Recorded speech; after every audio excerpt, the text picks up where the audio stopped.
Everybody, hello, good morning and a warm welcome to the final day between Lancashire and Kent in the Rothesay County Championship. Scott Reed and Matt Cole with you through the course of day 4, where Lancashire, Matt, in a very exciting development, have declared. Yes, we wonder where they would. As I said earlier, with just 639 on the board, They called it quits. Pulled out.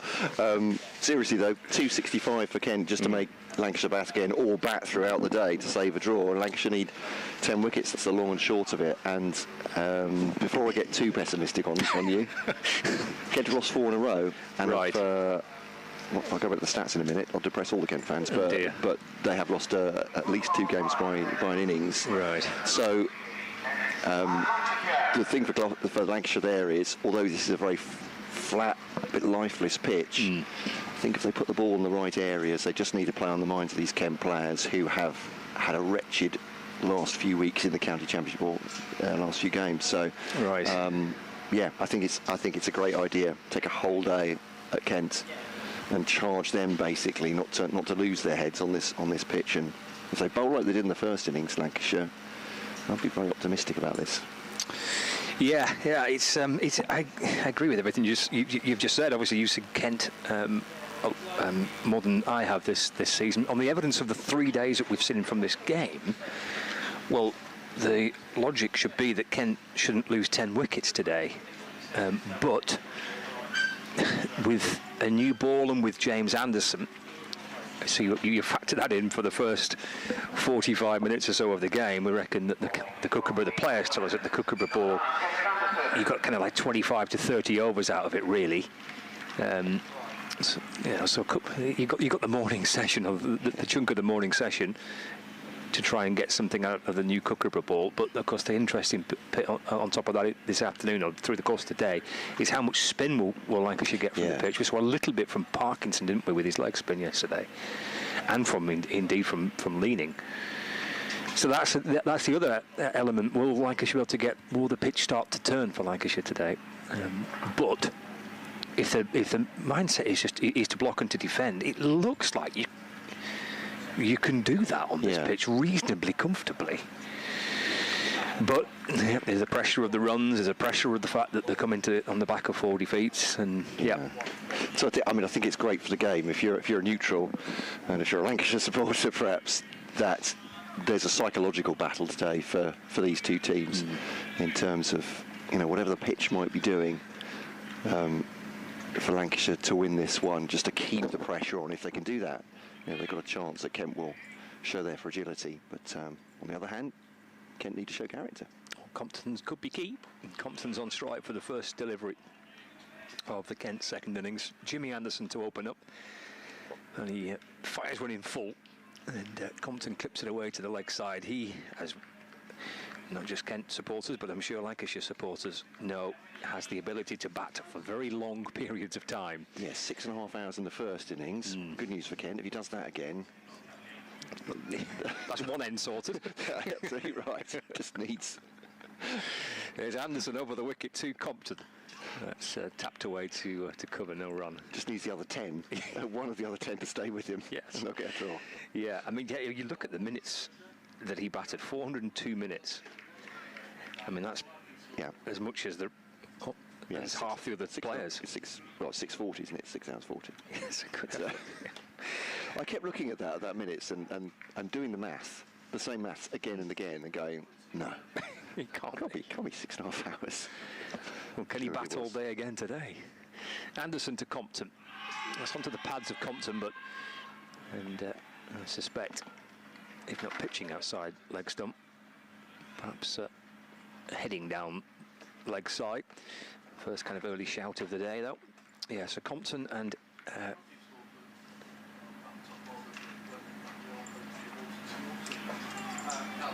who's up in there? Is that Parkinson? I think it is. Anderson comes in and balls to Compton. He's off the back foot and pushing away into the offside, no runs. So, yeah, that was the decision first up this morning by Lancashire to declare. Of course, they yesterday racked up a extraordinary amount of runs, and well, through the course of the day, but in that final session in particular.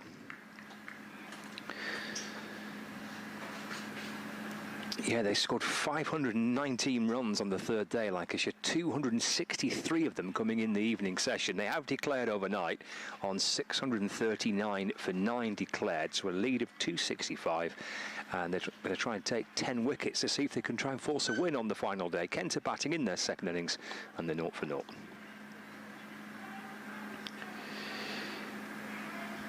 Yeah, it's a sixth. I mean, there was all sorts of numbers flying around in terms of what Lancashire did with the bat yesterday. Here's Anderson to Compton. It's off the back foot and punched away into the offside. There is no run. It's the end of the over, that actually. So yeah, there was lots of numbers. It was one of those types of days where if you're the batting side, then it feels pretty good, and if you're the bowling side, it's utterly brutal, isn't it? But there are 263 runs in the session yesterday, the final session. Lancashire taking their lead at tea from 2 to 265. Lancashire had 3 centurions yesterday. Luke Wells 152, Josh Bohannon 124, Ashton Turner 154. And then, of course, Lancashire battered right the way through to the close of play last night. I suppose getting as many runs as they can then try and set some attacking fields. Runs are not too much of a concern for them, and they can give it everything they've got today. And that's what Captain James Anderson decided this morning to invite Kent into bat. It is Matt Parkinson opening the batting with Ben Compton. So Compton and Parkinson, the opening pair. 2 slips in place. Is a forward short leg. There's a short square leg, mid-on, mid-off, and cover as well. It would be Tom Bailey to Matt Parkinson. Parkinson up on his toes and steers the ball away into the onside for no runs. So Parkinson coming out with the task of seeing if he can hang around for as long as possible and maybe try and see off this new ball. As presumably Jaden Denley will now just drop down and bat at 3, so maybe if Parkinson can hang around for a bit, and then he just leaves the likes of Denley and Bell-Drummond when the ball's a bit softer, I presume is the theory. Bailey into Parkinson, that's left, and through to Hurst. So this Kookaburra ball, the new ball, which hasn't in truth for either team done a lot. But see if Lancashire can try and make something work with it. And then we were chatting before about will the pitch spin? There were signs yesterday. There were signs for Parkinson and for leaning. Plays forward as Parkinson and defends.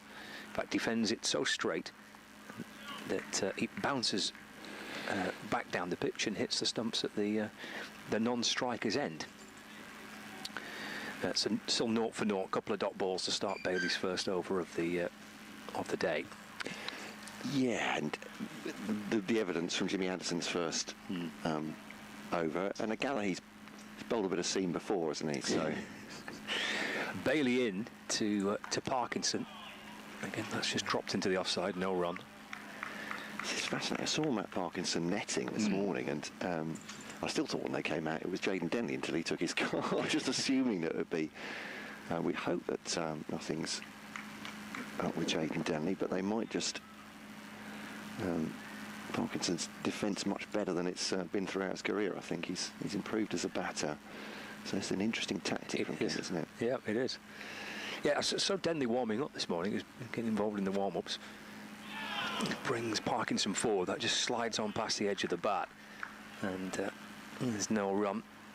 Well, if you can hang around here, Parkinson, and try and survive and get through this kind of half an hour, 40 minutes, or whatever he can muster, the ball get a little bit softer, and then potentially just allows Denley and Bell-Drummond to come in when maybe they've got through this kind of early new ball. If he can hang about. Bailey in to Parkinson. It's on the front foot and pushed away back down the pitch, and there is no runs. That's the end of Bailey's first over. So a maiden each to begin with. Kent in their second innings, 0 for 0, with Compton and Parkinson out in the middle. Yeah, this might. I mean, Matt Parkinson's innings might tell us quite a lot about what's going to happen today, mightn't it? If he's there for any length of time, if he's there for, I don't know, the first hour of the morning, you might think this is going to be very difficult for Lancashire indeed. But my point about James Anderson's first over was, I mean, I don't know about you, but it didn't really seem to do anything at all. No, there's no bounce whatsoever, and I don't know. You know, he tested Compton in that first over. It didn't really look threatening, a bit like we said on the first morning I mean, he bowled really well, but Jimmy Anderson, under cloudy skies,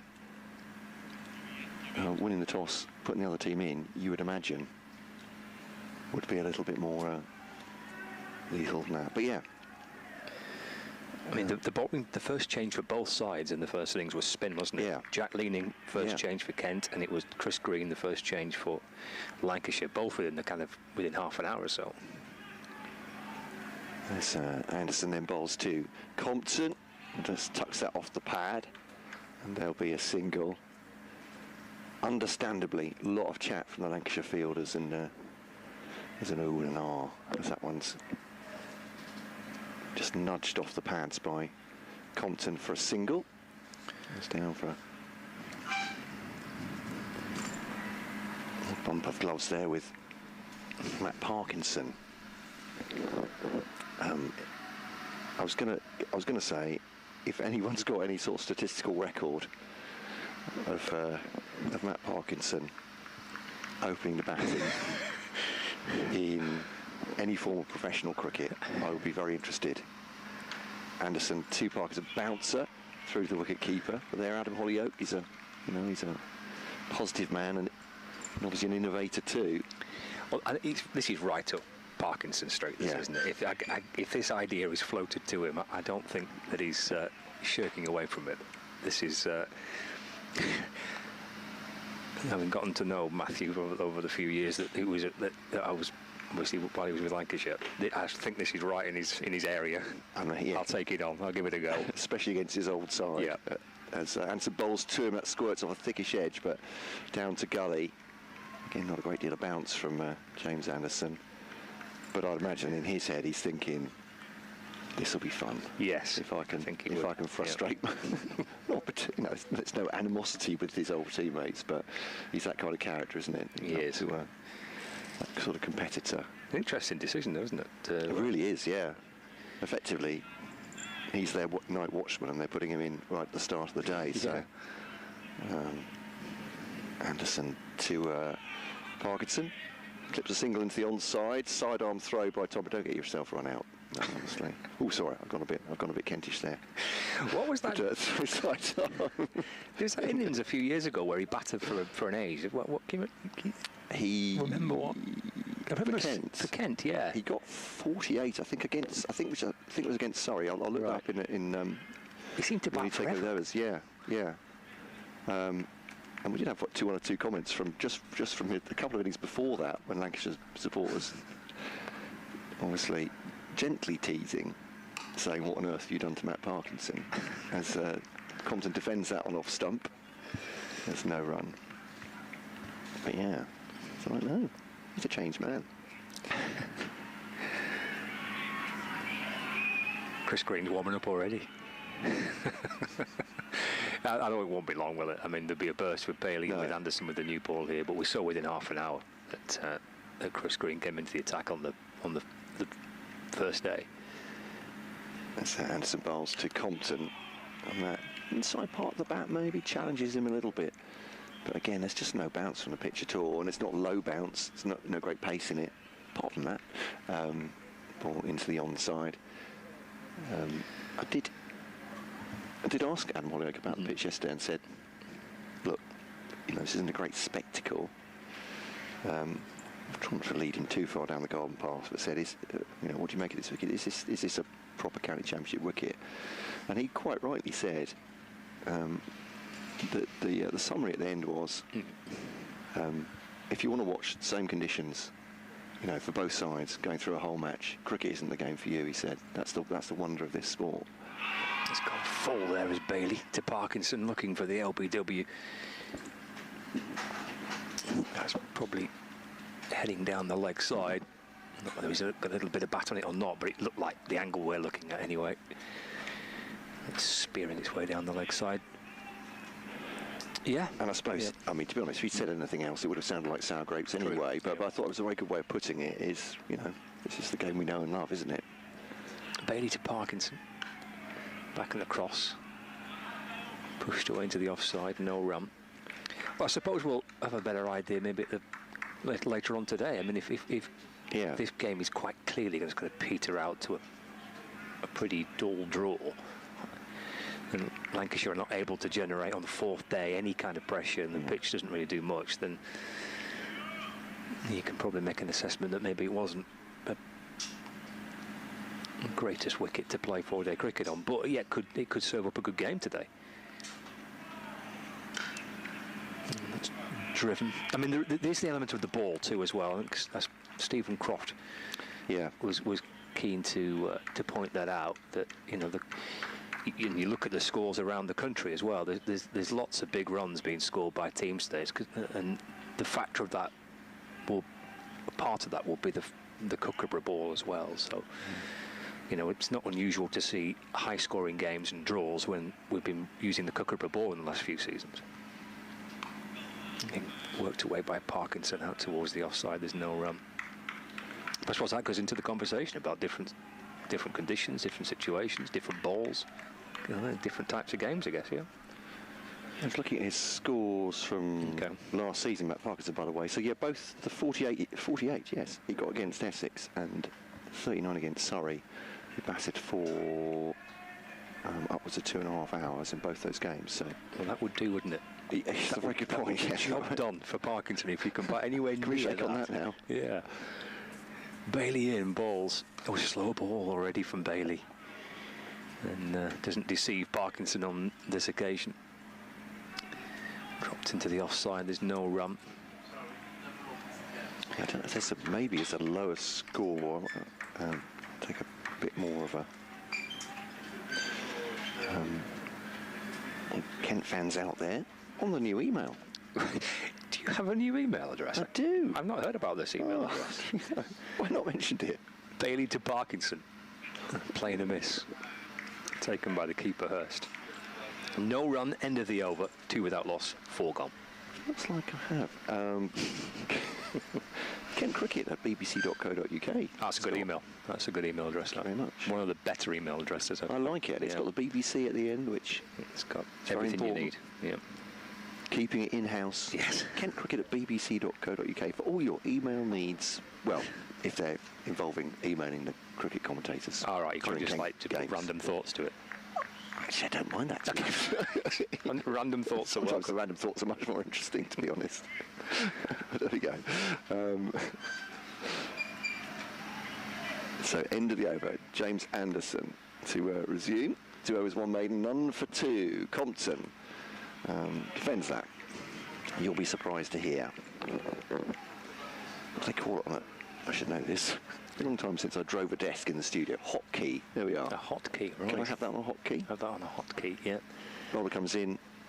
Defended by Compton. Yeah. Yep. There we go. Again, something Kent fans will be hoping we're saying an awful lot today. But Lancashire, it's a long time. 3 full sessions. Oh, an inside edge past his stumps. Goodness me. He's had a bit of luck there. Keeper Matty Hurst is not got up yet in disappointment. I think the man at point has gone down as well. Not have an injury, just in frustration. It's inside edge past the stumps for 4 runs from Compton, and we haven't seen many false shots from him. Oh goodness me, that was very close, wasn't it? Yeah. It's one of those where you can drag it back onto your stumps as well, I guess, can't you, off the inside edge? I mean, Hurst has done as well as he can to get across low to his right, but... What a scalp that would be early on. Short leg in. Slip, leg slip. And this one left by Compton outside the off stump. I suppose that's the factor, isn't it? That I mean, that again, that's an inside edge that's gone short and wide of Hurst. We saw outside edges in the first innings of the match, which dropped pretty short already with a new ball. Look at Keaton Jennings. He's at slip. He's quite wide at slip, but he's under the helmet. You know, the ball's into its 5th over, and Jennings wants to be that close. He has to wear a helmet at slip. As Anderson bowls to Compton, clipped off his pads, or his toes rather, down to backward square. Single taken. I've not really mentioned the score because it's. Yeah, I mean, it feels a long way down the list of priorities at the moment. The opening pair is still in. Yeah. So both sides will need to know that. 7 for 0. There we are. Into the 5th over here.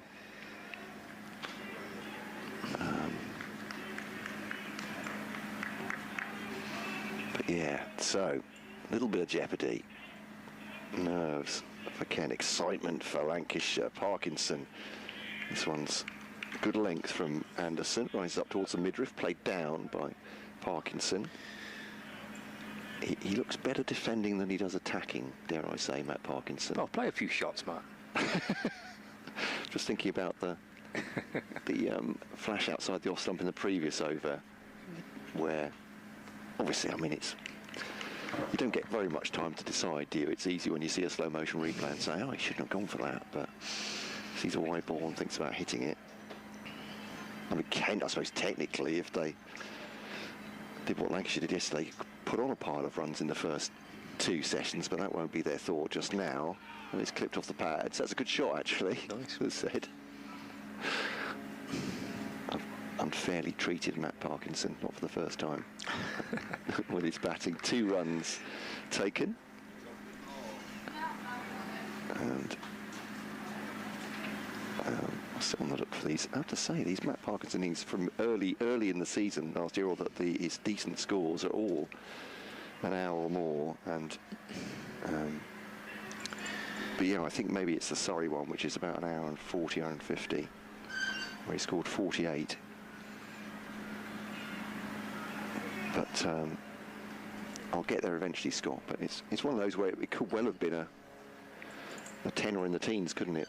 With him just holding on. Yeah. It might have been that Surrey game, I'm thinking. Yeah. Because that's kind of an hour and a half, whatever it was, batting. Yeah. And obviously he got 40 odd, didn't he, as well? So that he could be that one that I'm thinking of. But he's obviously hung around a bit, hasn't he, for Kent with the bat, and done some decent work frustrating the opposition. So right up his street, this. Rocky, I mean, lovely, won't he? I'll go out and open the batting and face Jimmy with the new ball. He'll absolutely love that. There'll be some chirp, I'd imagine. If not now, certainly after the game, if Kent get a draw here. I mean, the field is fascinating, isn't it? With 5 overs in with to the new ball final day, and no slip. No slips. There's a leg slip. There's a forward short leg. There's a short mid wicket. There's a short square leg. There's a mid on, mid off cover and backward point. Of course, because the left-hander, the closest man on the offside, is George Balderson. I mean, he's more or less on the edge of the circle if it's a T20, isn't he? At backward point. They're not expecting an edge then, would we say? He's around the wicket, Bailey, to Compton, and he's nudged away to the onside, and there's no run. I mean, they're very sensibly at this point.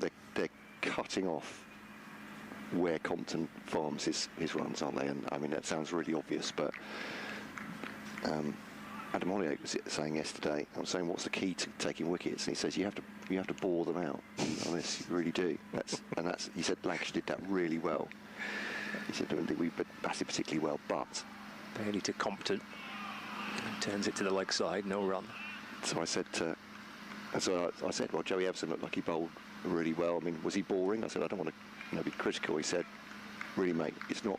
This isn't. It isn't being critical. It's like he did exactly what he should do, and that's why he got the rewards that he did. So yeah. It's a funny game, cricket, isn't it? Anyone listening to this going, what, sorry? It needs to be really boring to win this game. Bailey to Compton. Oh, he's asking for an LB. He likes it, he's got it! Compton's out for 6. And Bailey from around the wicket targeting the pads of Compton. Kent lose their first wicket, but crucially, it's probably the biggest wicket in the team, that. Compton, LBW for 6, and Kent a 9 for 1. Yeah, he's pushing forward. There was a stay, wasn't it? He looks disappointed with the decision, but he'll just be disappointed anyway, won't he? That batters so often are. Sitting on the front pad, height is good, actually. Maybe it's just hitting on the inside the front pad, and the umpire's thinking that's going on to clip leg stump. Does he think it's going down leg? It doesn't really matter at this stage, does it? I mean, it's 9 for 1, and Compton has gone. And in just the 6th over as well, as you said, Scott, absolutely key wicket for Lancashire. There's a man that could, talk about being boring, he could have eked out those overs and be there hour after hour. And I think if I was head coach Adam Hollyoake at this point, my attitude would be, it can't always be him. Well, that's fair. If you're going to save a game, you've got 9 wickets left on a pitch with not much in it. Yep, that's very true, isn't it? This is your time. You have to show some character here. Jayden Denley comes out at 3 then. Yeah, I think that's a really, really interesting point, isn't it? That as head coach, as captain, you're looking around elsewhere now, aren't you? Yeah, Compton's you pin your hat on Compton, but you know what? You can't do it all the time. Who else is there to try and step up? Bailey into Denley. Oh, it's just a short ball. Banged in by Bailey with a bit of extra spring in his step. Denley getting underneath it. And through it goes to Hurst. It's a 9 for 1. I mean, any breakthrough Lancashire would take inside the first half an hour or so of the morning, when the Kookaburra ball's still pretty hard, but price on Compton's wicket sizable. It's nudged away to the leg side by Denley towards mid-on, and there's no run. The field hasn't changed. Left-hander, of course, Jayden Denley, and they've stuck with the same ploy. The 3 on the offside, mid-off cover and backward point, and then a whole heap of players stacked on the leg side, including Jennings under the helmet at kind of a leg gully, behind then it's short leg. There's a short square leg, short mid-on. Sorry, short mid-wicket and mid-on. Bailey to Denley. Just trying to find a way to flick it out off his hip. Works it behind square. There's Jennings tumbling away to his right to field. I think that was a wicket maiden for Bailey. It was. So 9 for 1, 6 overs gone on the final day of this fixture, live from Stanley Park in Blackpool. He's just joining us via the BBC or tuning in on Lancs TV as well. I guess you picked up the wicket of Ben Compton, LBW, and Kenton 9 for 1. And Denley and Parkinson. Parkinson opened the batting, Kent, alongside Ben Compton. Anderson to Parkinson then, and defends that off the off stump into the offside, and there's no run. Just a missive from BBC Sport. Can you tell us why Parkinson's opening? I haven't had time to talk to the head coach just yet. So 25 minutes into the fourth morning, but here's my take. Yeah, Jayden Denley, he's at 3, so he's not injured. But yeah, it's just everyone's scratching their heads. Just try and get through the new ball. I mean, if you can hang around like we've mentioned before, and does put back to ball there on off stump. There's no run.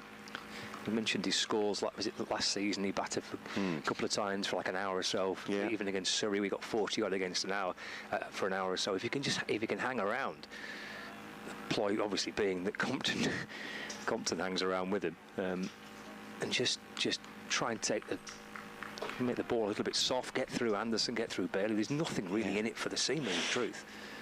Right.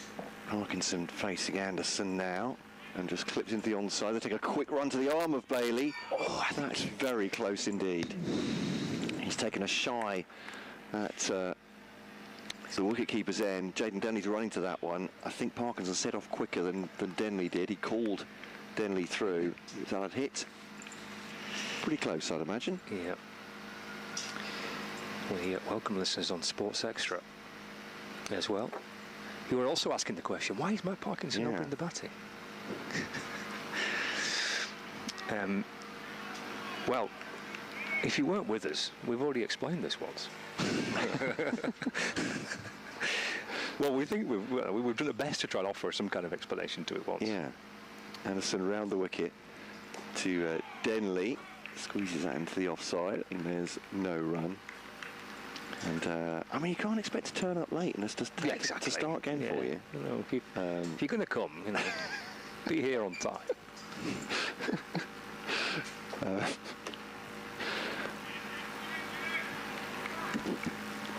feel like I'm going into a Stewart Lee routine at this point. So, the comedians are available.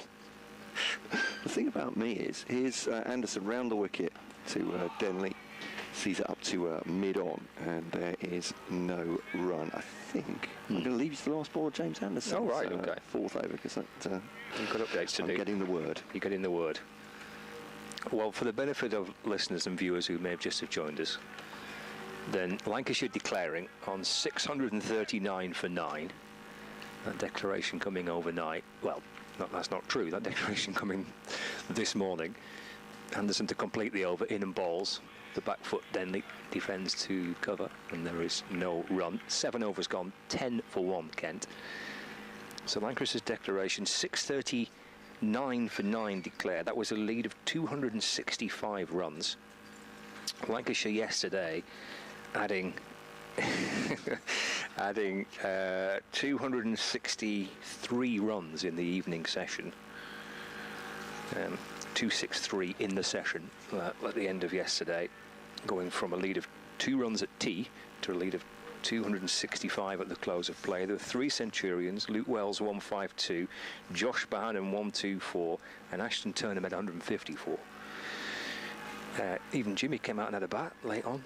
Lost his bat in the process of batting. He went for a sweep, and his bat ended up at square leg, and then he's decided to declare this morning. Put Kent into their second innings, and they've picked up the key wicket certainly that they would have desperately have craved inside the first half an hour or so, which is Ben Compton, who batted for 6 hours in the first innings. LBW to Tom Bailey for 6, and the ball is 7 overs old. There are no slips in place because it's just not that type of pitch or indeed ball. As Bailey sets off and bowls to Parkinson, it's short, drops his hands and through to Hurst. It's been a slow wicket. It's been difficult to score quickly on. At least Kent found it difficult. Lancashire certainly yesterday didn't so much. There's not been too much carry. We saw him on the first day within half an hour the spinners on. We saw in the first half an hour on the first day the ball bouncing twice to the keeper. So it's that type of pitch that we're playing on, plus the Kookaburra ball as well. Bailey in short to Parkinson, who's in behind it and defends into the onside. And into the 8th over on the final day with the new ball, Lancashire have got 1, 2, 3, 4, 5, 6 fielders on the leg side, all within, I don't know, 20, 30 yards of each other. So there's a forward short leg, there's a leg gully, there's a short backward square leg, 2 short mid wickets and a short mid on. So you kind of get the gist of where we're playing. In fact, the one man that was in some kind of catching position alongside the keeper has now gone to a second short leg. So they're not expecting anything to come off the edge of the bat to a slip in this game.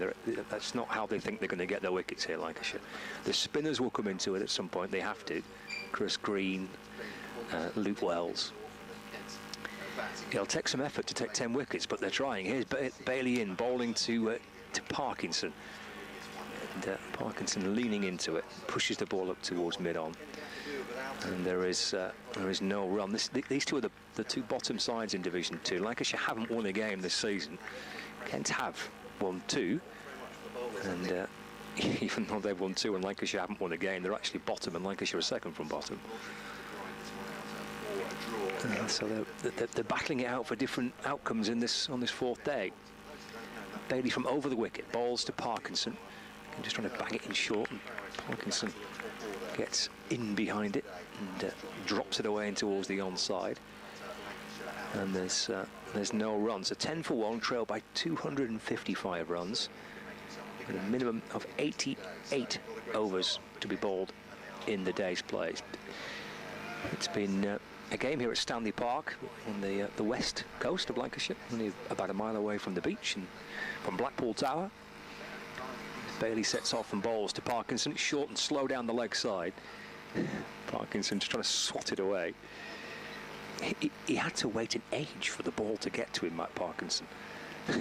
Bailey's tried to bang it, no, tried to bowl it short, and Parkinson is waiting an age for it to come to him, and in the end, it kind of toe ends it down towards short, fine leg.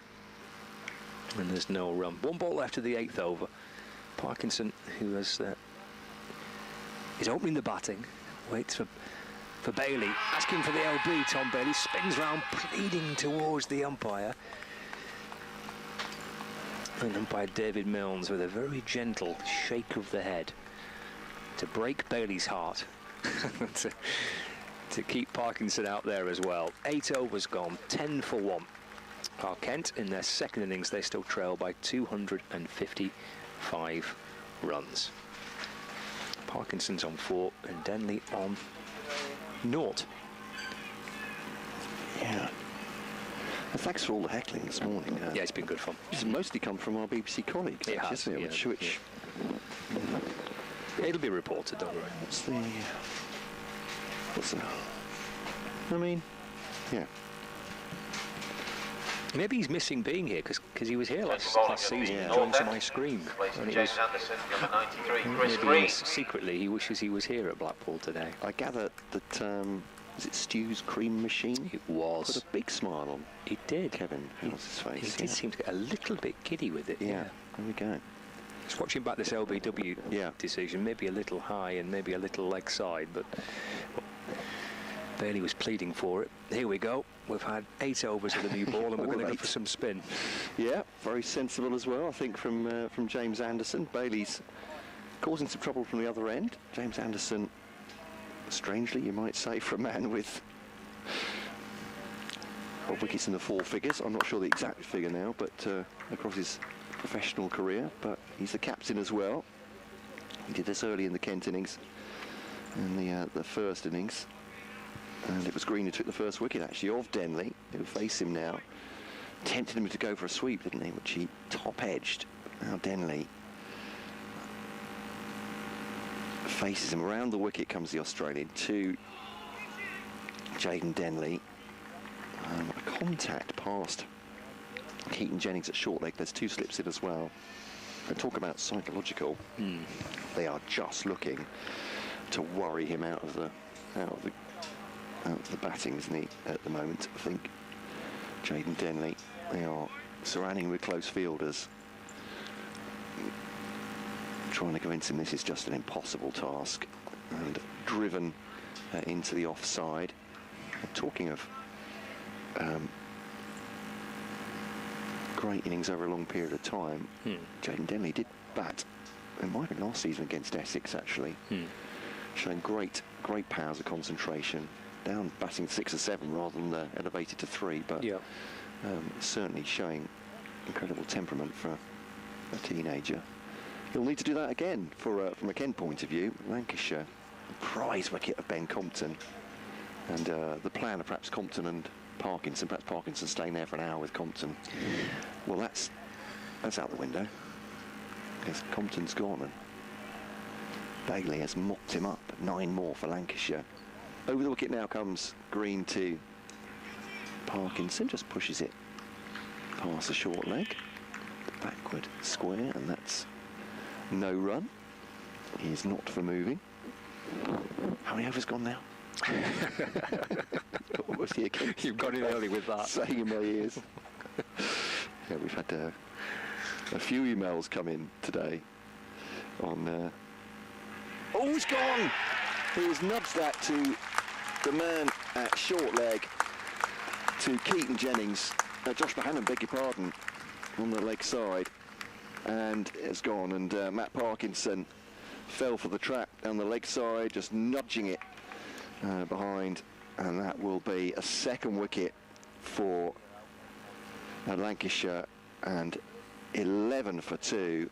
And albeit Parkinson's been elevated Matt Parkinson called by Josh Bohannon off the bowling of Chris Green for 4. Is, yeah, leg trap there. Beg your pardon, yeah, it's the man slightly backward of square, but under a helmet as well, next to Keaton Jennings. Josh Bohannon takes in, and just closing the face. Matt Parkinson as he reaches forward, trying to flip it through the leg side. In the end, it's just an easy chip, isn't it, for Josh Bohannon to take, a man of his prowess with the in the field. And Parkinson goes. So, well, I'm just saying that that plan hadn't worked because Compton had gone, both openers gone, 11 for 2. Yeah, 2 leg slip fielders in place with the ball, the off spinner from Green turning into the right-hander Parkinson. And you say with a slightly close face at the bat, just turns it off his pads and picked out the finer of the 2 leg slip fielders, which was Bohannon, who stood alongside Jennings, both under the helmet. And Parkinson plan around for 40 minutes, but it was, I guess this is where it starts, doesn't it? Now they've got rid of kind of Compton. Parkinson, who's almost been like a bit of a night watchman type role, but now it's Bell-Drummond and it's Denley, and now there's pressure on the rest of this Kent top order. Absolutely, yeah, this will be Denley Bell-Drummond, then the Kent captain, settling down. Oh, has he been caught? No, goodness me. He's just sort of fended that one off from Green. It's got a bit of bounce. Not sure how much turn. It's about maybe a yard in front of Jennings. Yeah, he's fended it off almost like it's a bouncer. Just didn't really know what to do with that, just reacted to it. Yeah, Jennings at short leg, almost in the game there. And Bell-Drummond, is he gone? No, says umpire Redfern. Is it a bump ball? As I say, Daniel Bell-Drummond shaking his head. Sue Redfern shaking her head. I mean, it's gone straight to the field, hasn't it? Yeah. Had it come off bat? I don't know from that first replay I've seen. It's difficult to tell from what I've seen. Here we go. Let's have a look. Oh, we can't actually see the contact, no, can we? We can't, no. I mean, it looked like it might have, to me, like it might have been bouncing. Yeah, bat and ball to ground, basically, okay, at the same time. Lancashire, unsurprisingly, very excited. Keaton Jennings started his lap of honour. He's off around Stanley Park. It was, yeah. He's just passing the zoo now. They'll have to bring him back and tell him, but no. Oh, crikey. Real jeopardy. And Daniel Bell-Drummond just didn't look comfortable for those 2 deliveries, did he at all? No, he did not. And, as I said, Lancashire putting massive pressure on Kent, who have got to dig themselves out of a massive hole here at Blackpool, with a score 11 for 2. There's Bailey around the wicket to Denley. Pushes this one a little bit fuller, and he plays forward and defends. Up towards mid-off, and there's no run. Yeah, I guess at the minute, I mean, Lancashire tails are up. They picked up 2 wickets, picked up Compton. Got a spin on from one end, who's got a breakthrough. Try and find a way of just dampening this sense of optimism that Lancashire have generated. Lancashire at the minute sense of opportunity, a sense of vulnerability. Oh, it nips back in towards Denley from around the wicket by Bailey to the left hander. Comes back in, hits him somewhere on the thigh pad, deflects out towards the keeper Hurst. And there's no run. 11 for 2. Kent in their second innings. And Jaden Denley is under some pressure here from Tom Bailey. Sets off again, balls to Denley. It's punched away off the inner half of the bat. Up towards mid-on this time, and there's no run. Bailey bowling from the southern end of the ground at Stanley Park. The athletics track is behind him. There's some kind of athletics competition taking place today. Yeah. The atmosphere was fantastic. I went to get a coffee there at the far side of the ground, and it's through the railings there. And I don't know if it's a school sports day or it's a regional one, but yeah, the kids in the crowd were fantastic atmosphere. Bailey from around the wicket to Denley. Goes full on off stump, and that's squirted down towards third man. Balderson will chase after it. Might run for 4. It does. Denley gets 4 to take him to 5. Score moves on to 15 for 2. There's that little grandstand, isn't there, just at the side of the athletics track, which is pretty full. Whatever meeting's taking place today. Don't know if that's is that a full-size one? Sure. Is it 400 or maybe 200 metres? I'm not sure, but yeah, great facility there, isn't it, with a big old bait stand? It's a big park, Stanley Park. Yeah. There's a big boating lake in it. There's a zoo in it as well. There's Bailey's in to Denley. That's a nice shot. It's a lovely shot, punched away through the offside. He'll come back for at least a couple. Didn't quite have enough on it to reach the rope. Get 3 instead. It does slow up actually, but nice shot. Lent into it, punched through the covers. Denley moves on to 8. 18 for 2. 1 ball left of the 10th over. Yeah, plenty of activities in Stanley Park in Blackpool to enjoy. Our colleague Paul Edwards is it's a protest of some sort. He's just standing in front of us. I'm not quite sure. No, it's okay, Paul. You just stand there, mate. Don't worry about it. He really won't. Either. No. Absolutely would not give. You know what? Jennings was at Gully, and he's now gone to Leg Gully. So it's Bell-Drummond, the new batter. And he faced 2 deliveries, facing Bailey for the first time. And there's a whole stack of fielders on the leg side. Just 3 on the off at backward point, at cover, and at mid-off. Yeah. Keeper up to the stumps as well for Bailey. Yep. I think, dare I say, it's an American word, I think they may even be icing Denley Bell-Drummond a little bit here. They're taking every bit of time, changing the field. Yeah, it's doing it now, because Bell-Drummond has started tentatively. He's got just 13 in the first innings. I think they're very happy to let him think for as long as they can about this delivery. Here we go, we're ready now. Bailey in, bowls to Bell-Drummond. He plays it nicely, actually. He plays it away down into the ground. That was the key, isn't it, when you've got so many fielders close in on the leg side, and he's worked it very deliberately down into the ground. Pushed away to the leg side. And there's no run.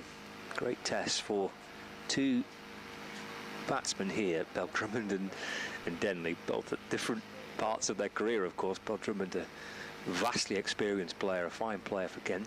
Denley, a very exciting young player. Different experiences so far in the game, but they're working together here for Kent to try and dampen what at the minute is a bit of excitement that Lancashire have generated.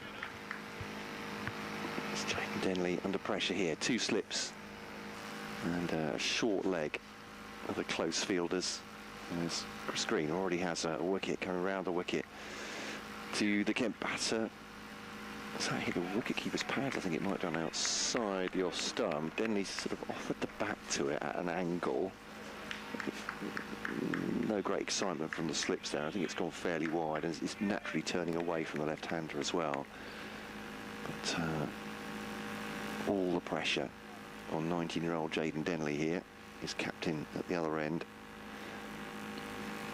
As Green bowls, and forward defensive by Denley. Back at the bowler. I found that innings that I was talking about from last year against Essex for Jaden Denley.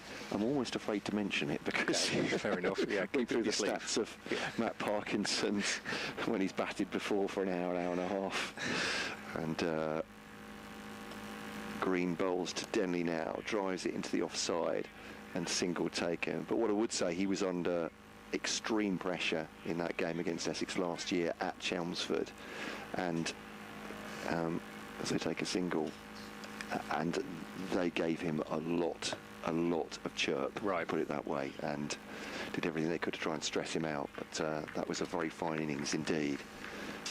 So a bit like Parkinson, all he needs to do is do exactly that today, and everything will be fine for Kent. But Lancashire honing in. Bell-Drummond comes down the pitch to make that into a low full toss, clips it to Jimmy Anderson at mid-wicket. Lancashire will know. I mean, I've got the stats on Danny Bell-Drummond, but he can be a little bit susceptible very early in his innings. But once he gets in, that'll be the thought for Lancashire. You don't want Danny Bell-Drummond to start getting confidence and playing strokes. Forward defensive, back at the bowler. No run. Well, he's played the last two nicely, hasn't he? I mean, it was a little tentative, wasn't it? The first two he faced off green, but he's just taken a little step down the pitch and clipped it out to the leg side. He's played a nice kind of solid forward defensive there. Green over the wicket. Number 93 for Lancashire. Bowls to Bell-Drummond, straight back at him, forward defensive. That's from Bell-Drummond's point of view. They're three encouraging deliveries, aren't they? Because he's played solidly off the front foot and defended. He's used his feet nicely to clip it to mid-wicket. Just a bit jittery, wasn't it, those first two deliveries? It really was, yeah. Loads of emails coming in today on kentcricket@gmail.com, some of which have already been answered by at least two batters going. Mike from Sweden, great to hear from you, talking about great memories of Dartford as an outground. Thank you, Mike, for that, saying it'd be great to have these players scoring centuries. Well, at least one of those, Compton, has gone at this point. Alan saying, if Parkinson hadn't opened, it'd have been the normal openers. We could have had Anderson, Bailey to Compton and Denley, making it an A-B-C-D to start. There you go. An A-B-C-D. It would have been bowlers of A and B and bowling to batters starting with C and D. Sorry, I was a bit Bernard saying, asking the Matt Parkinson question. We've certainly answered that, Bernard, and he's since departed. There's Tom Bailey on the wicket to Joe Denley, just nudged away off his hip. Behind square on the leg side for 1 run. Denley moves to 10, 20 for 2. Not dismissing your emails at all, I have to say, but it's, well, as I said on my update for BBC Radio Kent, it's been exciting, and that's the last thing that Kent want, quite frankly, today. Yeah. So, Mike's been in touch as well from Soho Square. Yeah, it's certainly the season declining alarmingly for Kent after an encouraging start. Yeah, 2 wins to start in basically bowling shootouts right at the start of the season, but nothing since then. Bailey to Bell-Drummond. He's asking for a little catch behind to Hurst.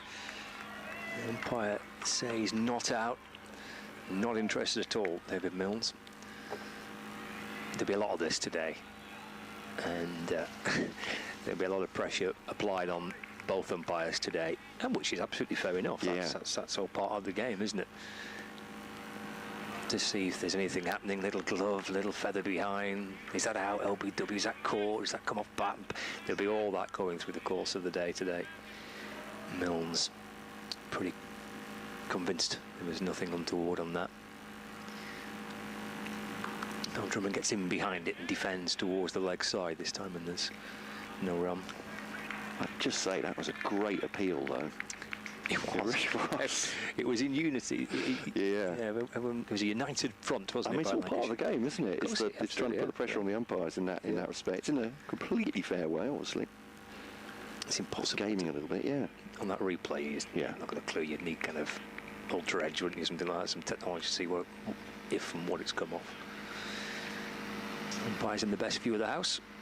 It's not out.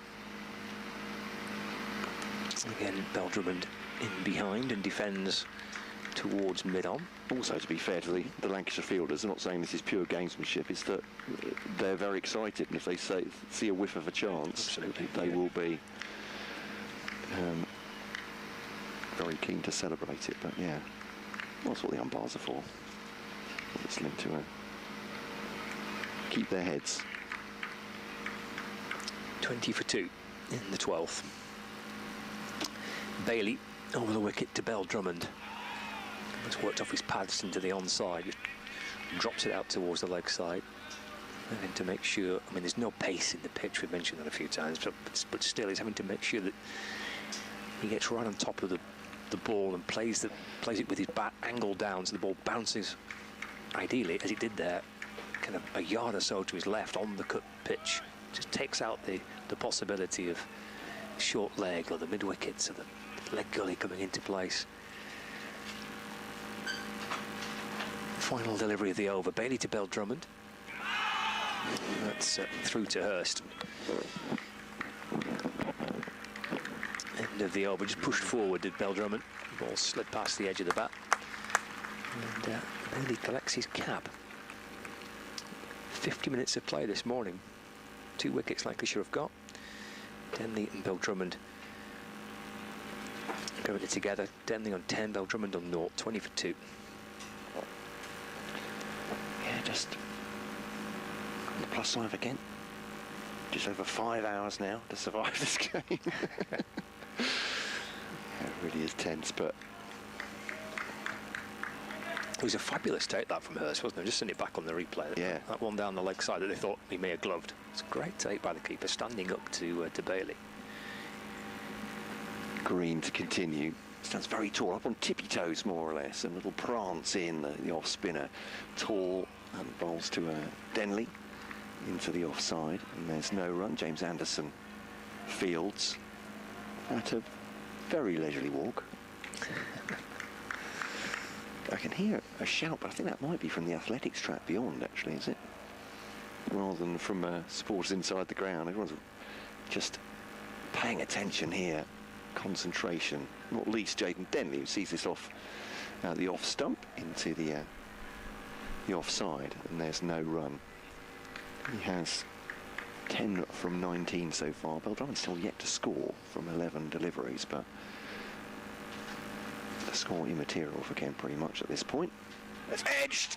Oh, just in front of second slip. And yeah, not far away, was it? Not far at all. Michael Ashton Turner, rather. Ashton Turner, thank you very much, yeah. Besides, Luke Wells, is that right, at first? It is, yeah. And Jennings under the helmet. Yeah. So, yeah, just dropping short, but a definite edge. It's Green around the wicket now to Denny leaves that one. How close was that to the off stump? Oh, we'll get the replay of that in a second. Hurst reckons it was close, but as indeed does Jennings. But yeah, Bell-Drummond comes to just at a low 5 with Denley. They've all just held there. I don't think anything else is going on, but very close indeed to the off stump, and certainly they thought so. Green round the wicket then, 20 for 2. Kent here, Lancashire have taken 2 key early wickets, particularly that of Ben Compton for 6. Parkinson going as well. Quicker delivery, walks back onto his stumps almost as Denley plays it sharply back to the bowler. And there is no run. yeah, he's not, at that edge, he's not going to too hard as he's gone pretty softly in the ball. And the bounce short wasn't too far away from the second slip fielder. Oh, fairly close there, but not close enough to need helmets, I suppose, but it's not going that quickly. Green. Yeah, quicker delivery outside the off stump again, and Denley just puts the pad outside the off stump and through to the wicketkeeper. End of the over, so through 13 overs now of the 96 available today for Lancashire to try and take 8 wickets, or Kent somehow to stonewall their way out of this one here on the BBC Lancashire, BBC Radio Kent. Sports Extra listeners, I think, have left us now. They're just, it's probably psychological pressure too much for them. Probably was. They run off to have a sit down, yes. I think. But yeah, it's a tense contest, this one, with the pictures obviously via Lancs TV and via the BBC Sport website and app throughout the season, every ball of every county game online via the local radio network on the BBC. It's Bailey to Bell-Drummond. And that's worked out towards the leg side. There's no run. They've done well, Lancashire, to generate a sense that it feels tense, because there's not been much sense of jeopardy in the match so far. There's not really been a period where the ball has been on top, really. Not for any sustained period of time. They've done well to get an hour of play this morning where they really have put the batters under pressure. Pace off, I think, from Bailey, a slow ball to Bell-Drummond. Maybe not. Left it and through to Hurst. 20 for 2. His first 13 deliveries. Bell-Drummond to get off the mark.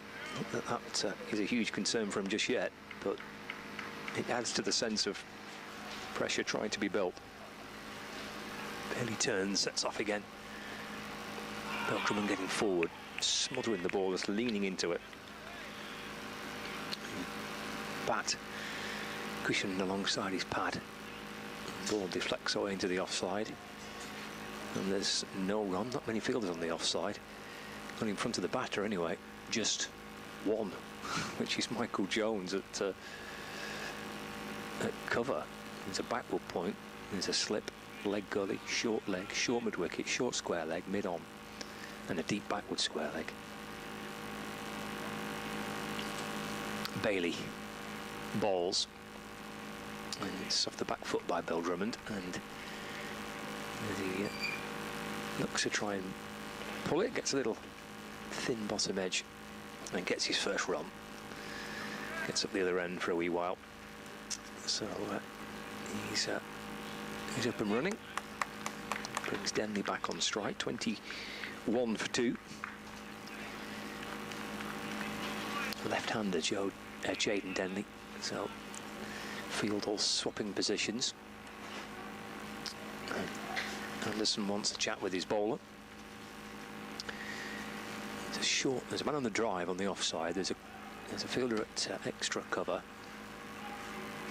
Balderson just backward of point. They're the offside fielders as it stands, and they might want to change that during the course of this conversation. Looks like they are going to change it. And bring at least one, if not two men from the leg side to the offside. So yeah, they've now got two men catching positions on the offside, plus Stanley at extra cover, Balderson at backward point, and now Jennings, who's at gully.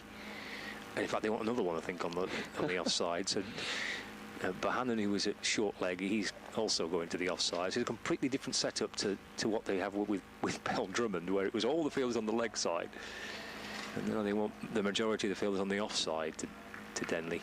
Yeah, all the psychological pressure being built here as well, isn't it? He's having to, every 30 seconds or so, as this goes on, Jaden Denley's having to look around the field and work out where everyone is, right? Fielders swapping over. Matty Hurst comes out to get his cap. He's going to field back. This is absolutely, I mean, fielders need to be in the right place, but I don't think that Jimmy Anderson is confused about where his fielders should be here. This is very much putting pressure on Jaden Denley. He's managed to find the gap. What gap there is, but he's managed to find it on the offside for 4 runs. I mean, there's only 2 on the leg side. Everybody else is on the offside, of which most are in front of square, and Bailey dangled it short and wide, and Denley's managed to somehow find the minute gap between them all and gets 4. Need some sort of surgical precision to do that, Jaden Denley. Yeah. Well, congratulations to him. After all that, there is a path through the offside. It's a lovely shot too. It's a smidgen forward a square.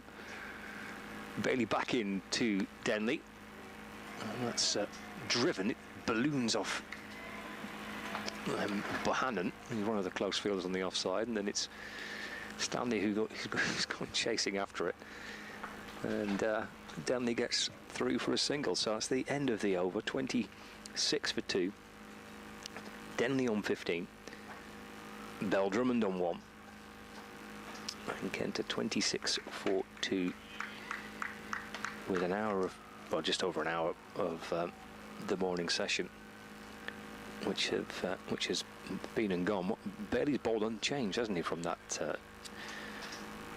top end this morning? Yeah, 7 overs, 4 maidens, 1 for 14.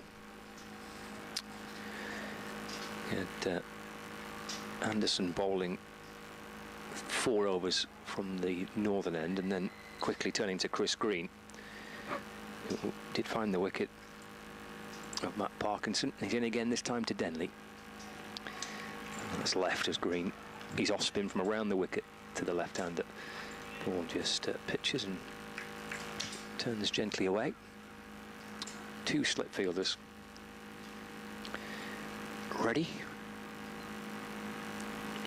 There's Green in to Denley. He leans forward and works it back to Green. Just push that a little bit fuller. Chris Green floated one up wide in the previous delivery, and that's just a little fuller and straighter to Jaden Denley. Tap back towards the Aussie. He's in once more to Denley. Smothering the ball away off the front foot. And there's no run. Yeah, an hour gone. They picked up 2 wickets this morning, so a good first hour this for Lancashire as they try and generate some pressure and some and take some wickets on a pretty docile pitch. They picked up the wickets of Ben Compton for 6, LBW off the bowling of Tom Bailey, and Matt Parkinson for 4, caught by Bahanan off Chris Green. So an hour of play, 26 for 2. Kent still trail by 239 runs. Single there by Denley.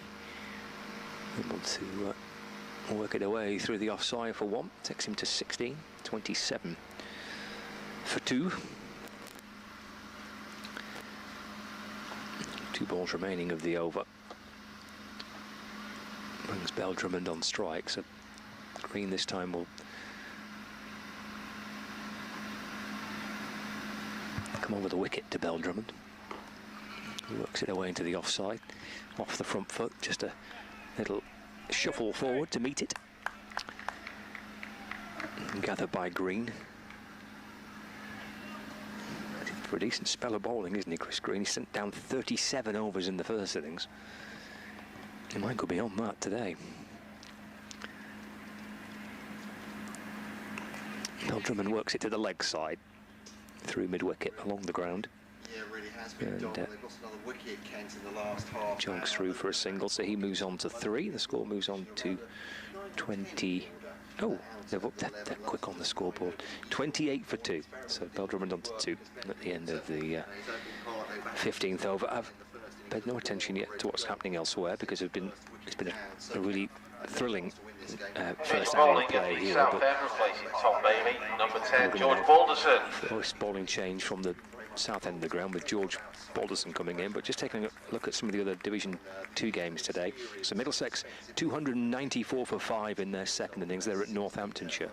So their lead over Northants is 272 runs an hour into the final day.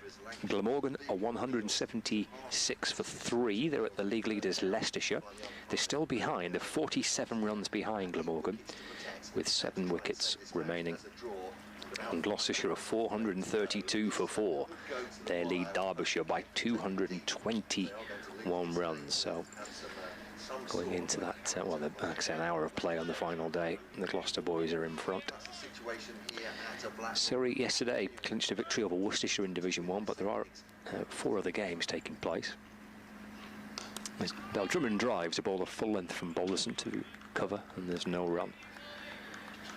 So Division 1 games, Somerset are 170 for 5. They lead Warwickshire by 317 runs with 5 wickets remaining. 170 for 5 in their second innings. Somerset lead Warwickshire by 317. Yorkshire 458 for 6. Still 29 runs behind Nottinghamshire at Trent Bridge. Bell-Drummond defends to the leg side, and there's no run. Essex are trailing Hampshire by 21 runs with 5 second innings wickets remaining. 136 for 5 Essex. And Sussex are 134 for 4. They lead Durham by 168 runs in their second innings. 28 for 2 here.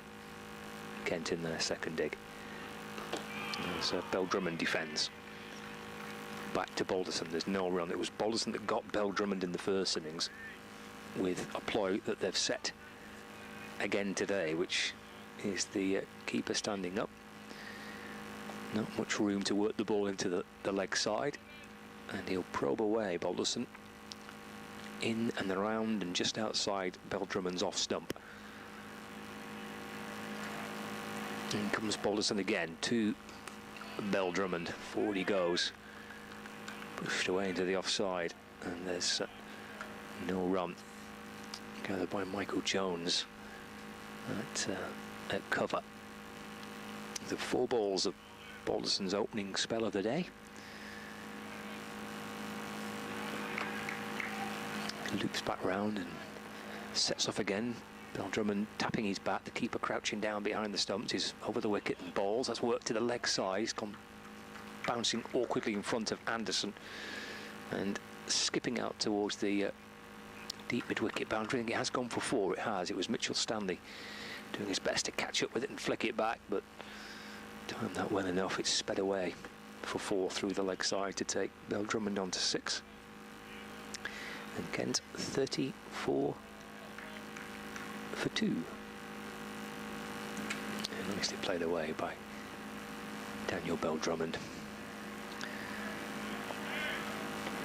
In fact, was that called a no ball as well? It was. In comes Balderson, forward goes Bell-Drummond. And defends away into the offside, no run.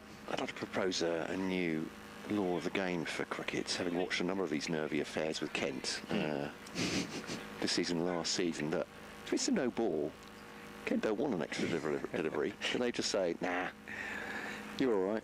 Does feel, I mean, does feel a bit unfair, doesn't it? On the side. Bothered about the 2 runs, thank you very much. Yeah. Balderson to Bell-Drummond. That's played off the front foot back to Balderson, and there's no addition to the score. That's the end of the over. 34 for 2. 16 overs gone. Denley on 16, Bell-Drummond on 6. And well, what a fascinating hour of cricket. Well, just over an hour, 16 overs, but it's taken a little longer than an hour. And Denley and Bell-Drummond, crucially for Kent, have got through 43 deliveries, which actually they got through more than 9. They're 45 deliveries they've got through,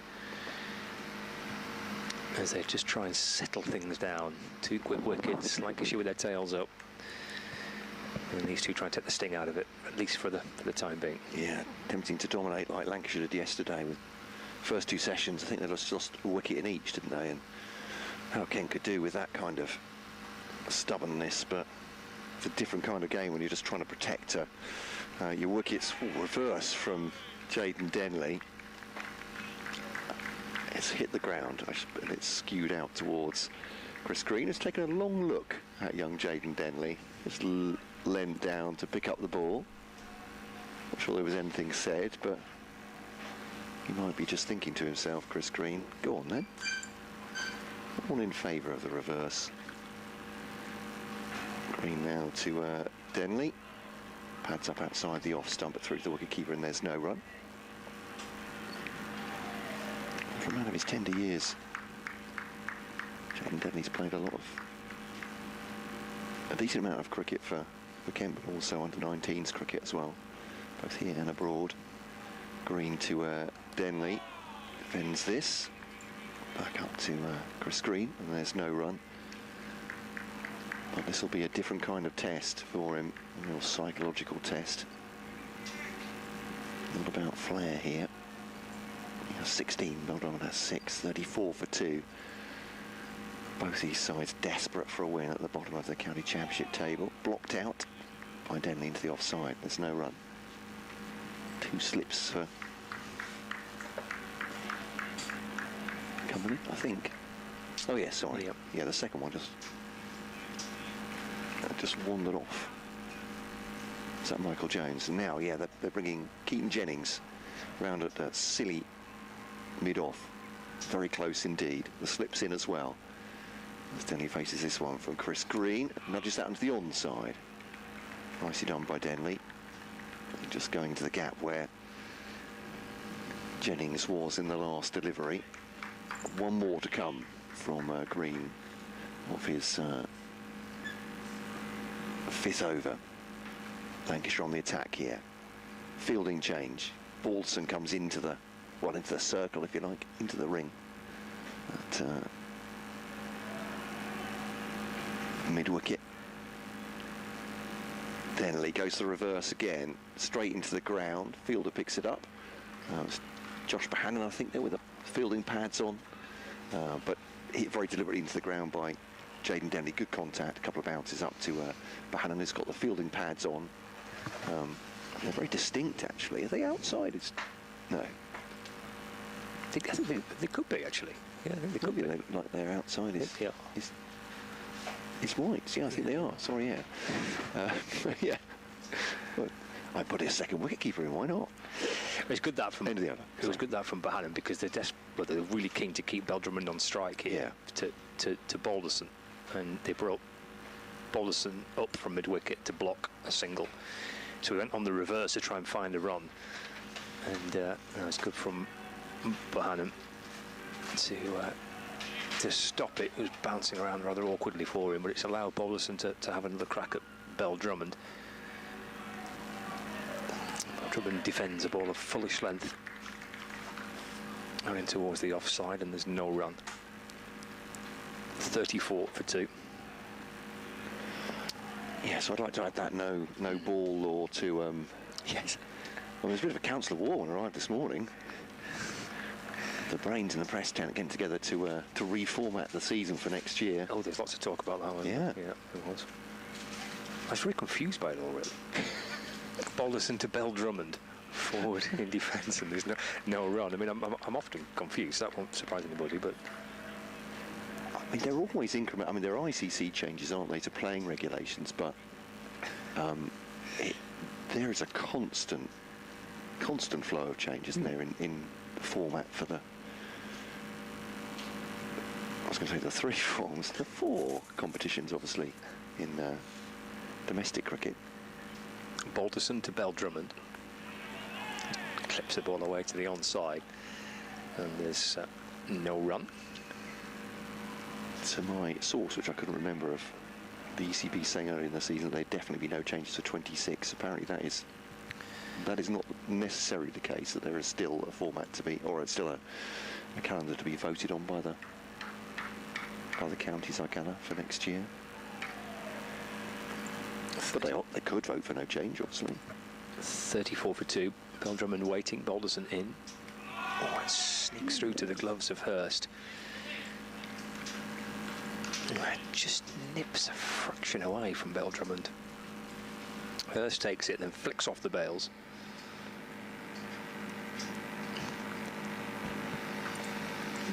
.34 for 2.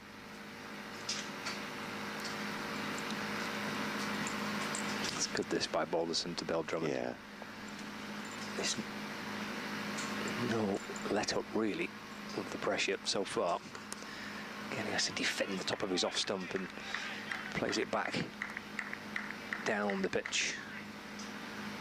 And just coming a little back in towards Bell-Drummond.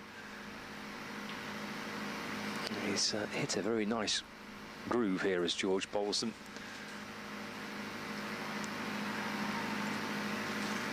Bell-Drummond on 6. Bostles in again.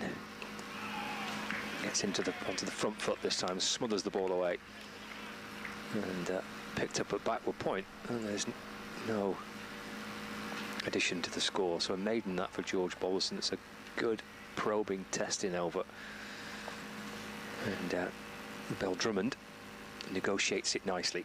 A couple, I think the one that beat him, that kind of nipped away.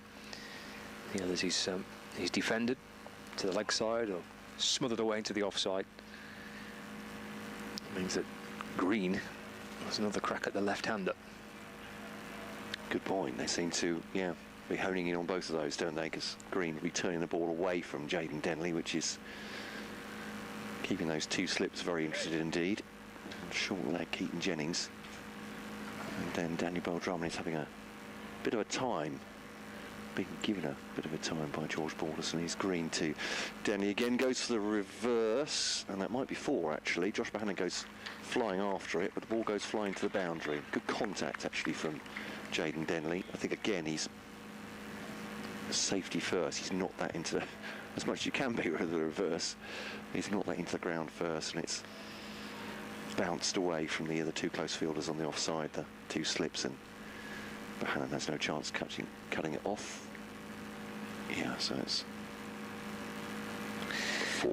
It's obviously a shot that he feels very confident in playing, but yeah. I suspect Chris Green won't be too displeased to see him do that, Yeah, to play that shot.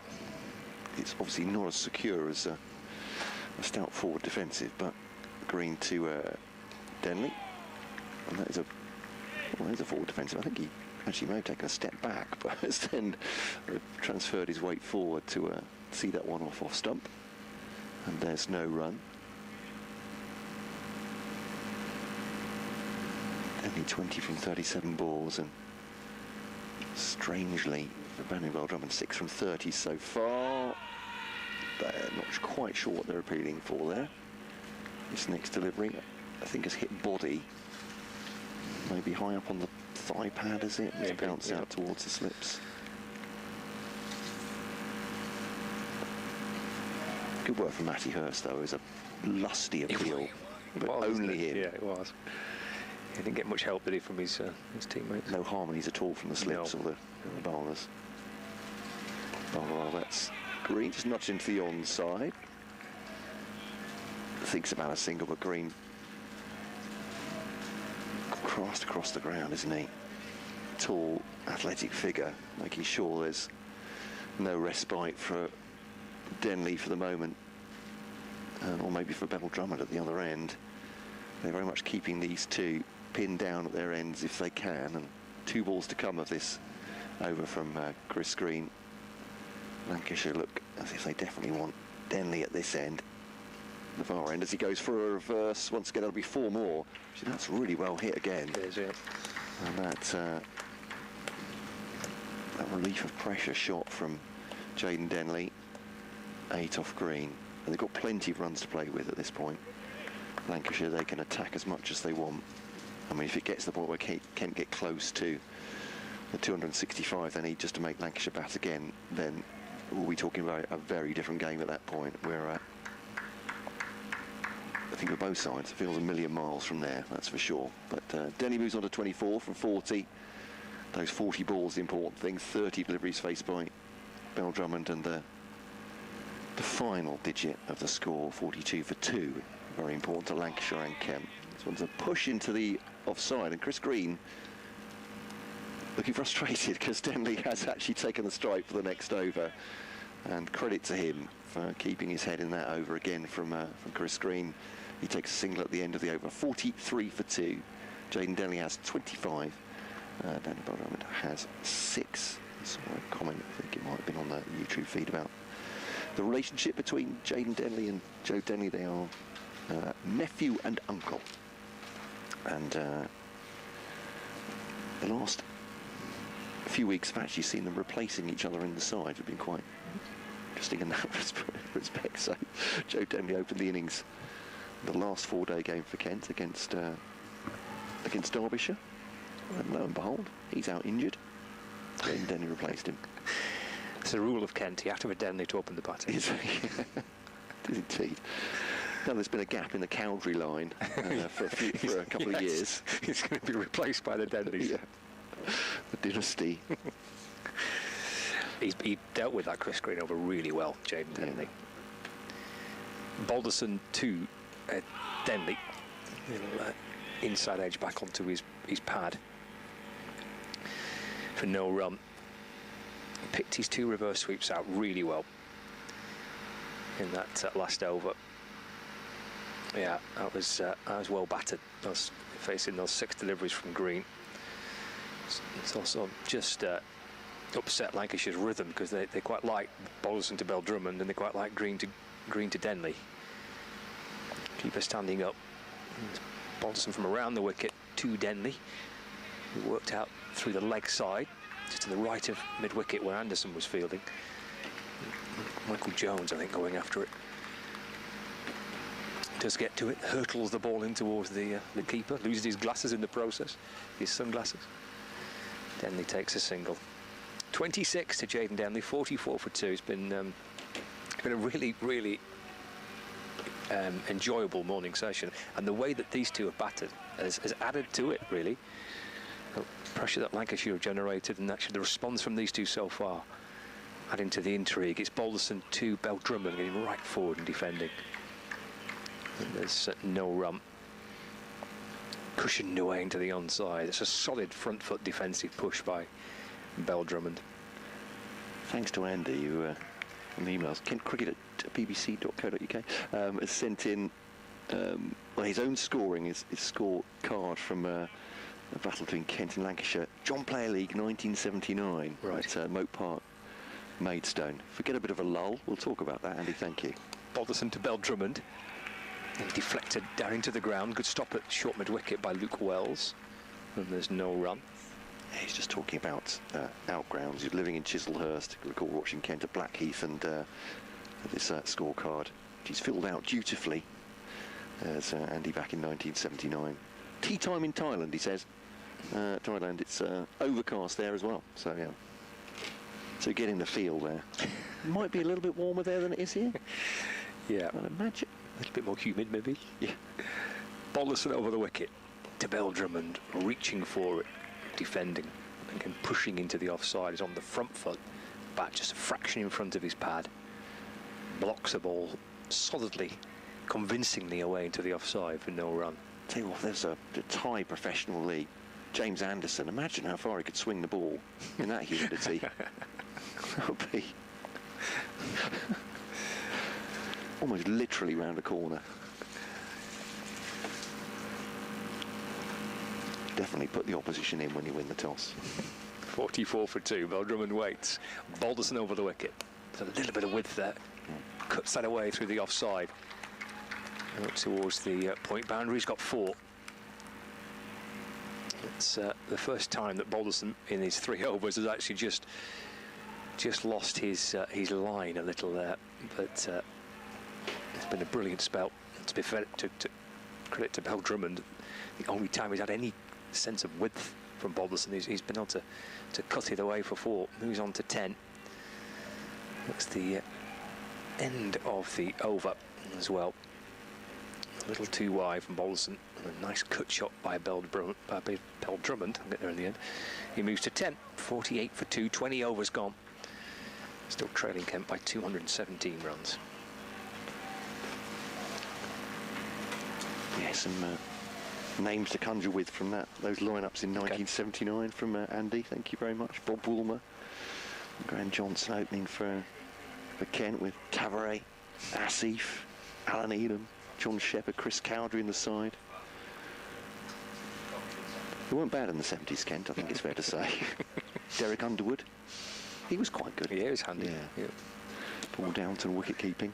Some Lancashire names to come. There's a cheeser.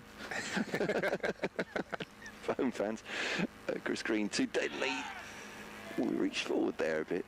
Well, I got more excited perhaps even than the slips did, because it just felt like it popped up a little bit. But to be fair to Jayden Denley, he's come a long way forward there, hasn't he? And there's absolutely no chance for Chris Green, but just felt like a little loop off the bat to start with.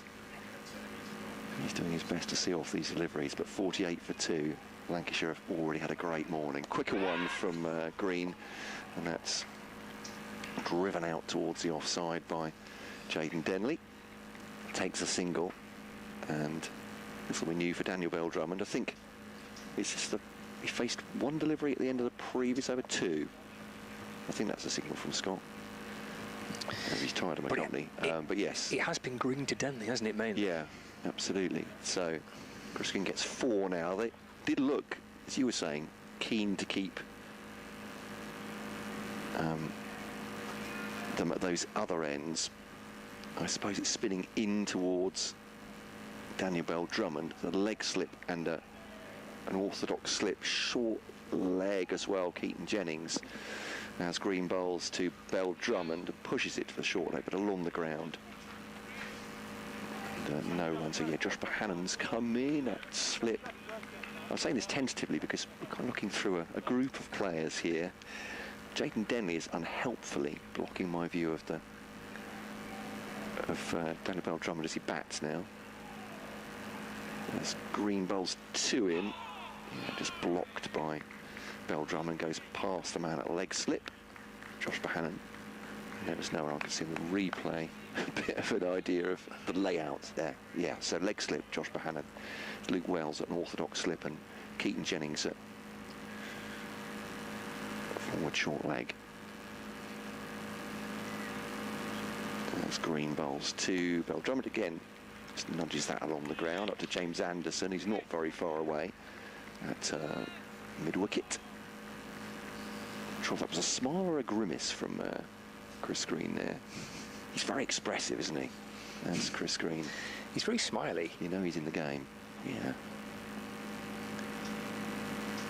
1 for 14 so far into Bell-Drummond now. Grox onto the back foot. Just again a nudge into the onside. It ends up with Keaton Jennings at short leg, but along the ground, end of the over. Just one off it, 49 for 2. 21 overs gone here on BBC Lancashire, BBC Radio Kent, via the BBC Sport website and app, and via the pictures from Lancs TV. And Kent, well, they are 216 short of making Lancashire bat again, but if they make Lancashire bat again, they'll be a long way into this day. 49 for 2, 8 wickets remaining for Lancashire to take for what will be, certainly having dominated 2 days. If they get those wickets, they'll very much have earned a victory here at Blackpool. Yeah, Lancashire, I mean, yeah, that was Lancashire's best day of the season by an absolute mile yesterday. I mean, they've had days in which they've been the better of the sides. It's driven away through the offside by Denley for a single as Bonson comes in, but never have they had such an, not this season anyway, and probably in truth not last season. Well, actually that's not true. I thought they were pretty dominant against Kent at Canterbury, weren't they? They had a big victory in that game last year in Canterbury, but yeah, that was a pretty emphatic day for Lancashire yesterday. But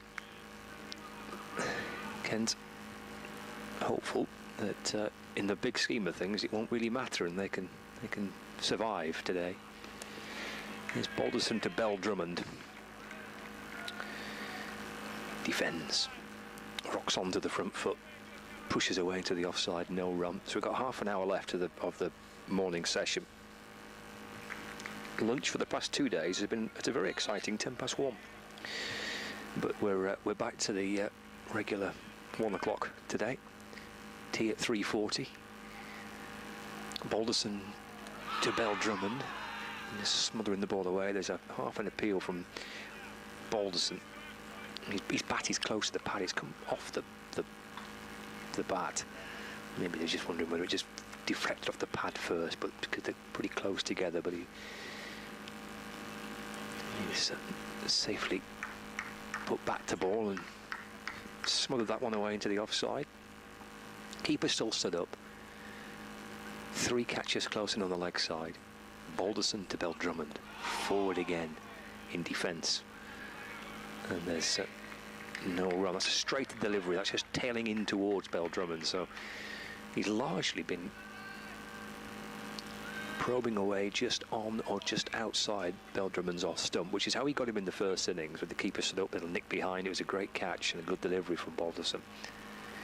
Just the odd one. He's getting just to come back in towards the pads of Daniel Bell-Drummond as he targets LBW as well. Played down into the ground by Daniel Bell-Drummond, bouncing to the left of short leg, and picked up by Jennings, who's at short square leg. There's a short mid-wicket, there's a mid-on, there's a deep backward square leg. Jennings under the helmet at gully, close in, backward point, and then a short extra cover and cover. 50 on the board for Kent. Bell-Drummond waits. Balderson's in. Plays away to the offside. Ball coming back in towards him from Balderson. It's the end of the over. There's not really a moment for either batter to lose any sense of concentration here. That's tight, accurate, challenging bowling from George Balderson.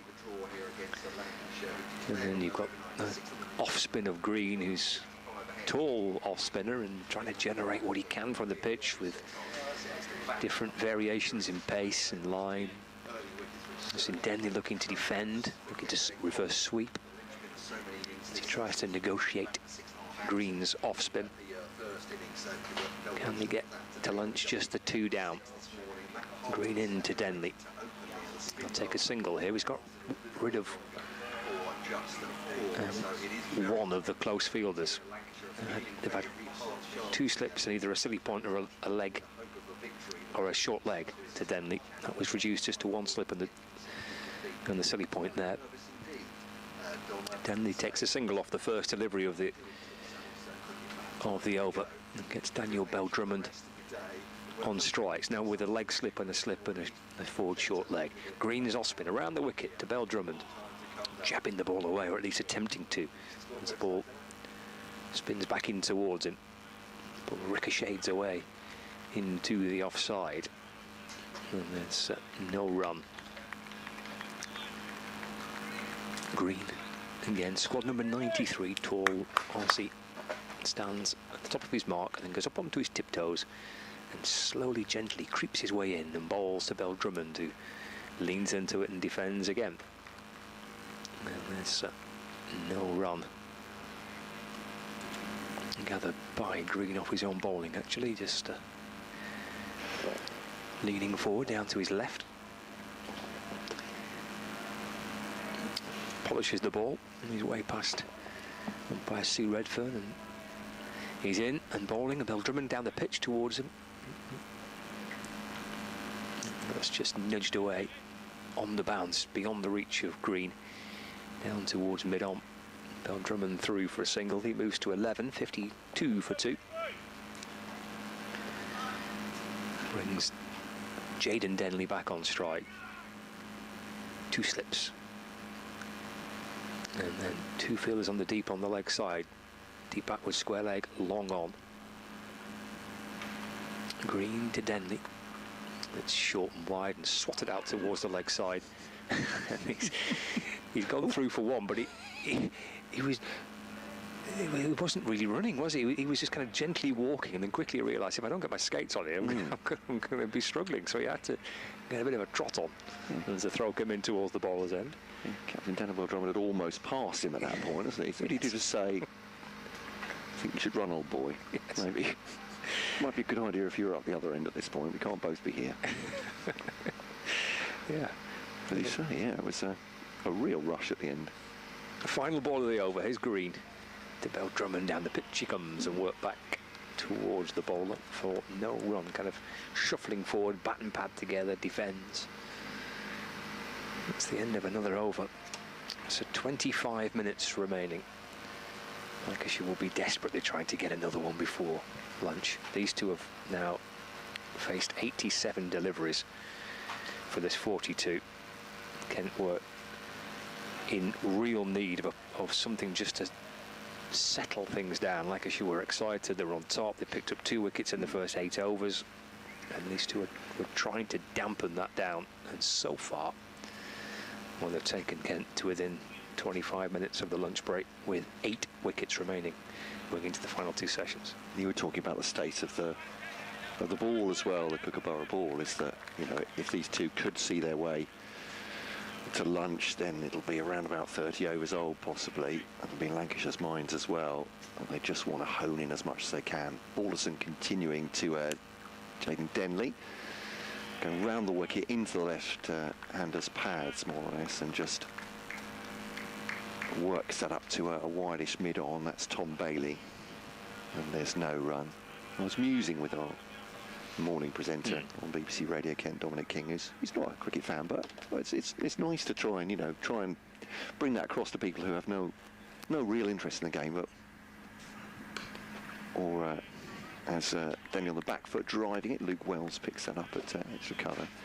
And I said it's one of those things where, as cricket fans, you just don't know why you do it to yourself, because there'll be Kent fans who are in an advanced state of tension listening and watching this game. And hoping they're in that state of tension for about 5.5, 6 hours at this point. It's an interesting life choice. As Denley just rolls the wrists over that. Well, that's a nice looking shot down to backward square and Chris Green. There we are.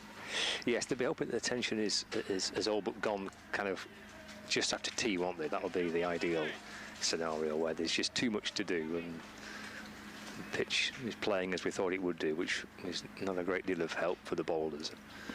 And they'll be able to kick back and relax and enjoy the evening session for a little while.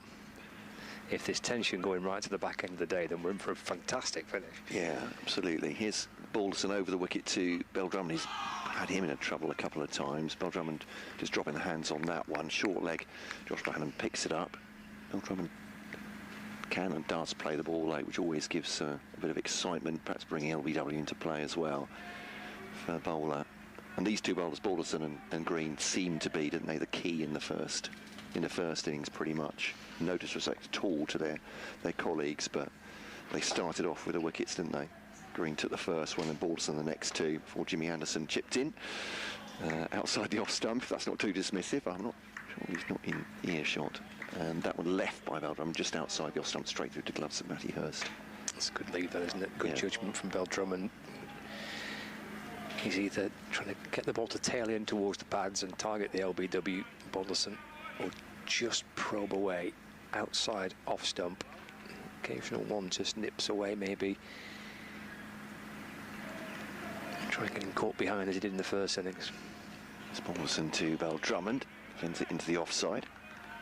And there is no run picked up by Tom Bailey at cover, and that is the end of the over. The two batters coming together now. Josh Bohannon wanders past them, takes the fielding helmet off with the pads outside his whites, I think. Today. Yeah, if they're not actually, they would have to be very much stuffed into the whites there. It would be difficult to get on, I suppose, wouldn't they? But I'm not saying they are. But end of the over, yeah, 54 for 2 here at Blackpool. And, well, what we thought might be a little bit of a bore draw, perhaps on the second day, is turning into a very tense affair on the third day. 54 for 2, Denley has 31, Bell-Drummond has 11. The men to go so far, if you're just joining us, Ben Compton for 6, Matt Parkinson for 4, elevated to an open against his old side. Yeah, Denley are ready to face Chris Green for this latest over. In balls to Denley, wide of off stump, he rocks onto the front foot and offers the pad. The ball pitches and spins away into the gloves of Hurst. Walks back. Jaden Denley resting his bat on his left shoulder, then settles back into the crease. 31 not out. Green in balls. Oh, it's a leading edge. It's in the air. Oh, and it's beyond the efforts of Balderson to catch up with it. Scampering up from a deepish mid-off. Denley will get a single. He's looking at the toe end of his bat. Toe end, leading edge. It looped up. Balderson trying to make the ground, running up. Not all the way back on the fence. That long off, he's kind of halfway back, so he had quite a bit of ground to get to. Almost made it. Put the dive in. Couldn't quite get his fingertips underneath it. Denley gets one, moves to 32. Brings Bell-Drummond on strike. Not really been a chance for a while. There was one. Just couldn't make up the ground, George Balderson. 55 for 2. Bell-Drummond, the Kent captain, and just seeing a little bit of movement behind the bowler's arm, wanting someone just to move away. Happy now. Slip, leg slip and a short leg. Green in to Bell-Drummond, that pitches and turns away down the leg side.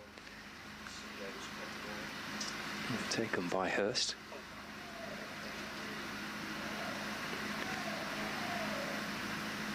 Green back to his mark. Off spin from over the wicket to the right-hander. Green creeping in again. Here he is now. Bell-Drummond. And that again to turn away down the leg side, probably pitching on about middle and leg-ish, maybe pitching more on leg. And spins to Bell-Drummond's, or behind Bell-Drummond, taken by Hurst. 55 for 2. Stanley gets Bell-Drummond onto the front foot and he has to play. Ball just bouncing outside his off stump. He works it out towards the offside. No run, one ball to go. with the 25th over. Green just bringing Balderson in a fraction. Is at deepish mid-on. Just brought up maybe 4 or 5 yards.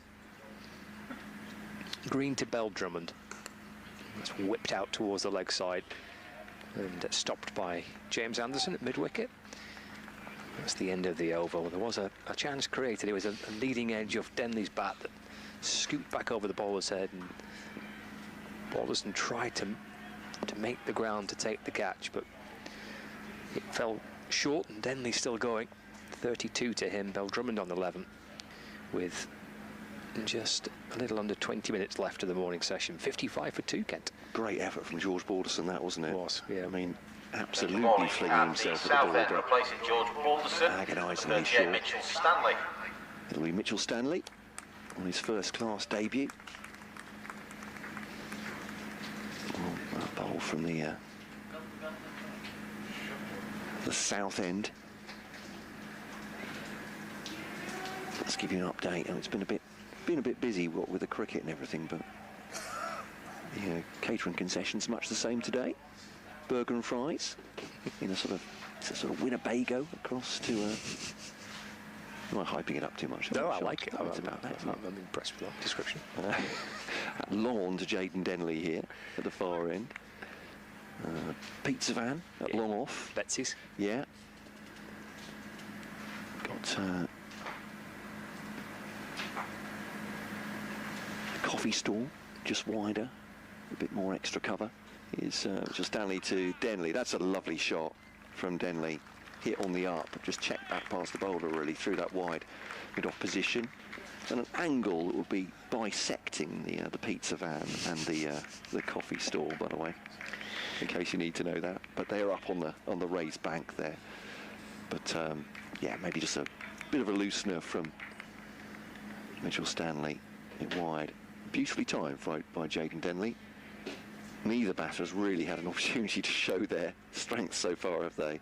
Actually, that's not a bad delivery, is it, either? I thought maybe he'd strayed a little bit, but it's just a good shot from Denley. He lifts this one over the infield, and that'll be 4 more for Jaden Denley. More or less an uppercut outside the off stump. That was given a little bit width and a little short. Mitchell Stanley looks ruefully at his spikes and kicks the ground as he goes past. It's a big puff of dust, but consecutive 4s for Jaden Denley, just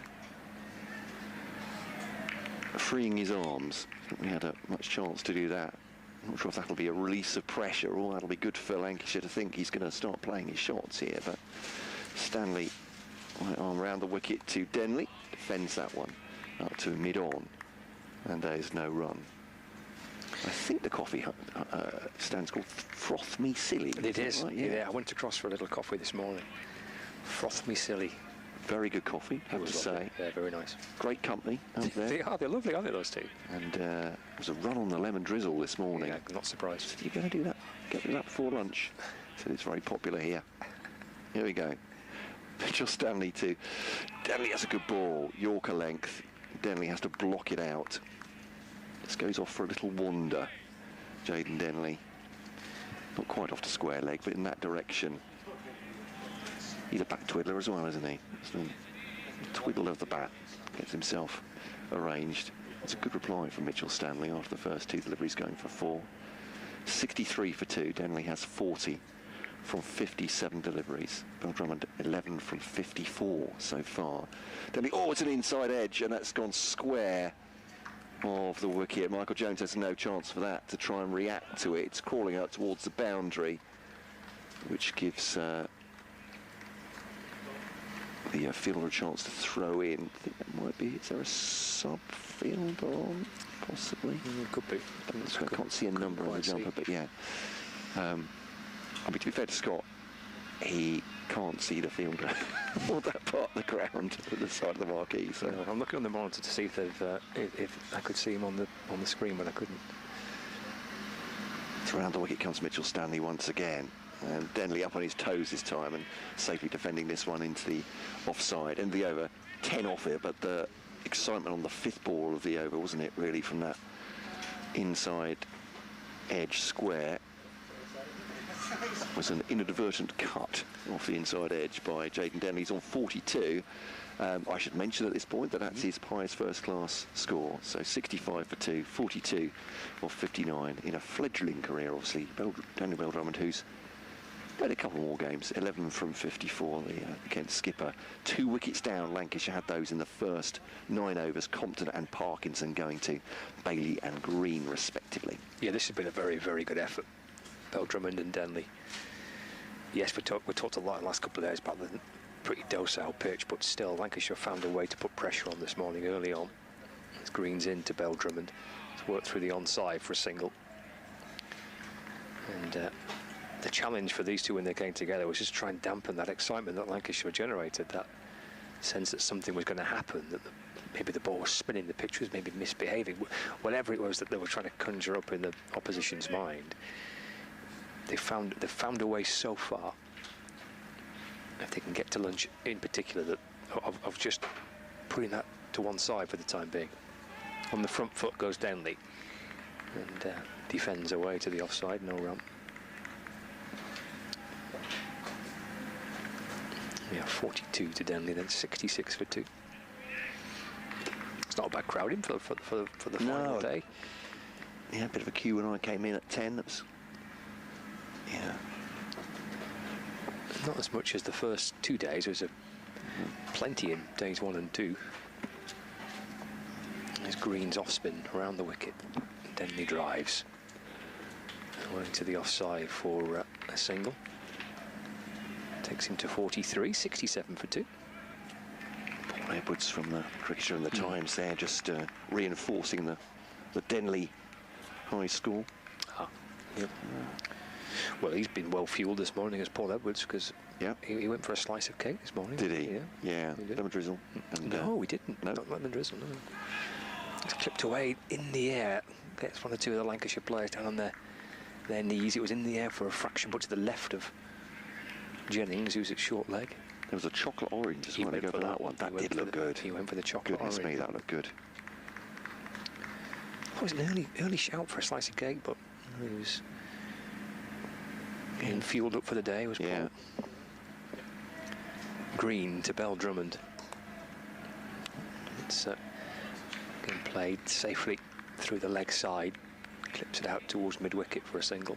My other half, who doesn't have a sweet tooth, views the early ingesting of cake as a bit like if you're having a shot of whiskey or something.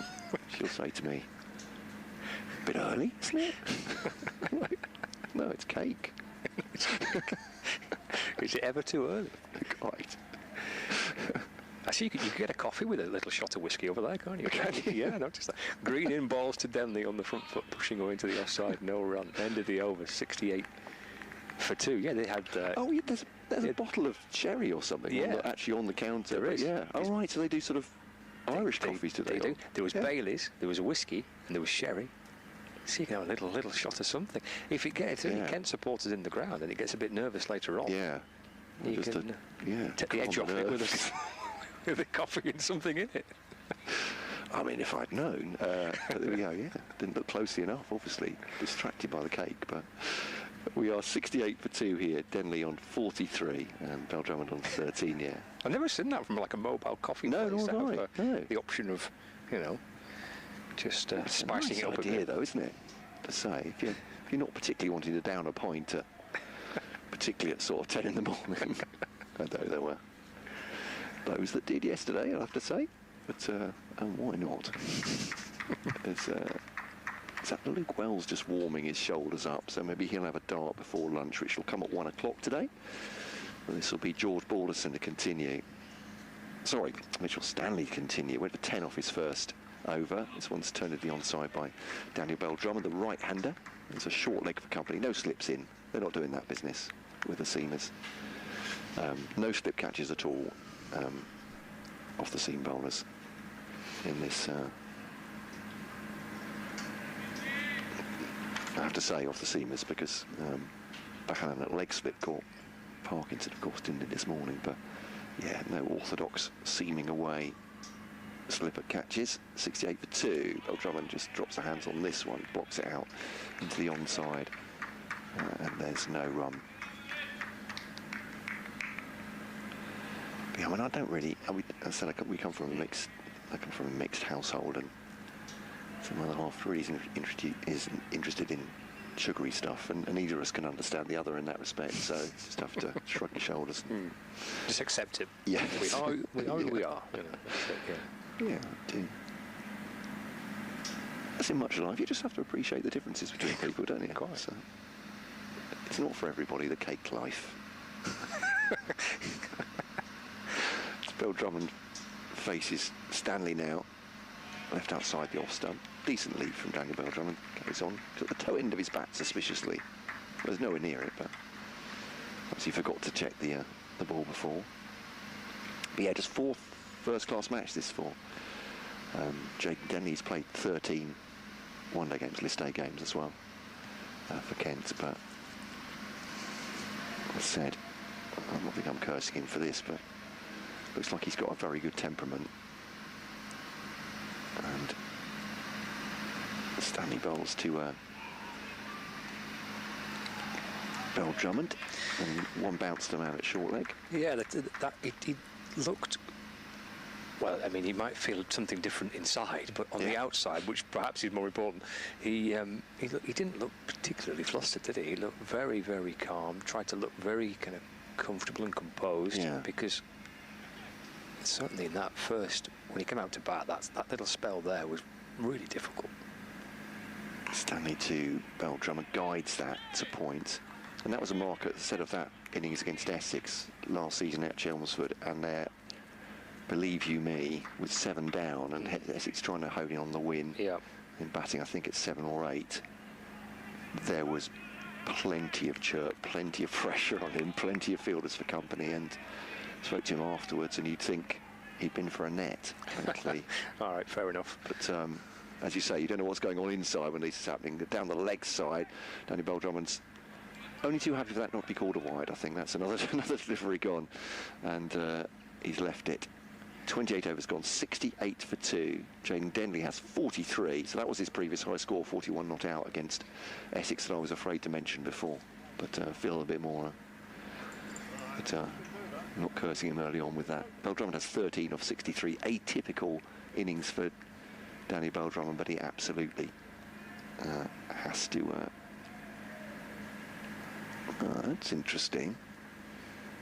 Umpire Milnes at the far end, having a good look at footmarks, maybe. 2 of the Lancashire fielders also looking over it. Jaden Denley there. I'll be very interested in what's happening at that far end of the pitch. Yeah, well, they bowled a lot over the wicket, haven't they, from that end to try and help Green at this end. 3 catches around the bat, Denley on strike, and Green fires one in down the leg side, taken by Hurst. Yeah, of course, the umpire has to keep an eye on the wear and tear. Make sure it's all above board. 68 for 2. 5 minutes to go before lunch. Green to Denley. Reverse sweep from Denley, which he got out pretty early on to Green. He got the shot out early on, he didn't get out to it. He played it confidently early on in the innings and has gone for it again there. Fielded by Bahanan, just at backward point, no run. 68 for 2. And there's Green in. He's gone for the 4 ball there. And he jabs the bat down. Green asking whether it hit the toe first or. That's defended by Denley, just blocks out into the offside. 68 for 2. 2 slips, silly point. Green in. He likes that as Green, but umpire Sue Redphone doesn't. That's a big appeal. He went cartwheeling away. The Green, the close catchers are hopping up and down. Not out. There's the call from the umpire. Last couple of deliveries from Green, he's pushed a little quicker and fuller. One spearing in towards the toes of Denley, and that one on towards the pads. 43 to Denley. Green balls again in the end. That's worked out towards the leg side. It might bring him 4. It'll certainly bring him at least 2. It does bring him 4. The full toss, low full toss from Green, which is flashed out through mid-wicket for 4. Denley moves to within 3 of a 50. 47 not out. Already his best score this. Laying up maiden first-class half-century. 1 ball left of the over. This will be the, I think, Chris Green's final over of the morning. Into Denley. Well, is the bat on that or not? It's trickled away down towards short fine leg. No, it's going to be. Oh, there's nothing on it. It's been given as a bye. Well, there's the end of the over. So that might be Green done because we're 2 minutes away from 1 o'clock. I suspect it probably will be. And Green then through the course of this morning, and he was into the attack early. Anderson only bowled 4 overs from this north end, and quickly thought, I'll get my off spinner in. Well, he's bowled 11 overs, and he's picked up 2 maidens, 1 for 22. And been a bit too exciting to give you an update on what's happening in the United States with the cricket there. But I like our morning update on that. Nothing overnight, no games, as anyone who knows anything about the MLC will know. But I'll see a graphic here of the points table 2025 so far. 3 teams thriving, 3 teams struggling at the Unicorns from South Africa, San Francisco even. That will be a reach. The Texas Super Kings, Washington Freedom, top 3, and then completely tailed off. MI New York, the Knight Riders of Los Angeles, and the Orcas. You fear for them in 6th place. No wins so far from 4 games. Will they be in a relegation playoff? Who knows? Not me. Mitchell Stanley found the wicket to Jaden Denley, shortish down the leg side. Denley leaves that one the heck alone. 73 for 2. Yeah, damn right he does. He's got no interest in that one.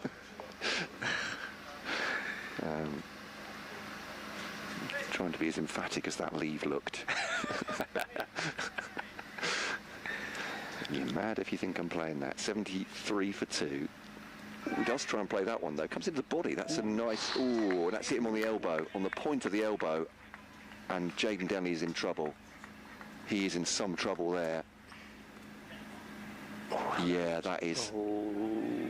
And oh my goodness, you do wonder for Jaden Denley there. It's hit him on the left elbow, came up towards the body, and he's dropped the bat.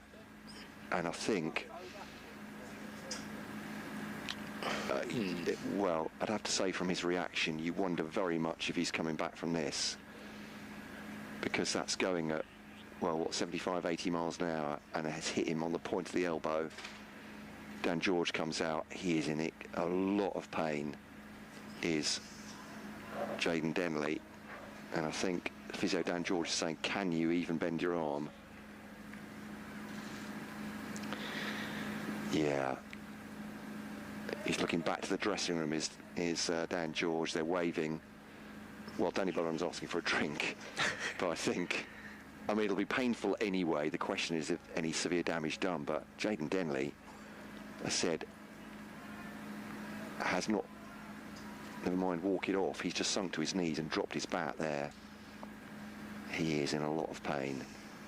And, well, there is a break in play here. I'm off to an update. Okay, wish him well, whatever the state of the game here. 73 for 2. He's on 47. Denley Bell-Drummond on 13. And, well, Jaden Denley takes a drink. There we go. Well, does that indicate he might be thinking of batting on at this point? But let's see. I'll leave you with Scott Reed. Yep. This might take a little while just to work itself out as to whether they, or whether obviously mainly he feels like he can continue. The physio's come out and taken a look, and he's going to take a little bit of time to compose himself. So we've got 4 balls left of the morning. Kent to 73 for 2. 2. Jayden Denley's 47 not out, and Daniel Bell-Drummond on 13. For our viewers on Lancs TV, you can see Jayden Denley. He looks like he's going to have a couple of painkillers. He's shaking his head, or nodding his head towards his captain. His captain, Daniel Bell-Drummond, stood. Have another one, Jayden. That's it. Oof, oof. Popping the painkillers. God, you feel sick as well as the pain, wouldn't you? And he's flexing his left hand, he's clenching his fist in his left hand. The question is when he puts his helmet on and pops his glove on and picks up his bat, is how he's going to be able to properly grip his bat. Well, and a couple of painkillers. He's got the helmet on. He's putting his glove on. The key will be here. He'll practice whether he can have a bat and hold the bat, and how will it feel. Well, it feels, at the minute at least, okay. The question will be, what will it feel like when he feels bat on ball? He'll try and leave it if he can, but sure Stanley will certainly try and make him play. But yeah, he's going to have a go here, Jayden Denley. We'll have a much clearer idea. Stanley's in. Oh, he's hooked it down towards fine leg.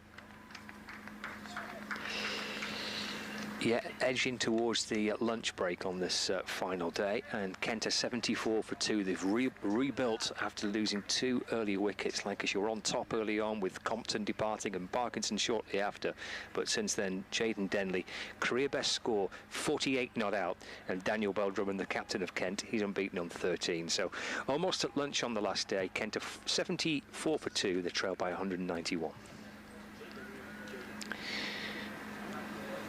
Well, he'll be hoping that his captain can negotiate 3 deliveries here and allow him to have 40 minutes to try and see if the discomfort and the pain disappears over lunch. Here is Stanley into Bell-Drummond. Works that away towards the leg side, and there's no run. This really has been, with 2 balls to go, a very, very gutsy effort from these two. There's clearly a lot of batting still to do here for Kent, but it will feel, I'm sure, a lot better for them if they can get to lunch knowing they've got 8 wickets to work with in the final 2 sessions. Stanley in to Bell-Drummond. Goes full, and Bell-Drummond just nudges the ball away to the onside. There's no run, and his young batting partner at the other end will be ever so grateful that his skipper is happy just to tap these deliveries away and negotiate this final 3 balls to get Kent to lunch. Here we go, final ball of the session. It's been a fantastic couple of hours. Really good spell by Lancashire and a really good determined fight back by Kent from these two. Stanley to Bell-Drummond, short ball. Gets underneath it and he gets to lunch as well. Daniel Bell-Drummond, who's faced 66 deliveries for his 13 runs. And Jayden Denley, 48 not out. A really gutsy effort from the young man to try and battle through to lunch and reassess it during the lunch interval. He's clearly in discomfort. He takes the glove off in his left hand. He's carrying the bat under his right arm. He gets a tap on the back from his captain. It's a very, very gutsy and impressive effort from young Jayden Denley to have got through that session with his team under pressure. He's 48 not out, career best score for him. He'll be hoping he's okay to resume after lunch. Outstanding start by Lancashire in a game where there's been very, very few periods where the bowlers have been on top in this match. They managed to find a period where they could apply some pressure and make it feel like it was difficult with those 2 early wickets, and then we've seen the recovery from Kent. Terrific couple of hours. Lunch on the 4th day. Kent 74 for 2, trailed by 191. We'll catch you in 40 minutes.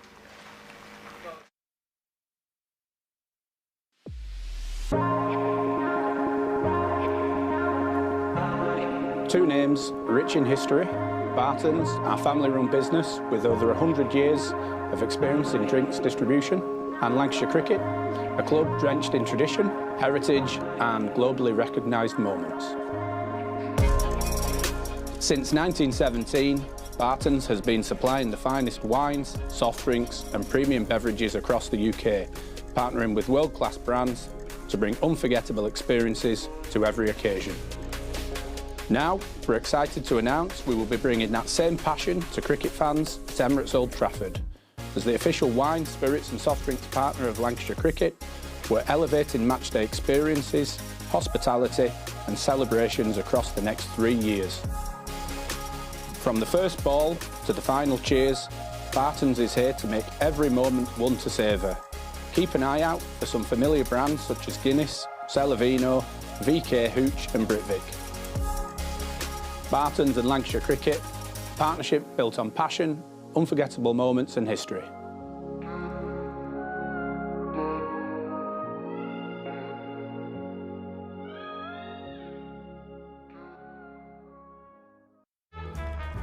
L is for the way you look at me. O is for the only one I see. V is very, very extraordinary. Welcome to the opening day. Oh, that is a wonderful shot.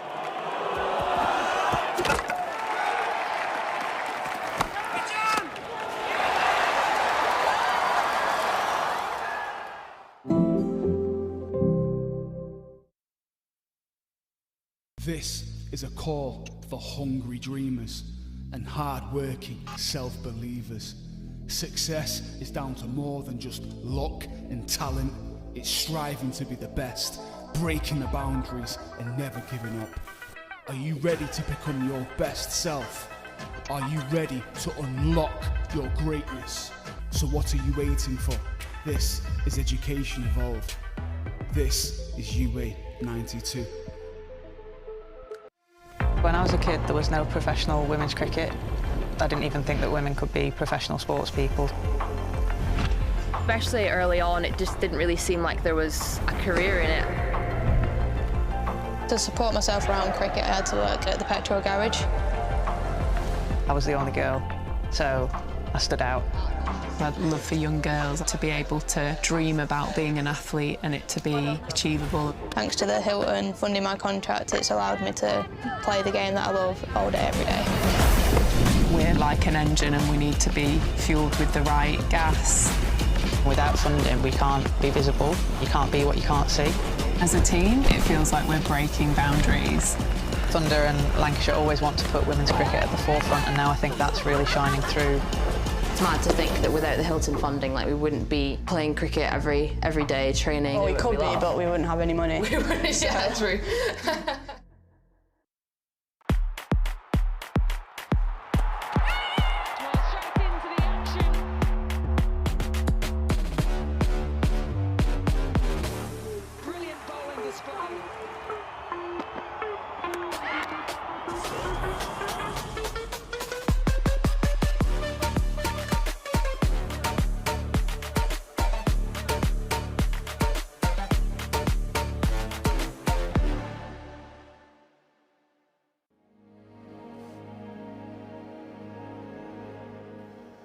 Hello and welcome along to another edition of Beyond the Boundary. This week I've got with me a man who's no stranger to Emirates Old Trafford, former Director of Cricket here at Lancashire. It's Ashley Giles.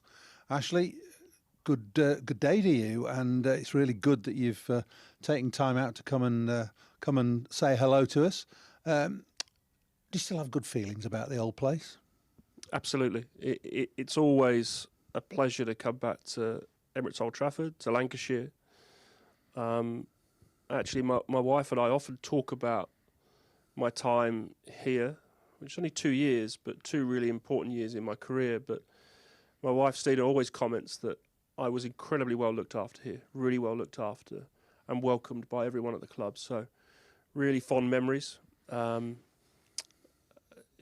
working with everyone from, you guys who were on the board, right through all the coaching staff and the players. And it was also a great privilege. It's a fabulous ground, fabulous history.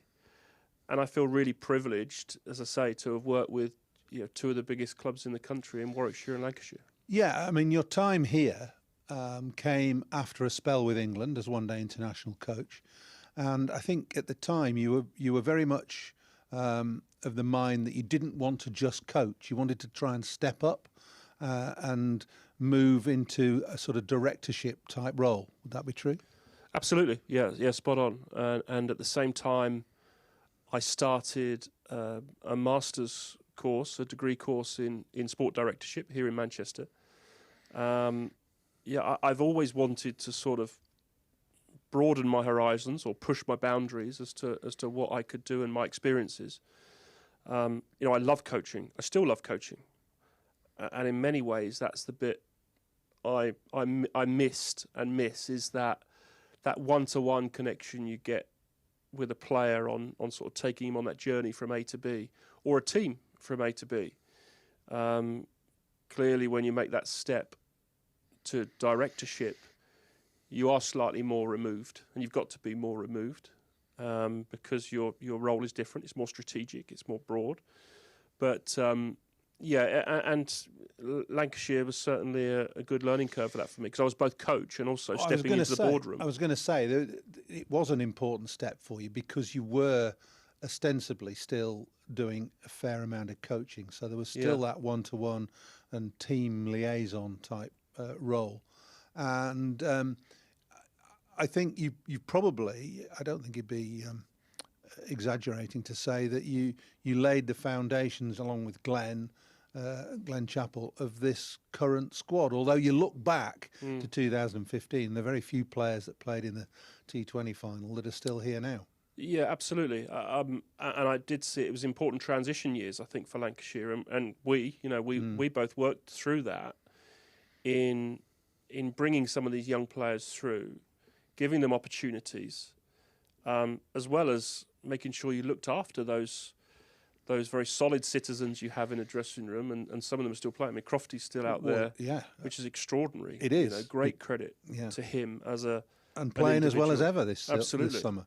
But yeah, I really enjoyed that, and actually when I look back, because my first role at Warwickshire was both sort of coach and director, and that was a similar role to I had here, and in many ways they're the most enjoyable because you get the best of both. It's very challenging, and in the modern world with the amount of cricket we're playing in the different competitions, very difficult, but I did enjoy that role.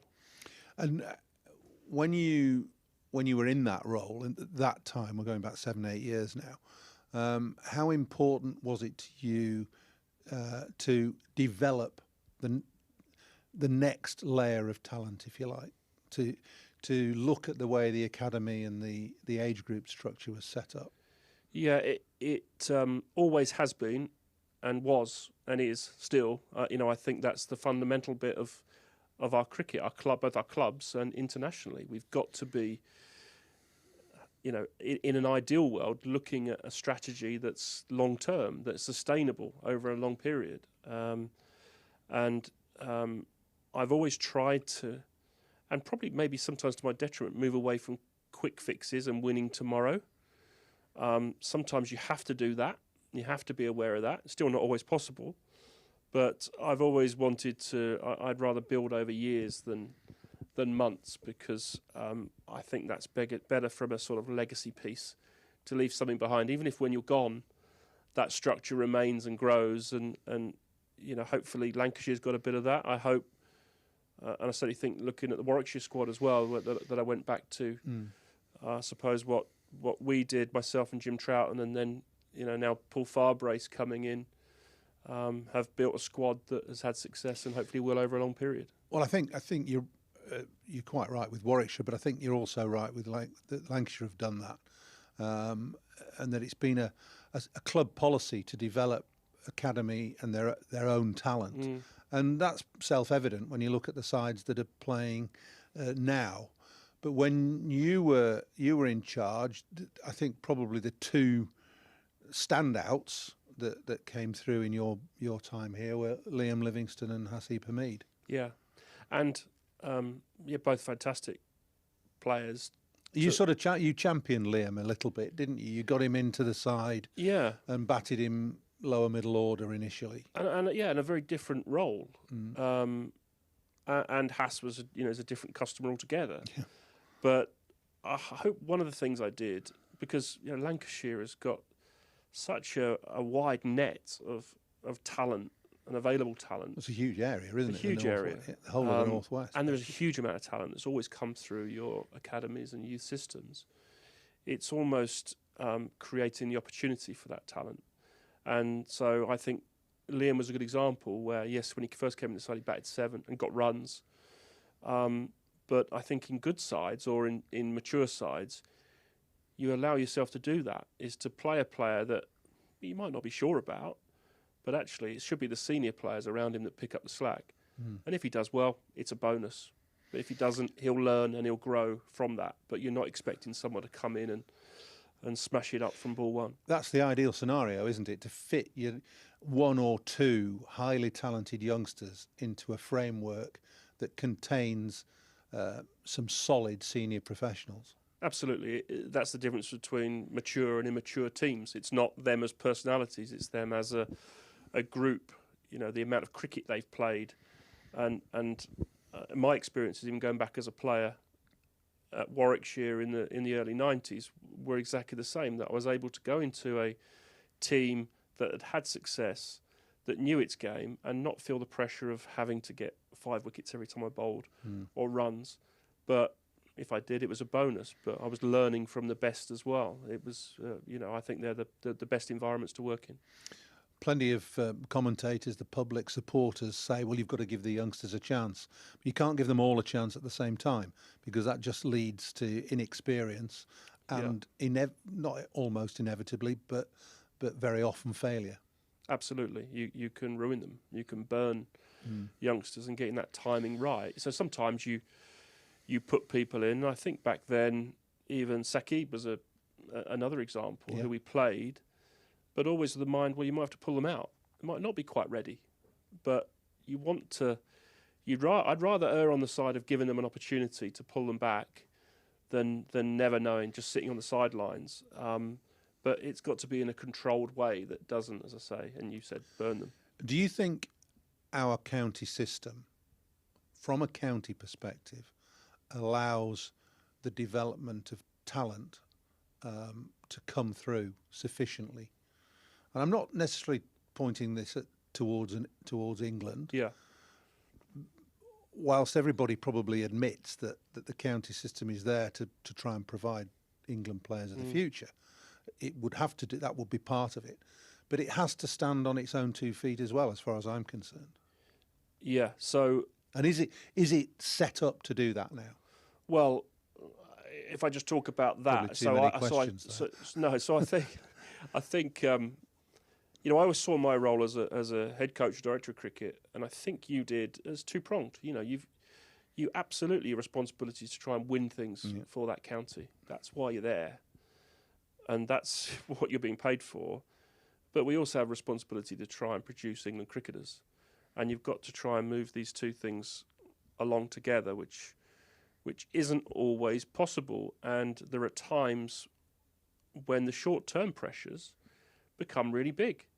And so the choices between playing a young player, giving him opportunities, giving him time, perhaps, are somewhat conflicted by winning tomorrow. And I think many of the counties have faced that problem. Many of the directors of cricket have faced that problem.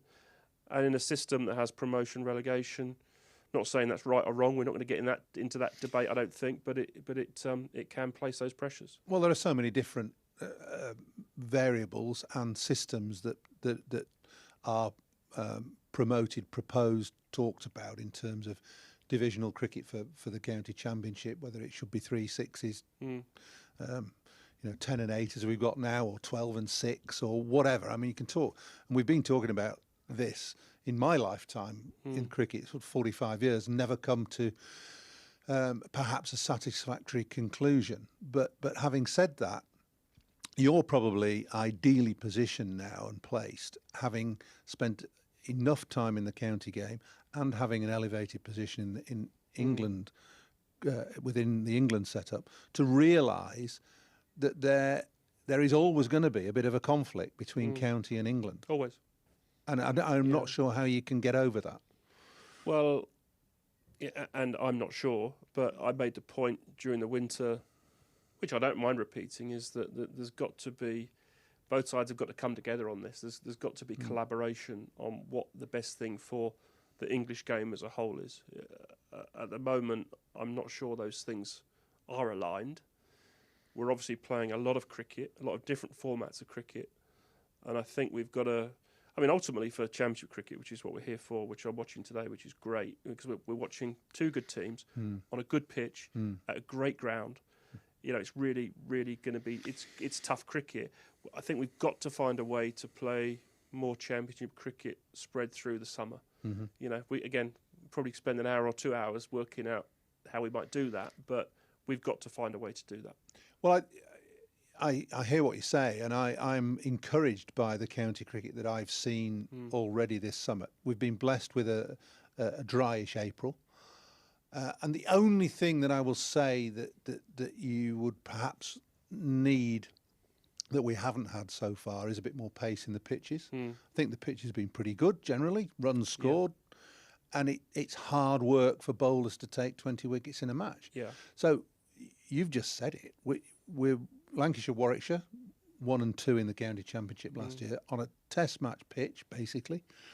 This is the sort of cricket that the selectors should be looking at and making decisions from, in my view. Yeah. Would you agree with that? Yeah, absolutely. This feels to me to be the top, and this wouldn't be the only game in the country, but this is the sort of top end of cricket. I think your point around pitches is a good one, the pacing pitches. And I think if we spread 4-day cricket throughout the summer a bit more, we'd have more variance or variation in that, and you'd probably have more pace later in the year. There's no doubt the weather actually in April is pretty good. Generally. It's generally pretty good. And we've got some very good groundsmen who can prepare very good pitches. But they're still going to lack some pace at this. You know, you'd have to be a magician to get them rock hard and flying through at this point. And we know, well, what you want to do is play on varying pitches in varying conditions. But at the very top end, yeah, you want some pace and some carry, and guys who can bend their backs being rewarded for doing that over long periods on generally good wickets, good surfaces. If you had a magic wand, and you've already said we need to try and play more 4-day cricket in the summer, I think there are 5 games actually in June and July this year, which is not bad, better than it has been. But if you had a magic wand, would you continue with all forms of the game that there are now? I think it's a given that we've got to carry on with 100 because you know the amount of money and time and effort and marketing and that has gone into that. I think I'm answering my own question. I think T20 cricket's essential for the counties, and we've got to play 4-day cricket. So we've got to try and fit it all in. Absolutely. And that's the eternal question. It is, and then 50-over cricket. You know, we've got a World Cup coming up next year. We're world champions, and whilst in this current generation it won't have such an impact, but if we're continuing to play World Cups that are 50 overs, and you know there is a chance some of the next generation of players won't even play 50-over cricket, and you know I know that the way we set up for our 50-over cricket, which is fantastic, is more suited to the shorter format anyway. But I suppose if I had a magic wand, what would I do?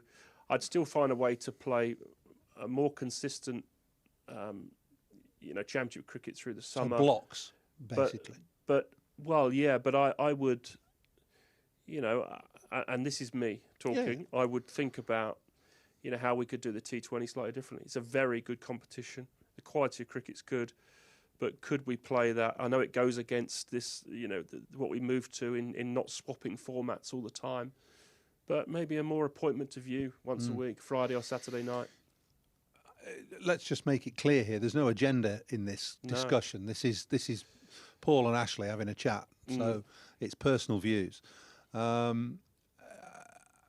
It's interesting what you say about 50-over cricket, because one of your the finer achievements, I think, in recent years was to was to be head of England cricket when we won the World Cup in 2019. And you talk about 50 over cricket. I remember covering the 2015 World Cup out in Australia and New Zealand. And prior to that, it was thought and mooted that this might be the last World Cup of 50 over cricket. Yeah. And it was New Zealand coming along and McCullum playing the way he did and challenging the norms of 50 over that reinvigorated the game, which was great. Yeah. And that probably sparked England, because we'd been perennial failures from way back in the 70s. We'd never won it. So it was time we did, and we did. So basically, did that consume your thoughts in your England role at the time? Well, year one, certainly. That was my first year in the job, was leading into the World Cup. And you know, most of that preparation had been done by Strauss, Morgan, Bayliss leading into that. But I felt great pressure in getting that over the line. You know, we went into that as favourites.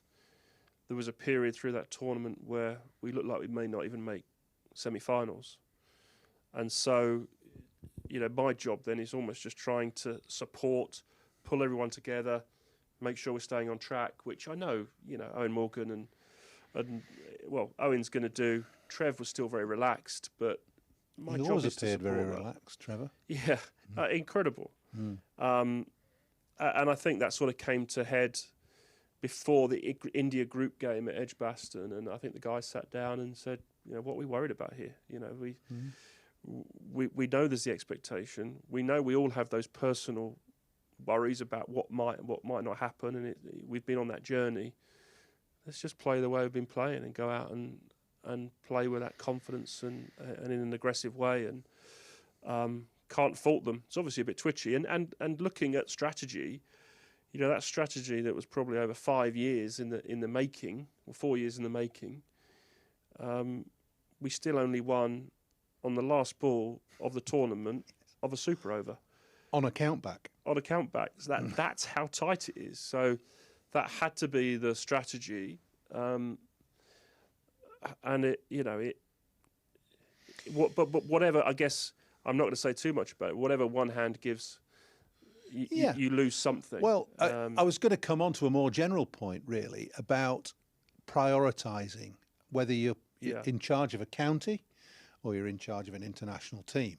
There is so much cricket played. Yeah. There are so many different tournaments, so many different series, so many different forms of the game, that the hardest thing, I think, must be to treat each game, match, series with equanimity. Yeah. It's impossible, because you have to have a priority at some point. Yeah, so firstly, from a county point of view, and this is just my experience again, would be to, you know, we start every season with the high hopes, we challenge for everything. And then I think as the season ebbs and flows, you know, sometimes you're surprised. So for us, when I was at Warwickshire, you know, the 11 season, the way playing championship cricket, finished runners-up to you guys, to Lancs, and then 1 in 12, was a bit of a surprise the way we took this uptick. But our white ball cricket dropped off. I think the way, you know, us winning T20 in 15 here, we struggled through some of the group stages, but peaked at the right time. And you know, you sort of put your foot on the throat. With England, absolutely, we've had to, you know, Test cricket, however we've played, whatever results have been like, there's always been you know, one of our priorities. It's just the conditions we faced on and off the field with COVID and everything else, and the opposition we faced on the field have been really challenging. But certainly in white ball cricket, after the 19 World Cup, we made the choice with 2 T20 World Cups coming up to make that switch to prioritise T20 cricket, to be able to challenge for a T20 World Cup or a World Cup. We knew we wanted to go into it as best in the world. So whereas I think when I came on, we were 3rd in the world in T20 cricket, 3rd or 4th. We got ourselves to number 1 in the world, got in a good position. Our 50 over went from 1st in the world to 2nd in the world, but that was a strategic decision that we didn't have a 50 over World Cup for a few years. focus on T20, and so we're happy with that. And barring a couple of overs that went wrong in the UAE, we played some really good cricket in that World Cup and could have been double white ball champions. But so in that terms, yeah, there's a lot of thought goes into the prioritisation. Do you think that in England we have this? It's a preoccupation, but do we have too much emphasis on Australia and the Ashes? Or is it right to do that? It's clearly an emotional series, a very important series. And you played in one of the best Ashes series of all time in 2005. And, yeah, it has. I played in '81. Yeah. So both iconic series amazing. in a way. And huge historical importance. But because of that, they almost become watershed moments. The fallout from the last series. Again, we won't go into too much, but generally happens around World Cups and Ashes because they're deemed as the most important thing. There's emotion, there's the history, etc., etc. And now we live in an environment that is just craves 24-hour news, and sometimes there's got to be change. There's something's got to happen, but there is a lot of importance placed in those series.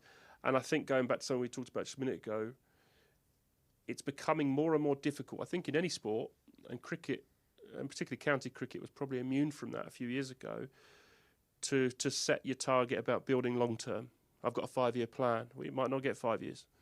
You've got to win next year. Instant success. Yeah. And that leads you to making some decisions that maybe you wouldn't in other cases. That's an interesting point. I mean, the public demands success. Players want success. They're not in the game a long time, are they? They don't want to be necessarily part of a side that's going to win in 5 years because they might not be playing then. Yeah. So it's a very difficult balancing act. Having said all that, you put yourself, I think, where you wanted to be. Your aim through your formative years at Warwickshire, then as an England one-day coach, and then with Lancashire and then Warwickshire, you wanted to be at the top of the tree. Yeah. You won't have any regrets about that, even though things perhaps haven't worked out quite as well as you would have liked. Absolutely. I've always set about what, and again, you look at where you've come from, your journey in cricket, all the things you've achieved. I look at mine. I still feel very privileged to have worked in the environments I've worked in and do the jobs I've done. And I wanted to work at that level, of course. The last 2 or 3 years have been the most challenging because of some of these circumstances we talked about, particularly with COVID, and challenging not just for me, but for everyone involved in that system, whether it be, the board, chief exec level, the coaches, players, everyone. It's been incredibly challenging, and at the county level as well. But no regrets. I think I'm sort of 3 months down the line of coming out of that role now. It's I've actually had a nice chance to reflect, and I feel fresher for it. I think there's some challenging times ahead for everyone still, but it's I love cricket. It's an amazing environment to work in, but we'll see what the future has in store. So having been at the top of the tree in terms of coaching director of cricket work, what does the future hold for Ashley Giles? Does he want to try and continue in that? Does he want to move into perhaps another sport? Or would you be happy perhaps getting back to grassroots and saying, I'm just a coach now. I'd like to have another go at coaching. Yeah, well, I think that's the process I'm still going through at the moment, which is great. Yeah. I've got some time to do that thinking, but when I reflect, I have done all of those roles. I've been a head coach, I've been a director of cricket, I've been the sort of national selector, I've been a one-day international coach, I've been the more director suit sort of role, and MD. So I have a lot of experience across cricket. Cricket is well, the world's a massive place. The cricket world's quite small. You know, it's the sort of, it always reminds me of going to Lords for the Test match. You always see the same faces, don't you? The same characters wherever you turn. That's what the cricket world's a bit like. So the moment, you know, I certainly haven't fallen out of love with cricket. As I just said, I love cricket. So it could be cricket, could be going into form management, coaching. I'm pretty much open at the moment, but you know, I'm also open to looking outside the box and working across sports, across countries, because ultimately the things we work with, Walt, are, you know, the fundamental thing is good people, structures, strategy. But I think the people thing's the most important thing. You get the right people around you, you've got a chance. Ashley, thank you very much. It's been a pleasure to chat to you for half an hour or so. We could probably have gone on for hours and hours and hours, but I'm glad to see you have come out of your England experience okay, and you're looking refreshed, and who knows what the future holds. Thank you very much. So thanks, Ashley, and we'll see you again soon on Beyond the Boundary.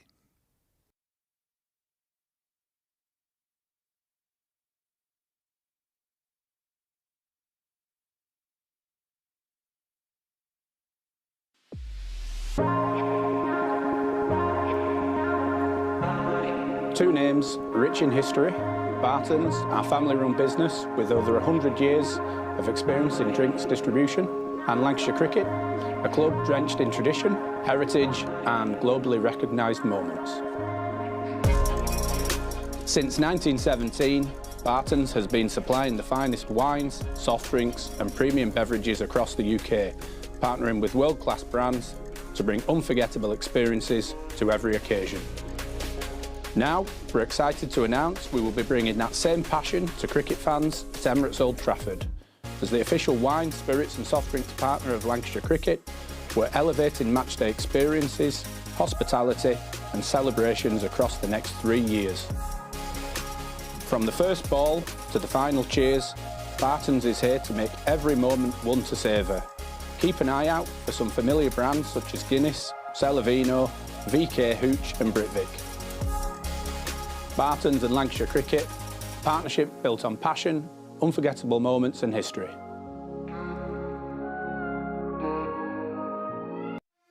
When I was a kid, there was no professional women's cricket.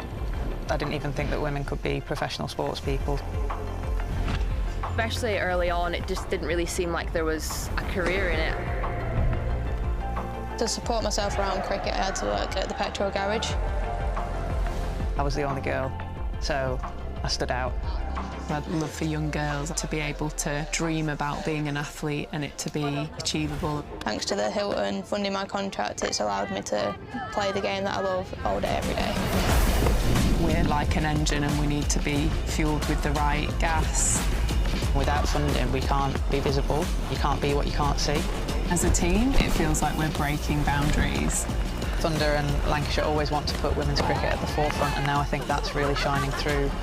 It's mad to think that without the Hilton funding, like, we wouldn't be playing cricket every day, training. Well, we could be, but we wouldn't have any money. We wouldn't, yeah, true.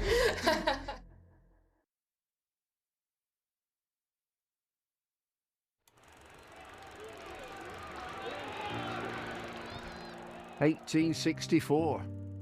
We were first class then, and we're first class now.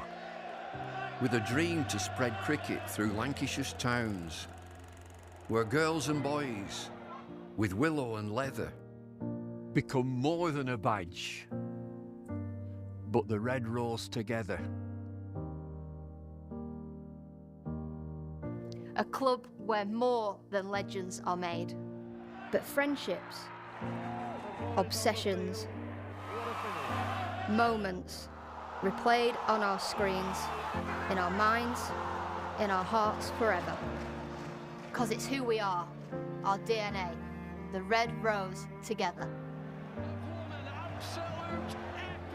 Statham, Briggs, Jimmy, Freddie and Joss, Chappie, Sir Clive Lloyd, Carol Hodges, Kate Cross. What a roll call. It's a hard one to measure, with future names still to be written on the red rose together. We're all about people. It's what the red rose really means. Yeah, the ones signing autographs, but the ones behind the scenes. Our community, grassroots, the ones that feel tethered. Whether you're from here or belong here, we're the Red Rose together. And what about this place? Talk about world-class venues. Internationals, gigs, events. You can choose from a menu of triumph, of disaster, of pain, or pleasure. We've seen it all at Emirates Old Trafford, with the Red Rose together. Red ball, white ball, lightning and thunder. Have you ever sat back? Have you ever just wondered how far we've come? The storms we've weathered, or how far we'll go as the Red Rose together.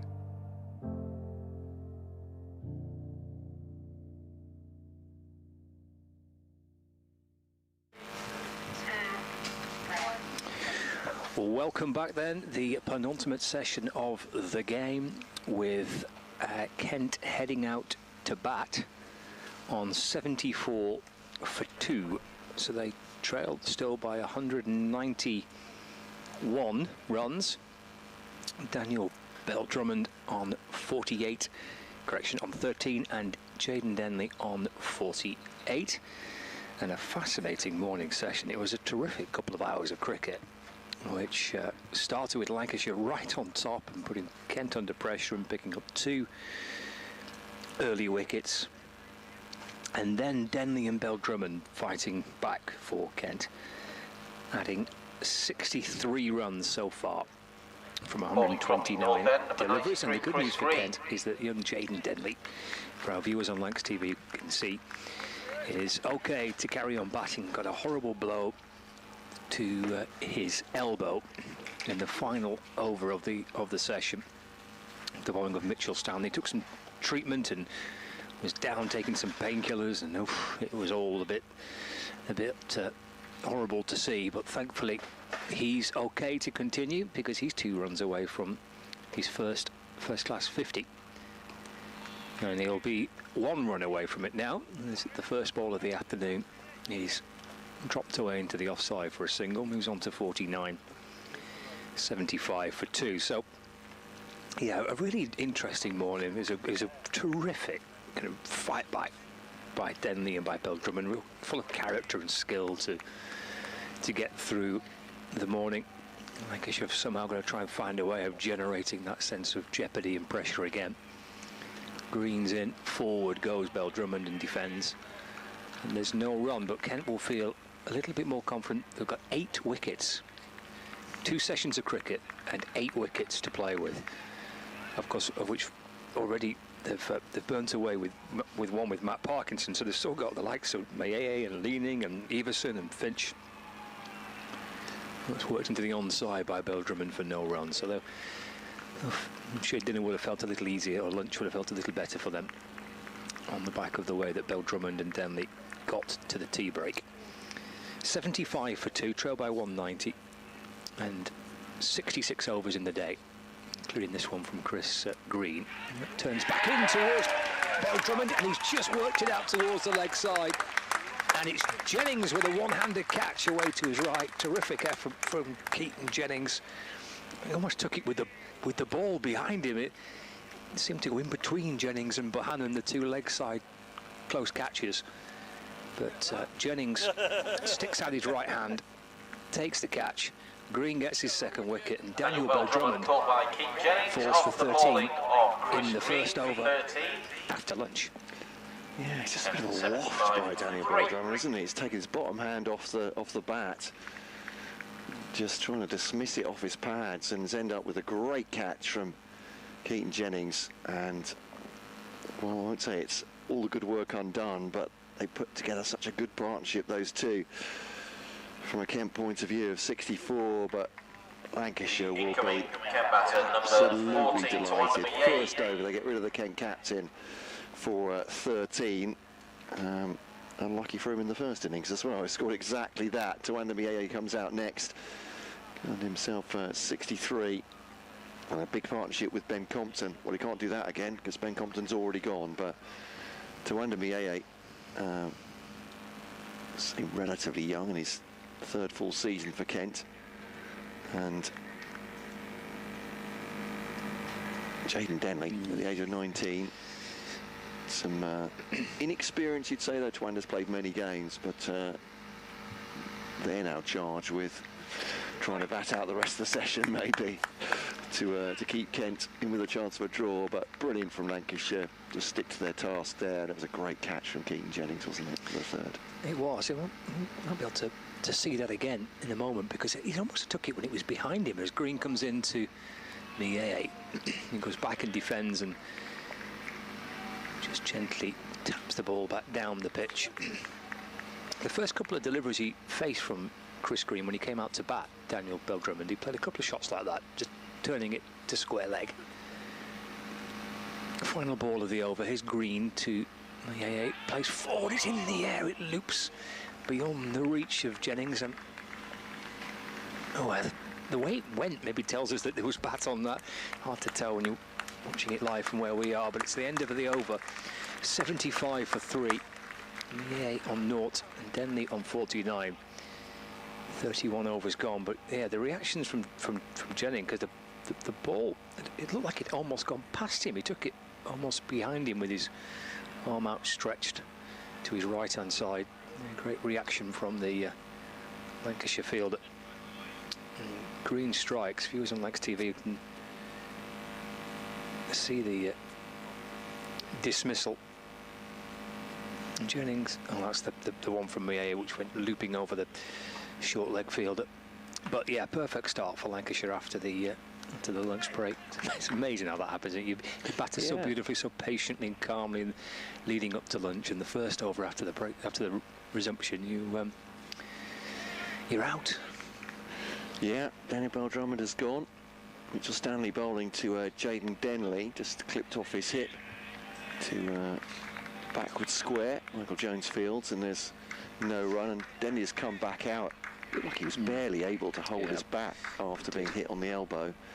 But good news for Kent, he's back. I mean, he just immediately came out with the painkillers, didn't they? And but he was kneeling on the ground after he was hit, and it did look dire for him. But batting against Mitchell Stanley, the very man who hit him, short ball, leaves that wide. Well, I'm going back to it. Can Jaden Denley not say, "You're all right"? We'll have that as another delivery of the 96 overs. Thank you very much indeed. But no, Mitchell Stanley actually has got some strapping around his right elbow. I don't know if that's that. Is it kinesic tape? Just to support the muscles there. But bowls to Denley. Oh, jabs that past Luke Wells at backward point from a shortish delivery as well. Looking to guide that, but sorry, it's Keaton Jennings, isn't it there? Tall man though, not very far away from a catch, but then he gets himself a single. Yeah, it didn't seem to be, did it, for a second? It got a slightly nervous look. 50 of that for Denley as well. Sorry, I should say, yeah. Congratulations to him. Not the most convincing shot, but 50 from 74. His maiden first-class 50. It's been a fabulous effort by the young man as well this morning. Clearly can bat, and he's clearly got plenty of grit about him too, because he took a horrible blow to the elbow, shook it off, managed to get the next delivery, he paddled it down to fine leg for a single to get off strike. His captain got him to lunch. 40-minute break, and he's out there again to try and continue. That's Mieye drives us into the offside, really timed, and it's fielded by Tom Bailey. I suppose though he looked in intense pain there. There's no flesh around that pie, is there? So the nerve endings are very close to. I'm not a doctor. I'm just show my ignorance on it. But yeah, certainly can be incredibly painful. But presumably no fracture there. So he could grip the bat, and no ball. Ducks underneath it to Tawanda Mieye. This is just fuel to fire to my potential law change. No, thank you very much. End of the over. umpire.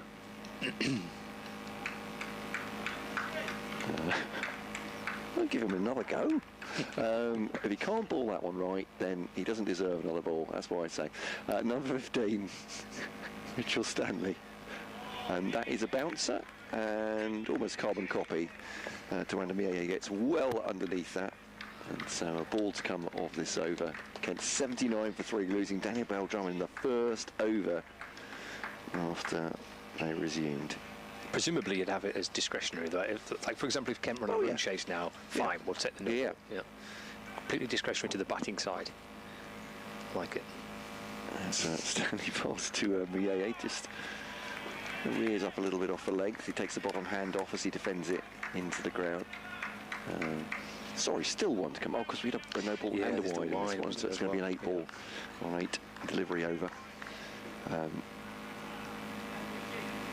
But yeah, I mean, Kent at this point could just put it in as a default until further notice. Umps. As Stanley bowls to Mieye, takes that one on, low pull away to Chris Green, just back of a length from Stanley, and single taken to backward square. Mieye is off the mark. Denley has 50 from 74, and yeah, in the potential jeopardy of him just hooking that one close to, or rather lifting it close to Keaton Jennings. Almost lost the 50. Scott, thanks for reminding me. But yeah, it's been a great effort. Whatever happens in this game, this will be one to remember for Jayden Denley, showing real character, especially after the injury as well. 50 from 74. Yeah, looks a good young player. Yeah. Obviously, I mean, he's batted in different positions too for Kent, hasn't he? It's not like he's starting his first-class career and been given one particular role in the batting lineup. He's been asked to do a couple of different things so far. But this is a real gutsy and skillful 50 under a pressurised situation.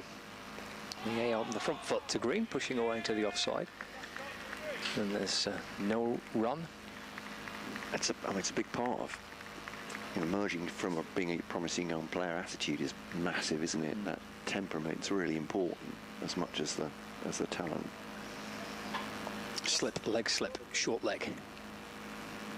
Down the leg side from Green, but he's pitching on about leg stump and then turning away.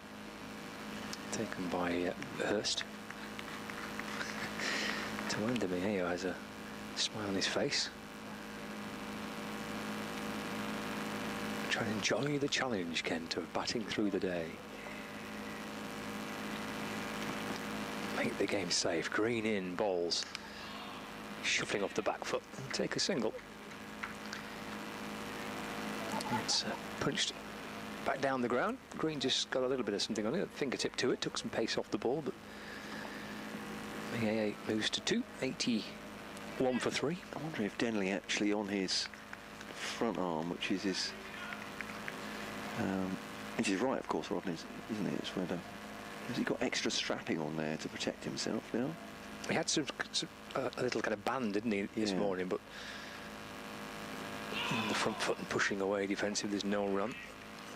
Maybe he has a little something extra on there to give him some protection. It was a sickening blow, wasn't it? I mean, right on the elbow. Here comes Green, balls again. Half an appeal from Green around the wicket, just drifting on towards the pads, but certainly sliding away down the leg side. 81 for 3, so into the afternoon session. Denley has 50. Mieye on 2. 1 delivery to go of the over. Green in balls and left by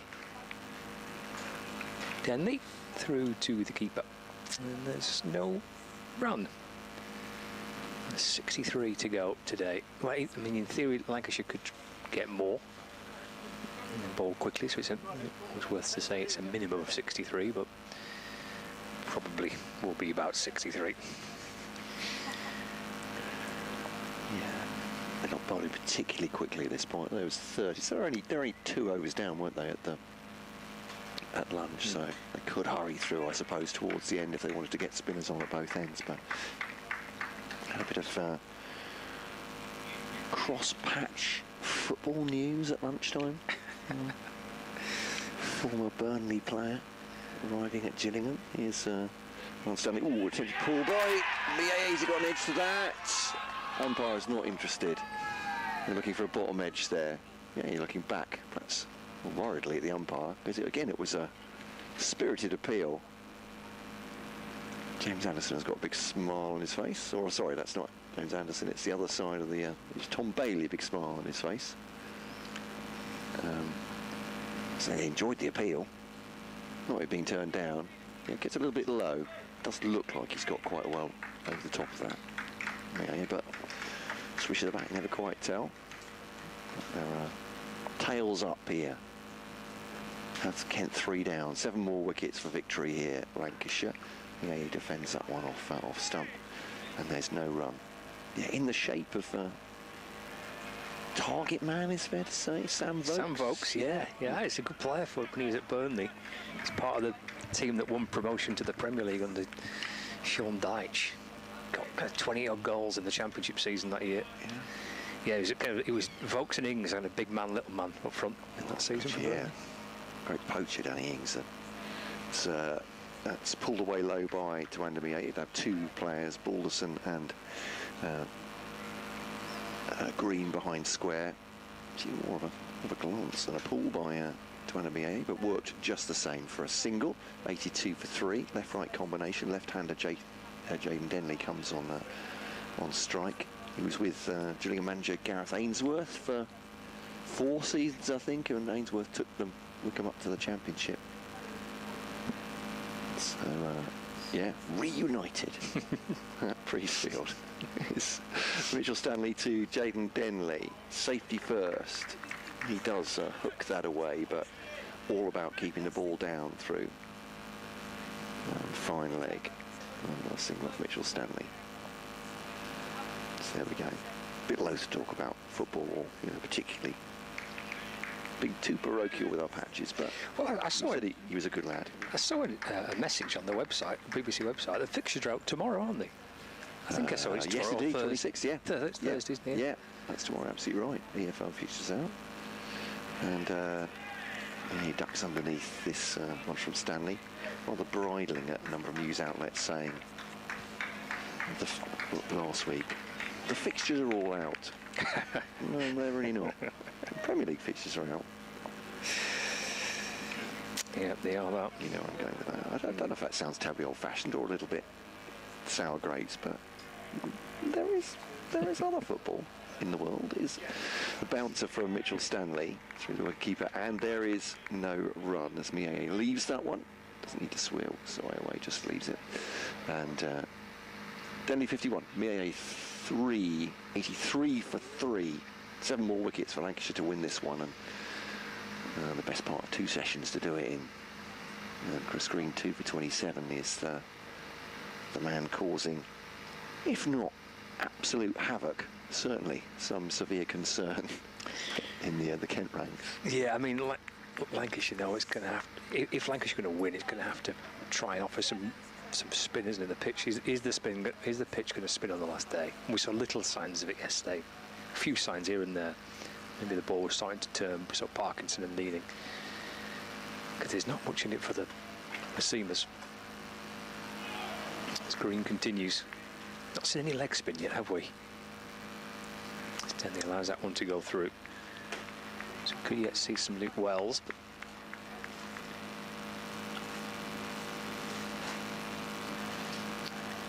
Green to Denley. Just taps that ball away to the offside, and there's no run.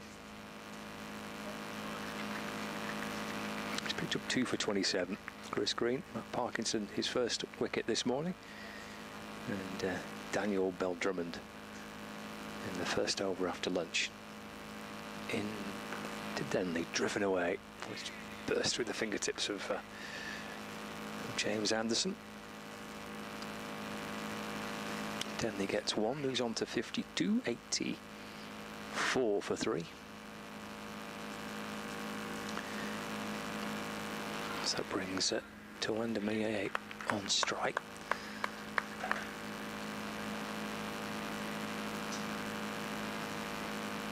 Green comes over the wicket to Mayeye. He's gone back. There's an appeal from behind. Only a little bit from the close catches, but nothing from Chris Green.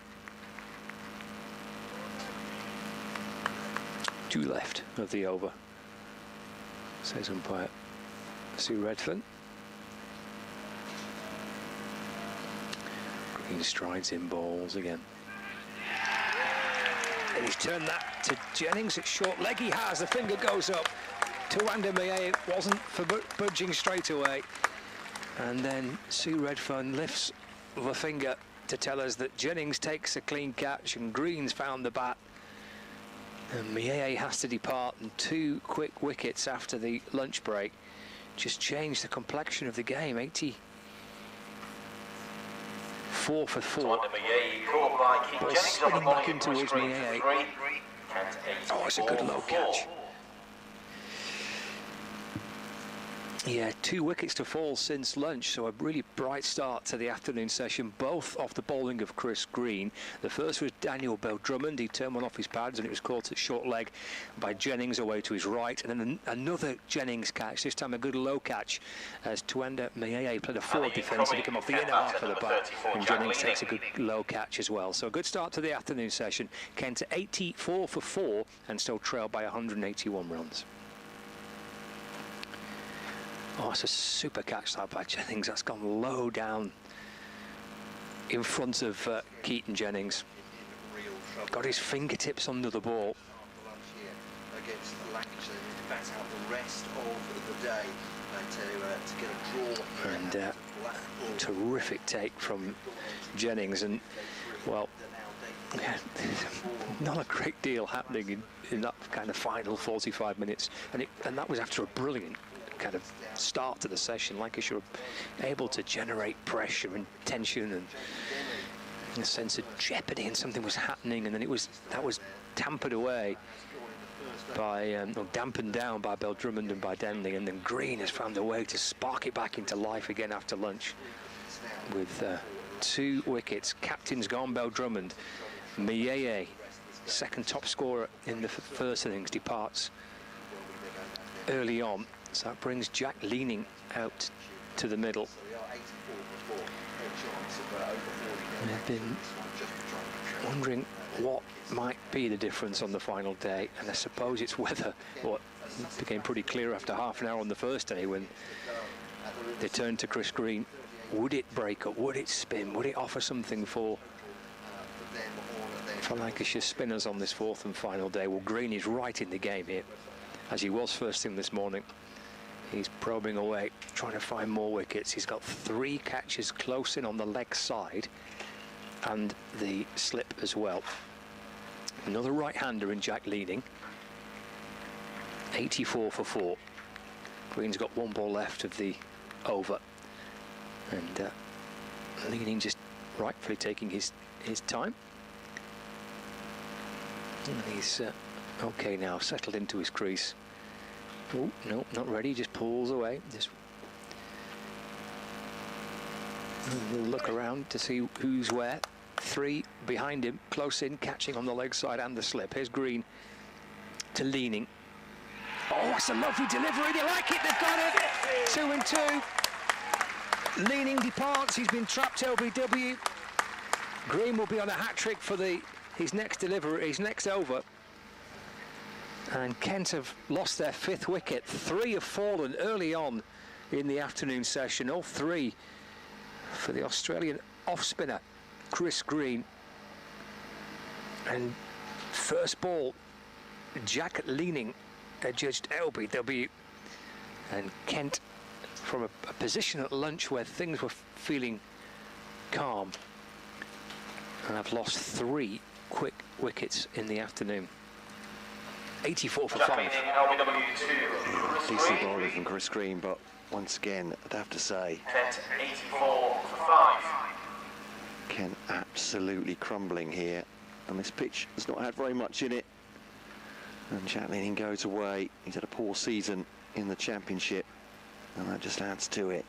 2 in 2. Jaden Denley, at 19 years old, looking on as 3 batters have left him in the space of 4 overs. So sounds as a great spell from Chris Green. He'll be on a hat-trick when he starts his next over. Joey Everson comes in, but Kent are running out of chances now, and from a decent chance, Lancashire at the beginning of the day are very much favourites now to win this one. Kent will have to put some real stunning resistance up if they're to take this much further. Yeah, it changes the whole complexion of the afternoon, doesn't it? All of a sudden, with 8 wickets in hand and 2 sessions to bat, now it's down to 5. Beg your pardon, sorry. Just Denley seeing this bouncer off from Mitchell Stanley and dropped just short of Keaton Jennings at backward point, and that could have been 3 and 3, never mind a hat-trick. As the bowlers change over, and just reacting to that, Jaden Denley, the short ball so close to Keaton Jennings. And at the moment, Jaden Denley is the one bright light in this Kent innings, but it's a bit of a capitulation after lunch. And I say that, obviously there are 2 sides in this, and Chris Green's bowled very well, but Kent all at sea after the interval. Is Stanley to Denley, pulls that away, won't get a run as it's fielded by James Anderson, Lancashire captain, perhaps honing in. 100% record of captain, that would sound good, wouldn't it? Played 1-1-1. But yeah, it's a sorry tale, and Kent supporters have heard this one too many times, not only this season but also last season. Let's see what they can do. Or will it be Lancashire steamrolling them to an early victory here? As Stanley bowls to Jaden Denley, pulls that one away again, a shortish delivery, and good half stop there. Is that Michael Jones just behind square? He was fielding there, but actually he completes the fielding, doesn't it? But, it's going to be a single for Denley at the end of the over. 53 for him. Everson going to face his first ball now.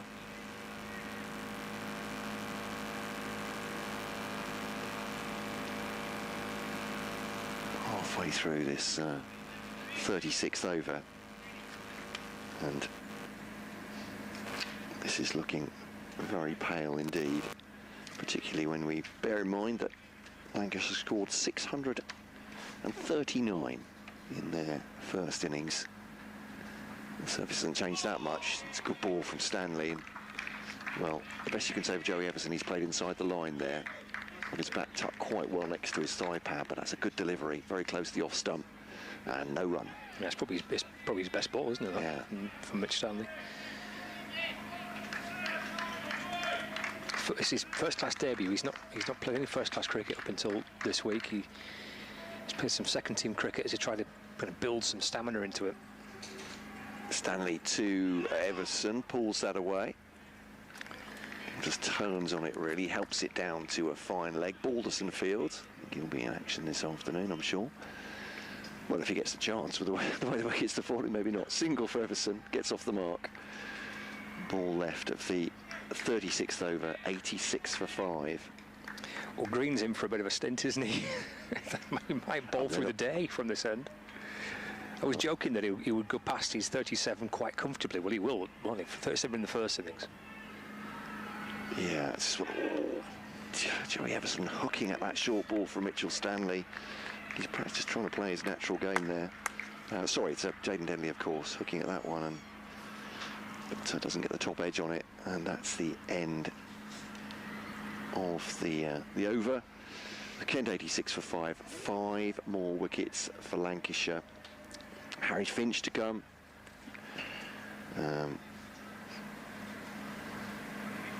Grant Stewart to come, of course. Parkinson was elevated up the order, wasn't he? So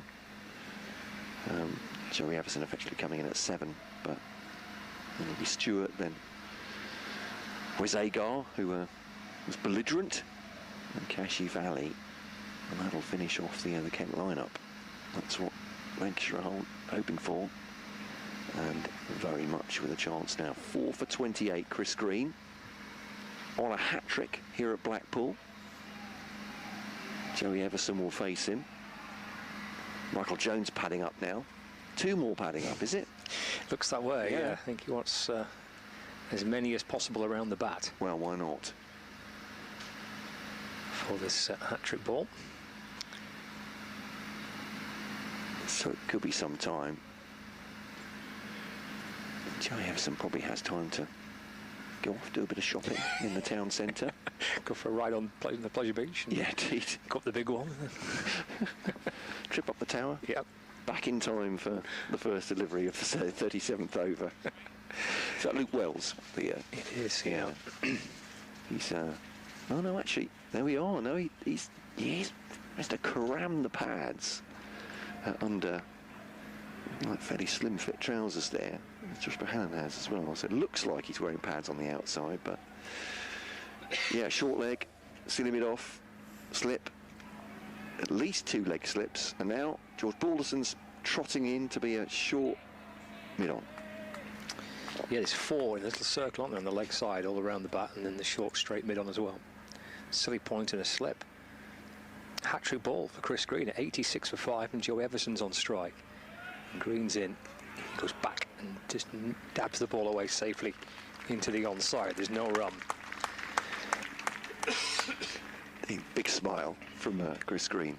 No hat-trick then, but they're not taking the pressure off Joey Everson either. No, they're keeping those catches closer, and why not?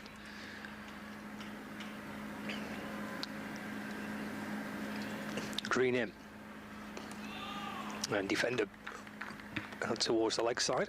And there's no run. You can see, the viewers on Links TV, the 4 in a little U shape around the bat on the leg side. 2 leg slips, short square leg, forward short leg.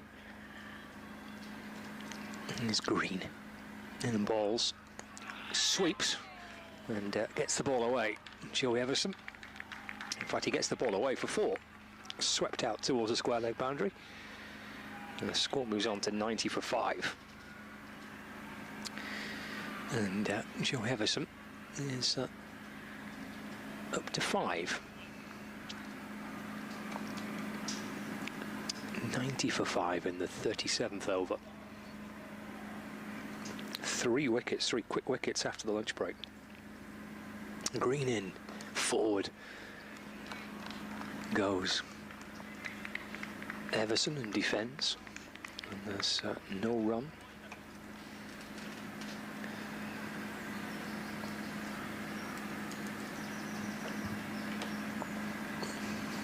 Four for 32 for Chris Green, looking for his 5th, but not on that occasion, and pushed away into the back down the pitch. And again, there's no run.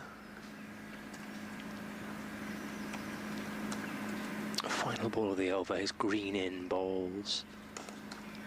And that's clipped through straight mid on for a single. Joey Everson will keep the strike. He moves on to 6. 5 runs coming off the over. 91 for 5. Trailed by 174 runs. If you just rejoined us after the lunch break, looking at the scoreboard either on the screen or listening to us say 5. What's happening? 5. It was 2 at lunch. Well, the wickets of Denley Bell-Drummond in the first over after lunch, caught by Jennings off green for 13. Tuanda Mieye caught by Jennings off green for 3, and Jack Leaning caught by Wells off green for 0.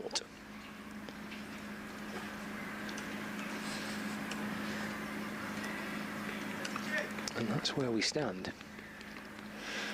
We do indeed. Mitchell Stanley to continue to Joey Everson. It's a single for him so far. It's on the top of the bounce. Great stop. At point Oh, it's Ashton Turner there, isn't it? Just... He's got his Lancs shirt.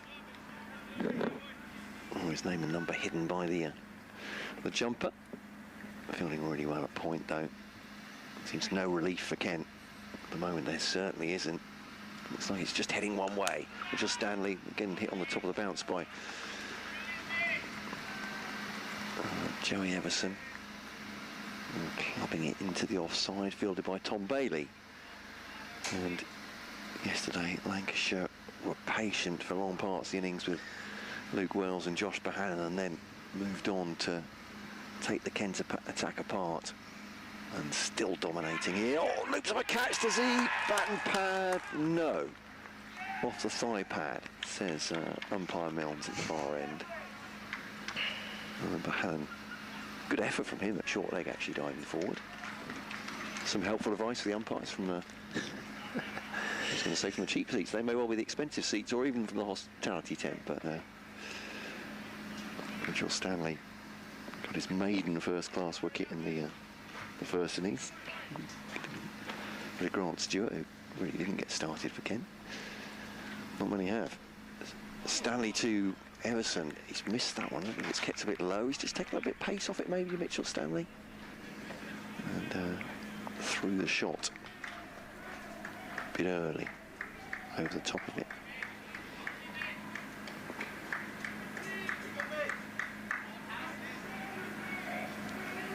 And you can hear some shouting perhaps on our microphones from the far end of the ground. There's a sports day going on at the athletics track in Stanley Park, and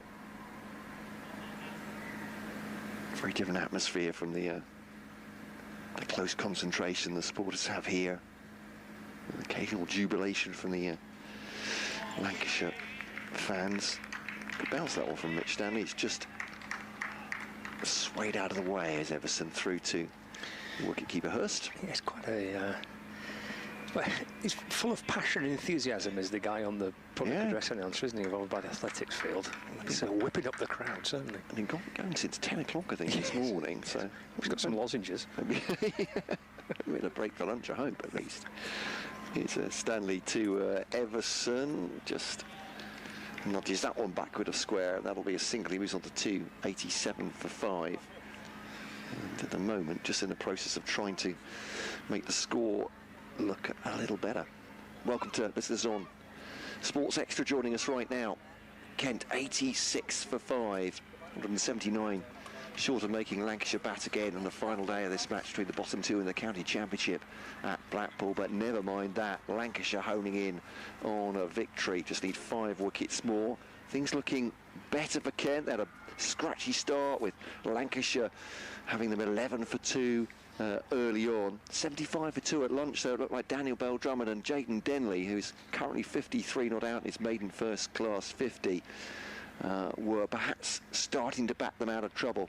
None of it. Denley Bell-Drummond goes in the first over after lunch to Chris Green, who's followed up with 2 further wickets, 2 in 2 balls, in fact. Bell-Drummond going for 13, Mayeye for 3, then leaning for none.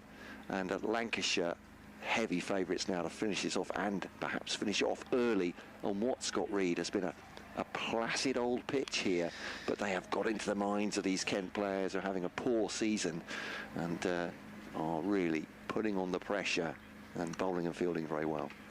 They have. They've found a way, and that was in the first hour this morning. And it's happened now for the kind of 40-odd minutes since lunch of building pressure and making genuine sense of jeopardy and tension, and the bowling dominating the batting, which hasn't happened up until this period, certainly not for a sustained period like this. As Joey Everson goes back and works his next delivery from Chris Green out towards the leg side for no run. What we saw in the morning was Lancashire start like this. They took a couple of early wickets, the tails were up, pressure was on, and they were right on top of it. And then Daniel Bell-Drummond and Jaden Denley slowly dampened that down. The front foot and defending Joey Everson for no run. And got to lunch with Kent 74 for 2. And that sense of, well, pitch is flat, Kookaburra ball. game's only heading one way, and then Chris Green manages to find a spark. 2 wickets in 2 balls, the whole thing changes again. Everson going back. The ball slides on past into the gloves of Matty Hurst for no run. And it's been generated by Green. Has picked up 4 wickets, but at different times a pressure applied from the other end from the seamers. Green just pushed that one straight on. The last delivery bringing Everson forward and defending into the offside. And there is no run. So yeah, we're back to this point where we were after kind of half an hour of the morning, where Lancashire feel as though they're right on top again, and all of a sudden Kent are wondering how they managed to calm it all down. They've got Denley going serenely at one end of 53. Can he find someone to back with him? Joe Everson at the minute has that task. Change of line for Green's off spin. He's right arm around the wicket. So Everson, who's in the air, is clipped away through the leg side. His catch is close in. He's managed to find a way through them, and they'll come hurrying back for a third. Denley wanted to come back for 3. He was running towards the danger end. The throw coming in towards the keeper's end. And they have scampered 3 for Joey Everson. So he moves to 10. 95 for 5. So yeah, really set again for another fascinating spell. But can they find a partnership to calm things down once more, as they did with Jaden Denley and Daniel Bell-Drummond this morning? Green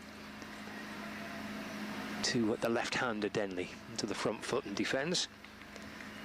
Pushed away into the offside, and there is no run. So 95 for 5 is the Kent score in their second innings. The deficit is 170, and those wickets to fall since lunch. Daniel Bell-Drummond for 13, just turning one off his pads to the leg side, and Jennings at short leg catching away to his right one-handed. To Wanda Mayer playing a forward defence and getting right forward. The ball comes off the inner half of the bat and it disappears low to Jennings. He gets his fingertips underneath it at short leg. He fell for 3, and the very next delivery, leaning, caught by Wells at slip off the bowling of Chris Green for naught, to leave Kent on 95 for 5. You're listening to Scott Reed and Matt Cole here on BBC Lancashire, BBC Radio Kent and Sports Extra, as Joey Everson flays that into the offside. Well, he'll not be caught wondering, that's for sure. He really has put bat to ball there, and that's gone through. A shortish delivery, just been smacked out through extra cover for 4 runs. Goes on to 10. Yeah, not been many of those to hit, hasn't there? I mean, that was there for him.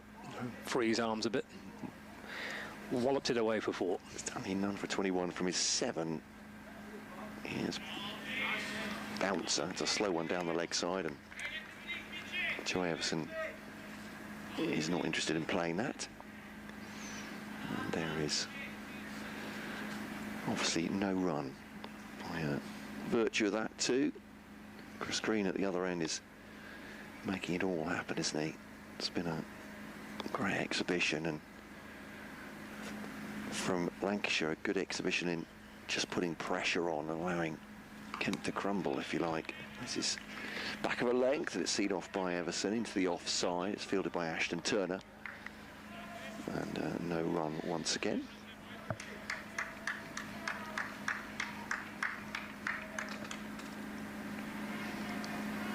I mean, even to be in this position kind of an hour or so into the afternoon, well, not quite an hour, but 50 minutes into the afternoon session, I think I should be able to generate this sense of pressure.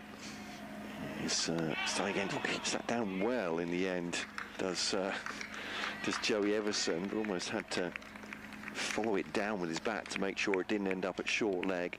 And a good bouncer from Stanley, near his throat high. You're just looking at Chris Green's figures after lunch. 5 overs, no maidens, 3 for 11. Atypical of figures on this pitch, I think it's fair to say. So Stanley bowls to Everson. He's nudged that past the man at short leg. Bohannon ends up with James Anderson. It was an intake of breath after every delivery at the moment. There's real pressure on Kent here. It's a fabulous effort to be in this position, to generate this sense of jeopardy, because there's not really been any periods of the game where it's felt as difficult to bat as it has done through the course of the day. Bowled to Everson. As well, just keeps this down through fine leg. Off middle stump, good length delivery, and that'll be the end of the over. And Everson moves on to 15. Jaden Denley has 53. The key figure, the 5, at the end of the 99 for 5. Yeah, it's turned quickly, hasn't it? Since lunch, 2 down at lunch, and in the blink of an eye, 5 down, staring at 59 overs to be bowled. A lot of work to do. Even just to making Lancashire bat looks unlikely. Yeah. It's about just trying to bat through the overs if they can. Chris Green set to start again. Over number 17 for him. 100 on the board, 100 for 5. Here's Green to Denley, going back, sorry, to Everson, and going back and working the ball away to the leg side for a single. Takes him on to 16 not out. 101 for 5. It's a trail by 164. Brings Denley back on strike. So 2 slips in place. Left-hander Jaden Denley. And Chris Green's off spin from around the wicket. And bowling. Left alone by Denley. Like he was tempted to have a play and then pulled the bat away. Nestles into the gloves of Hurst. Oh, there's no run. Green, feet together and up onto his tiptoes, and bounces his way in and bowls again to Denley, who defends. And there's no addition to the score. Conditions are okay as well. There's no problem with the weather today. It's actually as bright as it's been for the last day or so. Blue sky and some sunshine. Little breeze around the ground for the first time. There's not much squeaking of the media tent today. No. Green's into Denley, and that's driven. And there's no run, driven to point. Yes, we've been lucky to have a very quiet media marquee. It's been battered in the breeze. The breeze coming off the Irish Sea for the first 3 days and squeaking all over the place, but not today. Nice and still and nice and warm. Here's Green in, balls forward again, goes Denley to defend, and there's no run. Walks away to square leg. Denley just a few paces towards square leg with his bat rested on his shoulder. Gives it a gentle twirl, taps it a couple of times. Green drags his sleeve up from over his right arm and strides in again, or flattened and wide and left by Denley, and taken by Hurst. That's the end of the over. Just the single coming off it, which was from the first ball of the over.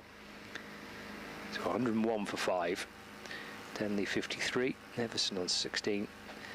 Deficit of 164 runs. Yeah, such has been the cricket, the quality and the intrigue of the cricket today. I've barely noticed the fact that it's been by far the quietest of the days. No wind and no breeze and no squeaking through the course of today. All we've had is the background sounds of the athletics competition, which is taking place on the other side of the wall, behind the beer tent. There's an athletics track and a grandstand alongside, which is full of people watching, and there's somebody on the PA system giving plenty of encouragement to the athletes. Stanley then to Everson, a bit of a leg trap forward a square. He lofts this one down towards the vacant third area. I said vacant as I threw myself across the... I mean, I do this without a safety net, ladies and gentlemen. Throw myself across the desk because the marquee, the very quiet marquee, as Scott Reed's been saying, does somewhat block off our view of that area, the third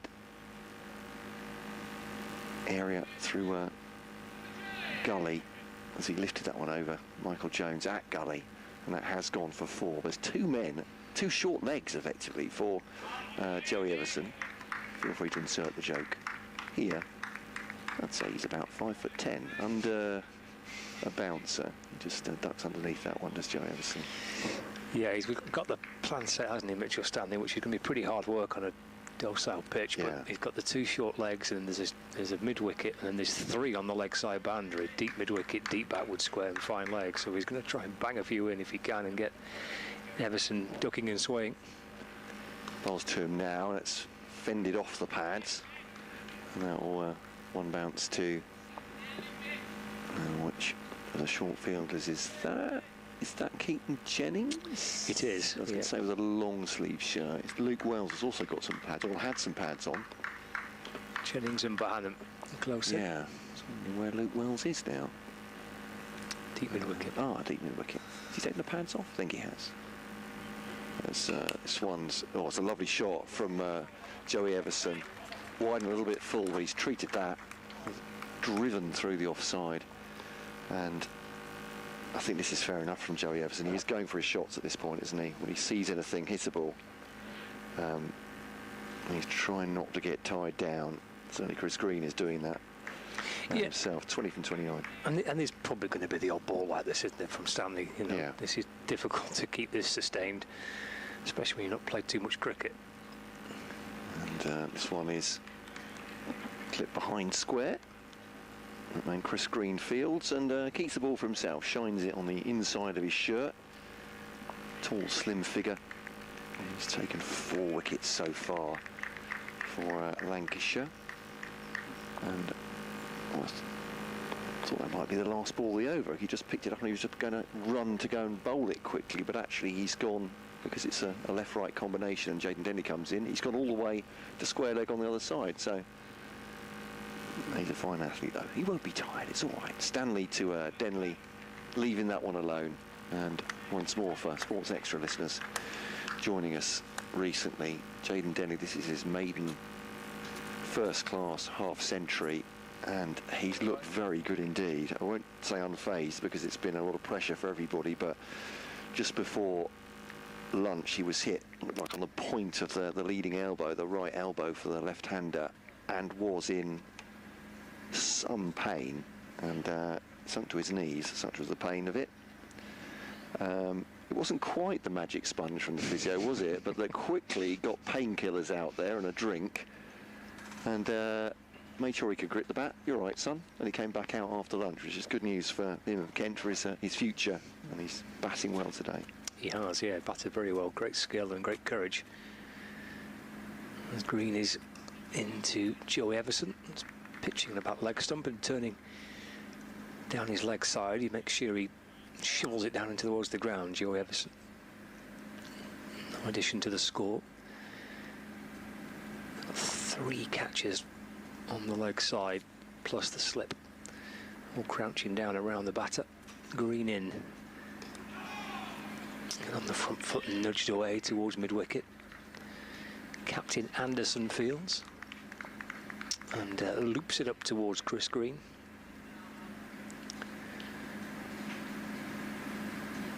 Gives the ball a bit of a polish. Stepping in and bowling again, and Everson getting forward and defending, and there's no run. And Green away to his right, scoops it up off his own bowling. 110 for 5, trailed by 155. Joe Everson 25 not out by a Sue Redfern. Has just had a little brief wander down the pitch and has settled back in to keep a beady eye on Green. He's creeping in past her left-hand side now. Bowling forward goes Everson in defence. And there's no run. I like watching Sue Redfern because after pretty much every delivery, she just takes a couple of paces backwards to her right. So a little routine, and then walks a few paces back into the position.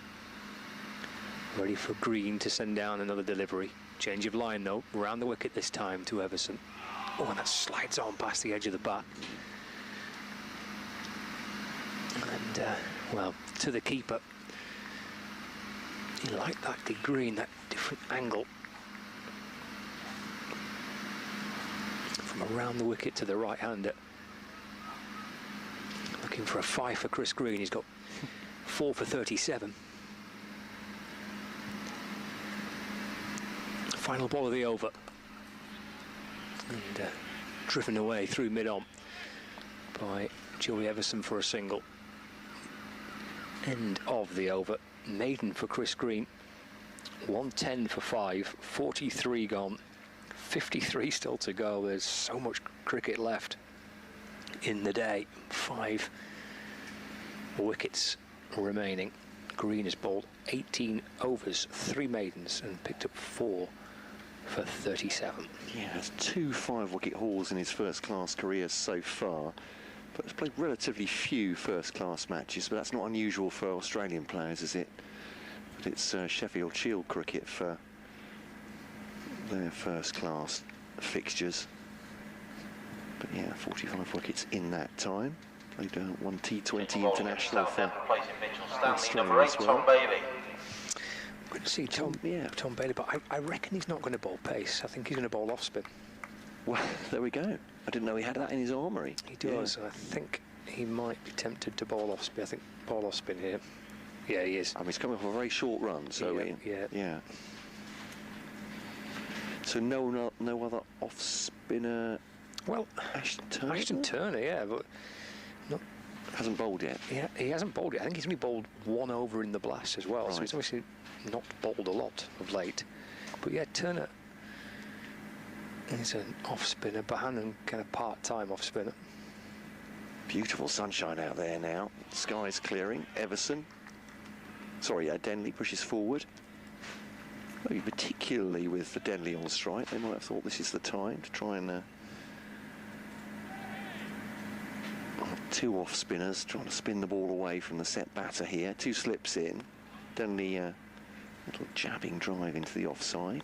Chris Green, who's doing such great work at the other end, is fielding on the boundaries as well. Didn't like the cut of his jib, Chris Green, I have to say. He's going to go seam up, isn't he, to Joey Everson, I think. Oh, there we go. I think. Oh, he is. No. Is he? Don't know. He looks like he's gone back a little bit, hasn't he? How far has he gone? I've seen him do this before. He's bowled off spin to the left-handers and then normal seam to the right. So it looks like, I think he is, isn't he? Yeah, he's going to seam up to Joey Everson. Aussie, he just has to tell the umpire and the batter which side he's coming around the stumps. He doesn't have to tell him what he's bowling. There's no prescription for saying, right, this will be seam up, moving gently away from you. He comes over the wicket and does bowl quicker to Everson, who has a huge leg trap forward of the wicket. So short leg is Keaton Jennings, and he's got Bohannon still with the fielding pads on, a little bit further back. We can't see quite how much in line he is with Keaton Jennings, but just slightly round the clock face. And then there's 2 more. Luke Wells is there. I think Ashton Turner is there, and Everson rudely defends that into the offside. There we are.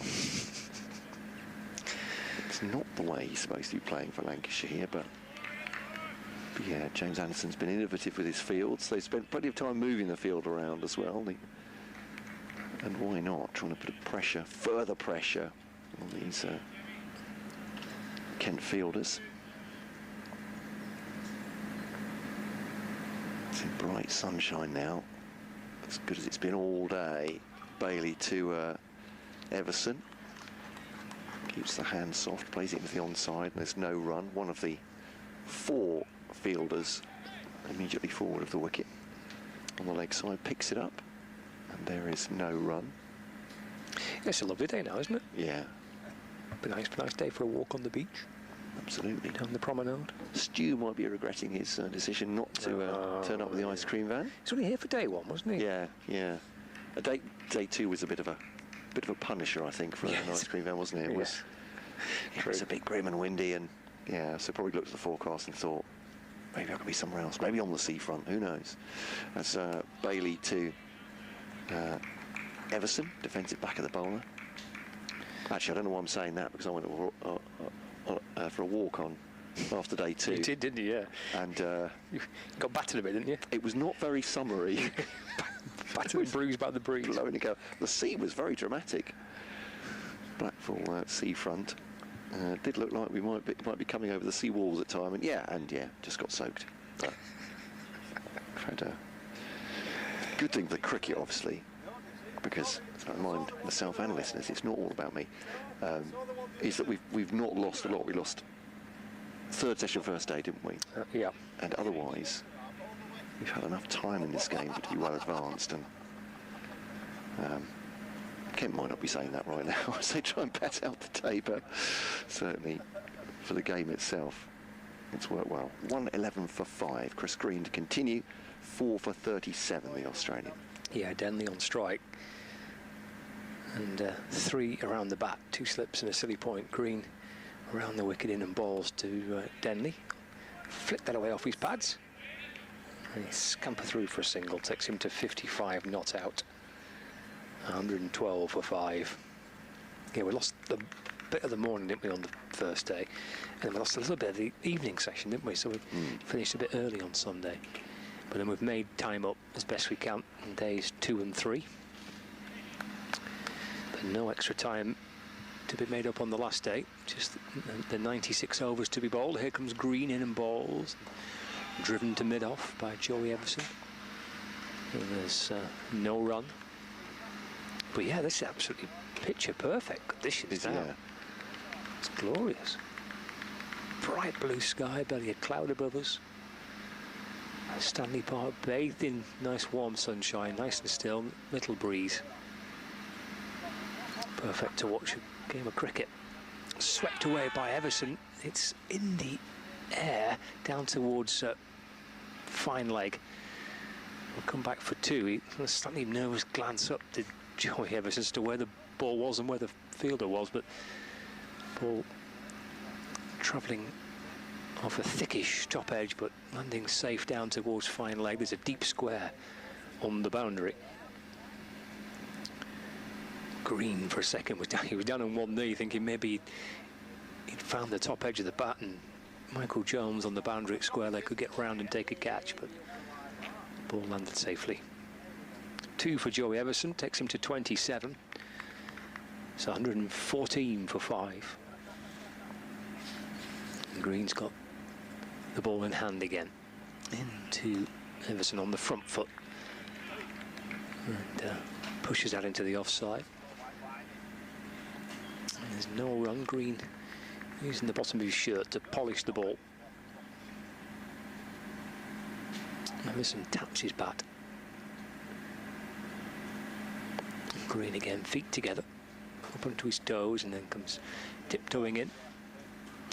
Everson going back, it's in the air, nudged away to the leg side.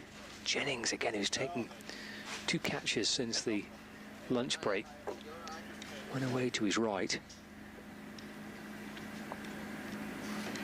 I'm not sure if he carried, I'm not sure if he even came off the bat. It's difficult to tell from here.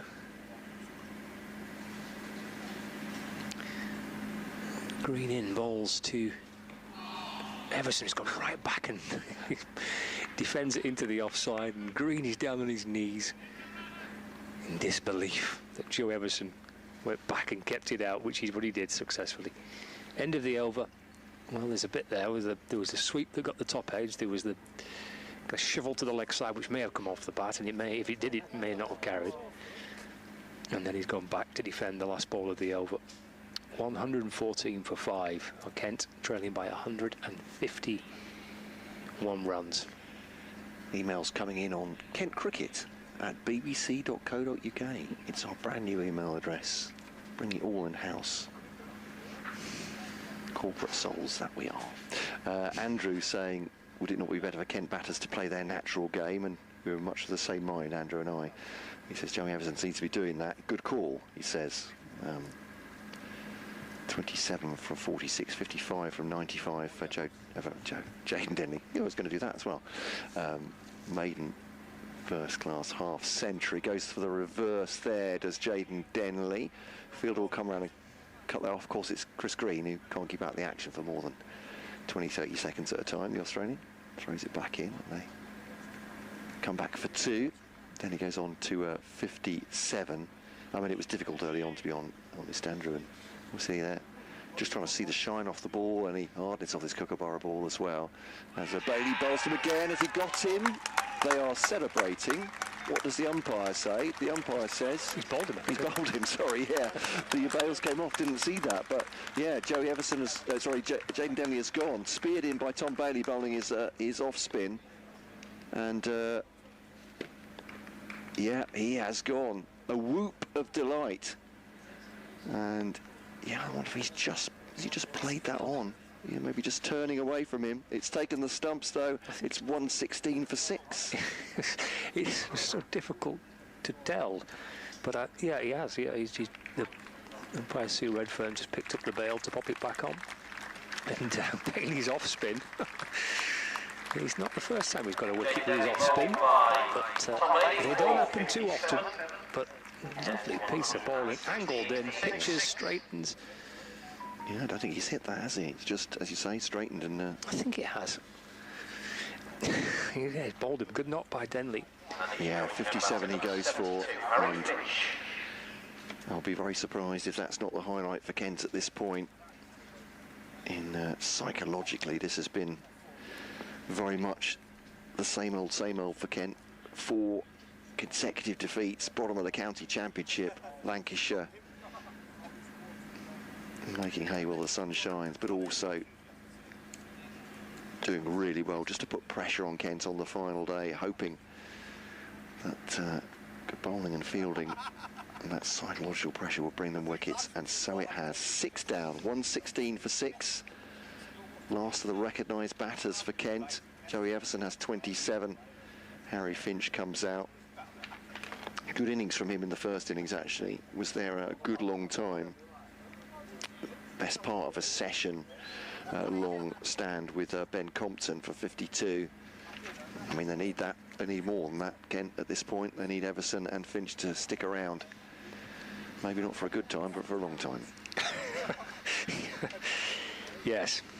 But it's the 4th wicket to go since lunch. And it is. And that's Kent's top order almost done. So Bailey looks like spin to the right-handed Finch. He drives that. Yeah. He's indeed over the wicket to the right-hander. Well, he's just got a wicket, hasn't he, with the off-spin. So why change it?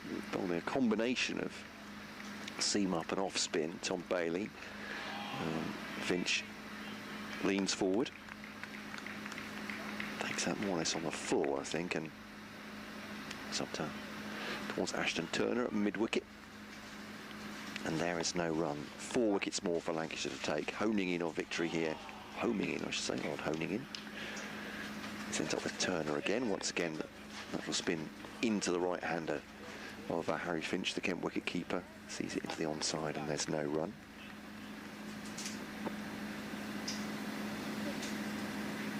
Green to Finch. Quicker delivery. Oh, has he got him? He has. Back pad catch. Finch can barely believe it. It's a fantastic one-handed catch by Keaton Jennings. His left hand. And he's just sort of speared that in, Tom Bailey. Don't think there's much spin about that. Off a 2-pace run-up. It's 2 wickets in the over. And Kent in disarray.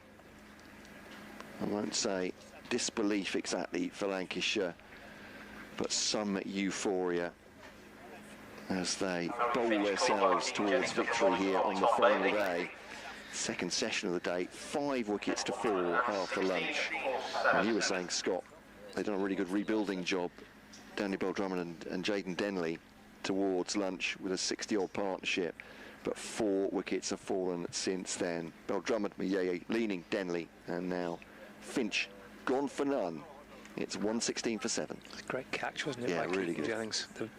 They've caught pretty much everything today. Like, there should have been some terrific close catching. Tom Bailey's going to be dining out on that over for a bit with his change of approach from seam up to off spin. He does it. Well, I would say he does it regularly, but it's not unfamiliar that he will, in situations where there's not a great deal happening, and maybe spin perhaps is the order, he'll say, I'll have a twirl. I've seen him pick up wickets with off spin before. I think I remember getting Jordan Clark with off spin at Old Trafford. It might have been the first time he got a wicket bowling off spin a couple of seasons ago. But he'll be enjoying that, old Tom Bailey. Well,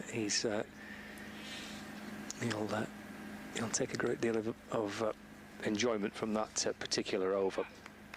And yeah, Lancashire sense a fantastic opportunity here, and they have, to their credit, they have somehow on the flattest of pitches been able to build pretty constant pressure with the ball, help with those early wickets, and the way that they started again after lunch.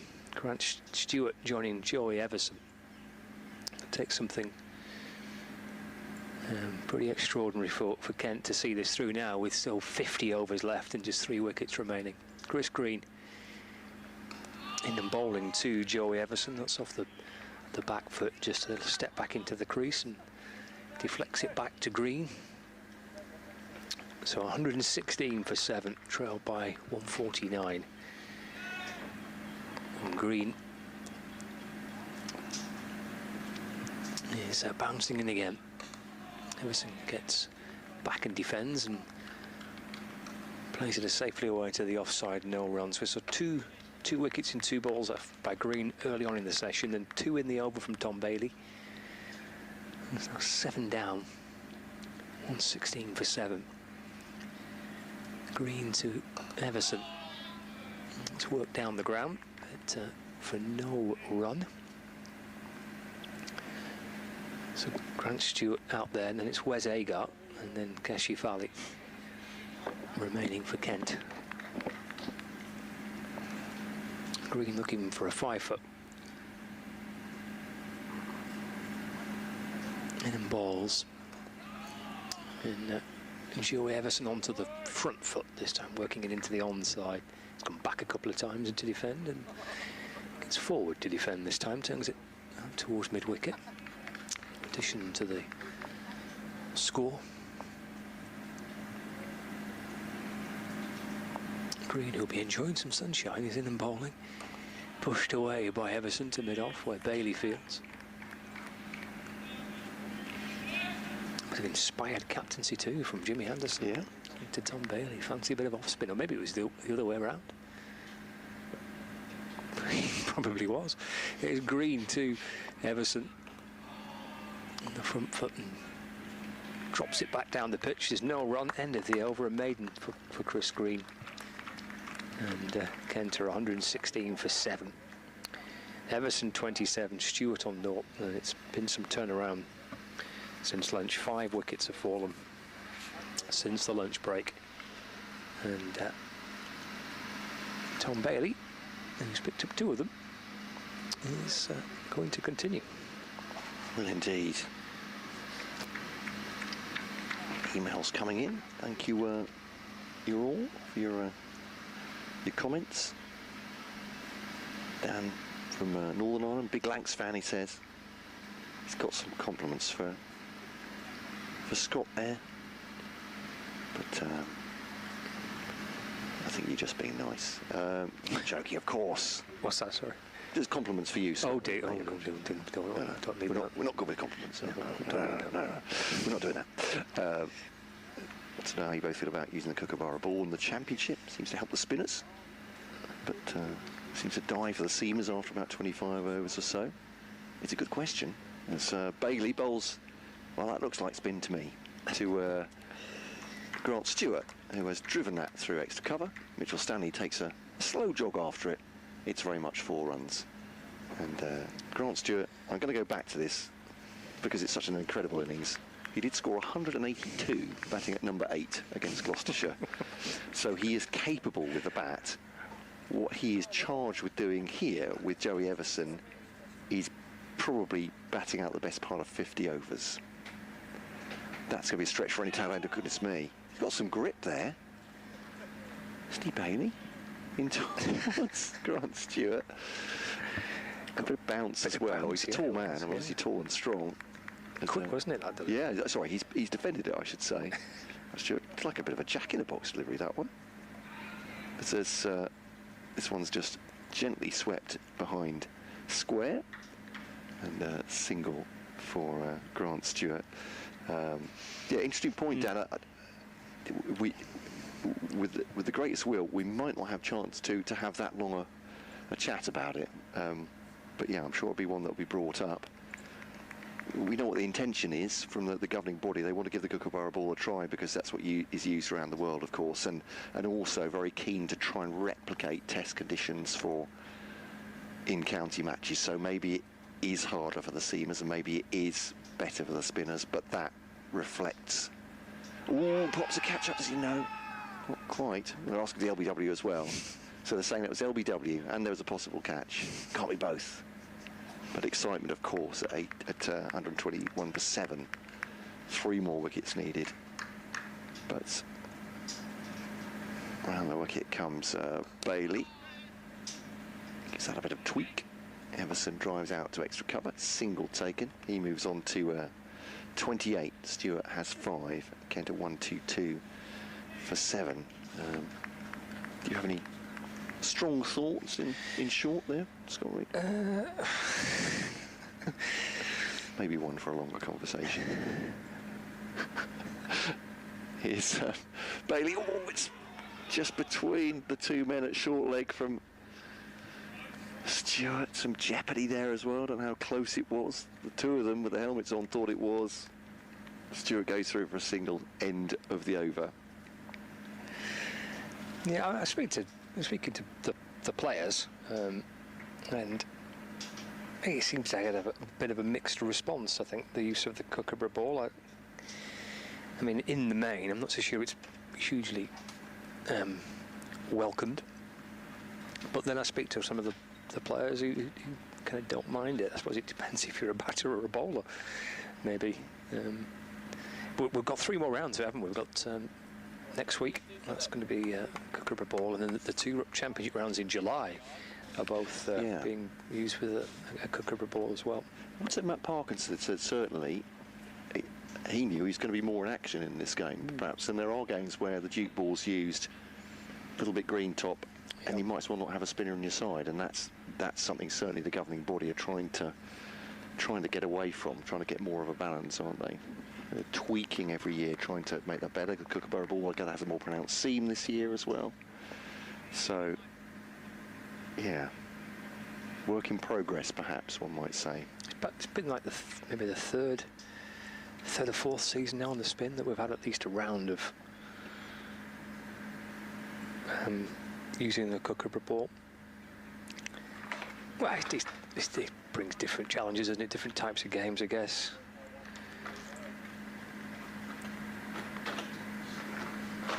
It's Chris Green. And bowling. Oof, driven pretty firmly back towards him. Thumped back towards him by Stewart. It's a tap on the back, Chris Green, from Tom Bailey. Yeah, I was pretty firmly back towards the tall Aussie off spinner from Stewart. 7 down, Kent. 1, 2, 3 for 7. Here's Green. Comes in over the wicket and bowls. And hopping back goes Stewart and defends. Quicker delivery, just pushed a little quicker through from Chris Green, having been on the receiving end of a powerful shot down the ground, just the previous delivery. Short leg and a slip. Green in and balls. Forward again, it's in the air. He's chipped it over mid-off, and that'll be 4. Bouncing over the rope and past the blotter, away to our left-hand side. And 4 runs for Stewart, takes him to 10.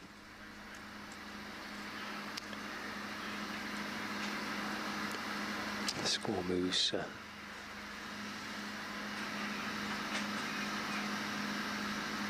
127 for 7. Green. Balls again. Forward goes Stewart. A little bit more tentatively this time, and the ball has the chance to spin back in towards him. There is a forward short leg in place. Deflects away to Keaton Jennings' left-hand side. 127 for 7. Green. In and balls, and again that turns back in towards Stewart. Goes right back into his crease off his back foot. There's no run. 1 ball left of the over. Green sets off and then something doesn't quite feel right, so shuffles back to his mark, bouncing his way back in over the wicket, balls again, and shivelled away to the leg side. Oh, he's overstepped. There's Chris Green. He seemed to start from a slightly shorter position. He started run up and stopped because something didn't quite feel right, and then from that second marker, he's obviously just overstepped a little bit, so a no ball. Green in again, a little flatter and quicker, and work back towards him by Stewart, and there is no run. End of the over. 129 for 7.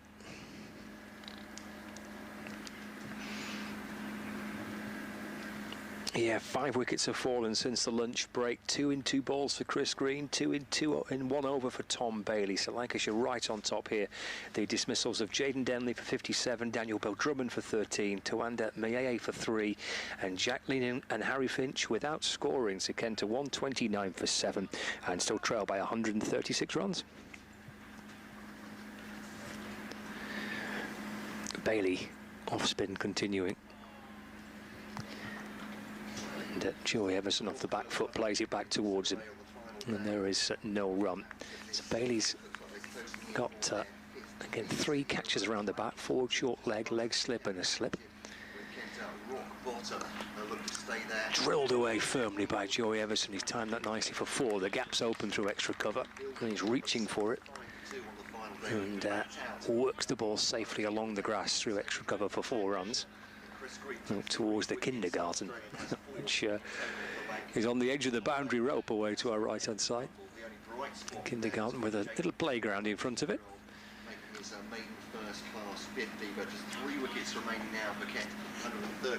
Everson moves on to 32, score 133 for 7. Forward this time and defends to the leg side.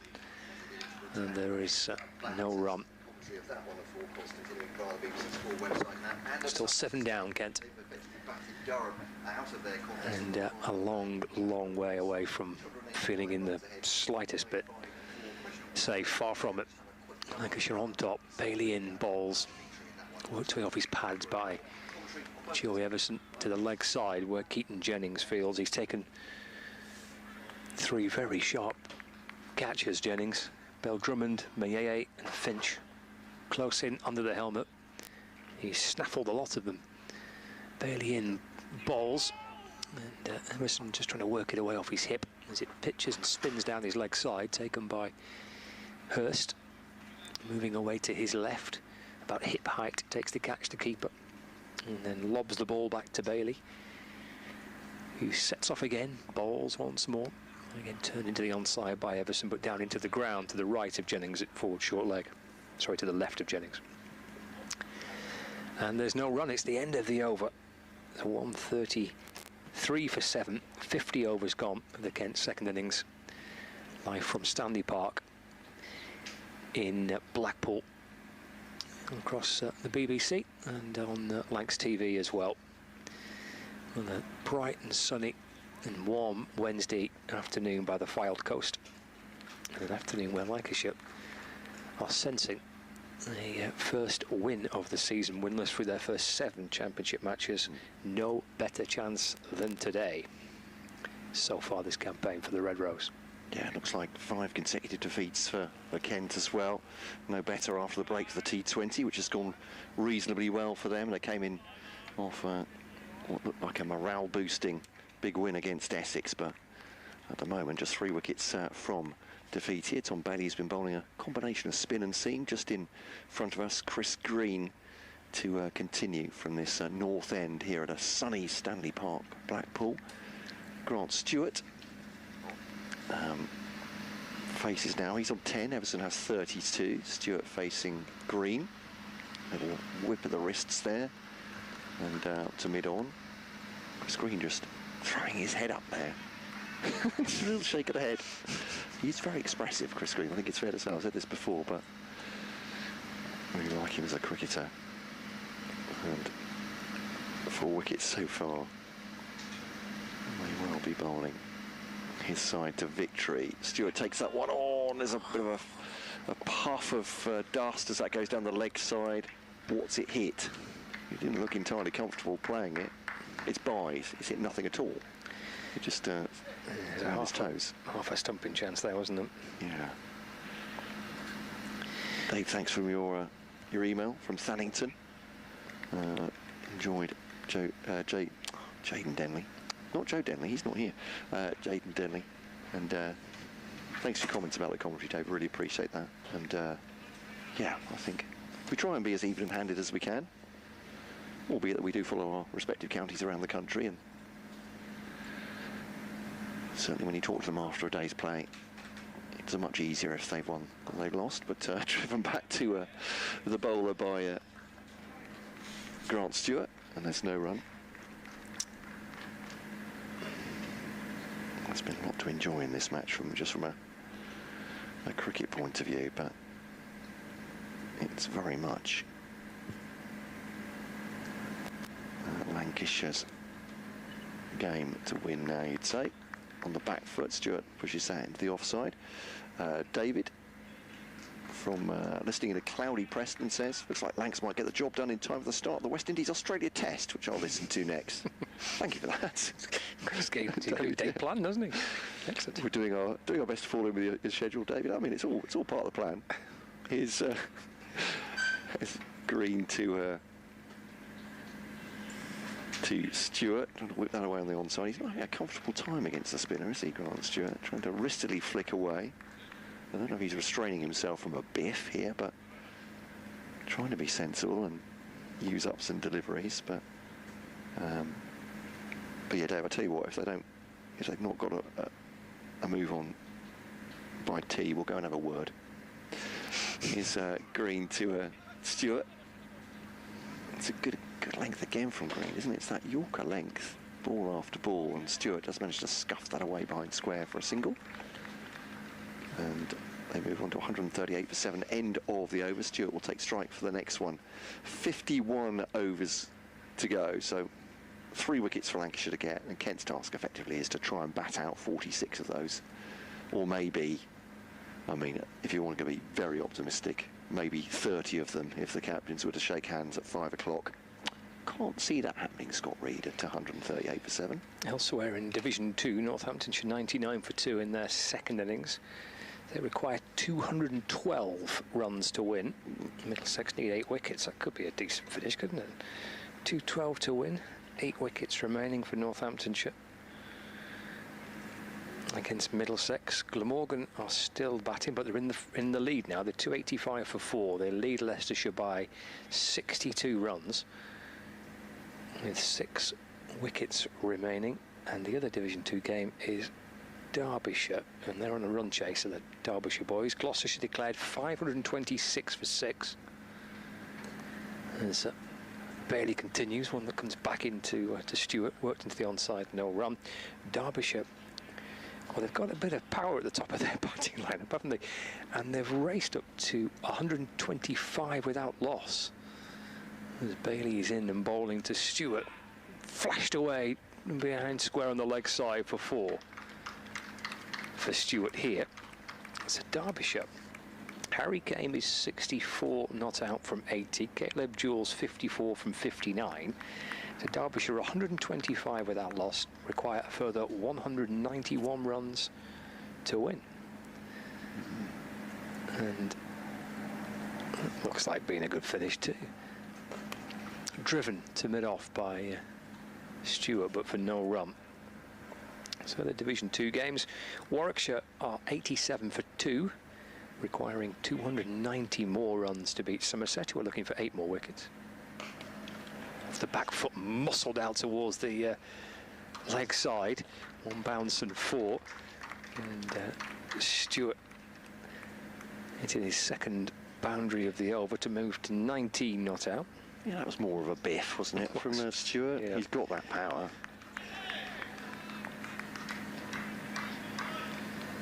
There are 3 other Division 1 games. Take a look at them in a minute, but here's Bailey into Stewart. Plays off the front foot in defence, and there's no run. Nottinghamshire 96 for 1. They lead Yorkshire by 73 runs. Yorkshire eventually all out for 510. Essex, Hampshire, Durham, Sussex, the other 2. Work to the leg side by Stewart, but for no run. Essex 280 at the end of the over as well. Here, the score is, because I can't see a scoreboard, 146 for 7. Trailed by 119 runs. So Essex 285 for 5. They lead Hampshire by 128. And Sussex lead Durham by 292 at 258 for 5. It feels like they're probably safe, Sussex, at that point. So I've been reporting the Sussex score on our regional programme this afternoon, but they just decided this is a draw. Yeah. Or do they have 40 overs? Well, a colleague from Radio Newcastle says he's in danger of falling asleep watching that game. Oh dear. Well, we feel for him. Honestly. Thoughts and prayers, Marty. So it's Everson to face the start of his next over from Chris Green. He's bowled 22 in this innings now. Out of how many? 52. It's not bad. Good effort. He started early and he's just kept going from this end. He's been bowling unchanged, hasn't he, from this end for a long period of time. Well, obviously they're interrupted by a lunch break, but otherwise tea scheduled for 3:40, but obviously if Kent were to lose a wicket or 2, certainly 2, that would be an extended feast. Are you enjoying his I am, his sorry, I was giggling. Round the wicket comes Bailey, pushed into the onside by Bailey. Green, sorry. Got a look from Scott Reed there. Wrong end, and Everson, no run there. No, I meant that I've got to say your colleague that sent an email in about the Kookaburra ball. Well, yeah. Send it to Martin Emerson, that email. He's got a few views on it, yeah. Or, yeah, just go to the... as Everson takes a pace down and tries to slam that past Chris Green straight at him. And there's no run. Martin says, I hope this experiment is abandoned next year. Okay. Sadly, there's still 3 rounds of games to go with it. I don't think he's a fan. Doesn't sound like it, no. It's Green to Everson. I mean, it's worked out okay for Lancashire here. It's fielded by Green. 146 for 7, 3 wickets more needed. But yeah, that on the excellent live text page via BBC Cricket. Let's keep an eye on all the games, listening to us as well. We are being listened to and watched. Yes, Green to Everson, that's gone up in the air, and I think that will be 6 runs. Balderson makes a manful effort to chase it, but I think that has headed towards the hospitality tent. It's most definitely 6, Sue Redfern putting both arms in the air. And Joey Everson, I think the previous delivery tried to muscle Chris Green down the ground. That one, it's got a lot of air to it. Chris Green looking up in the air and following it, but it was most definitely long as well. Too long for Balderson to haul it in. Shortish boundaries here at Blackpool, at Stanley Park. Certainly down the ground. Everson defends that one. Into the onside. James Anderson picks it up. And Joey Everson, 152 for 7. He has 38 from 65 so far. Grant Stewart, 19 from 23. 3 more wickets for Lancashire to take. Just finally, my roundup of recent emails on Kent Cricket at BBC. You almost said, didn't you? You almost said the old one then. What all? Keeping everybody on their toes. Mike has been in touch from Sweden throughout the game. It's been great to hear from you, Mike. He says, we're now packing up for a weekend at the cabin in the forest. He lives in Sweden. Sounds idyllic, doesn't it? Yeah, sounds lovely. I mean, feel free to extend an invite, Mike. No. It's probably a bit of a way to go for a weekend, isn't it? Sweden, but there we are. Yeah, Dave's been in touch. Oh, the emails are flooding in now. Another Dave. Getting unlucky to come up against a transformed Lancashire side, he says. Scott was right, this is light years away from any other performance this season. There are many bowlers who mix seam and spin in their repertoire in the Championship today. Not bowling the same in the same over, I wouldn't have said, Dave, but... sorry, David, I should say. There we are. Christopher Scott, is the next match to Chesterfield a convenient commute compared to Derby? Queen's Park is quite tight as the ground. Do we expect a high-scoring game? There we are. Against your crystal ball there, Scott. Yeah, well, I've never been to Queen's Park, so it's first... All that to come. First visit for me, yeah, so I can't really answer those questions, but looking forward to it. Yeah, I believe it's the 1980s since Lancashire last played a four-day game in Chesterfield, so plenty of Lancashire supporters have not been there either for a long time or not been there at all. I enjoyed the atmosphere when I was there a few years back. Luke Wells replacing Tom Bailey. Single worked out towards the leg side by Grant Stewart. It's quite wet on that occasion, but having said that, the forecast is looking pretty good across the country, I think, for this weekend and next week. I don't know why. I mean, I think they tend to play in the last few years. They've played Yorkshire there, haven't they? At Chesterfield. In comes Wells, tossed up outside the off stump, driven away, beats cover. That'll be four. Lashed away through the offside by Joey Everson. So yeah, they're looking forward to a trip to Chesterfield. Lancashire's next 2 games are also at outgrounds. So we're going from marquee to marquee. We're at Blackpool this week, Chesterfield next week, and then Cheltenham in July.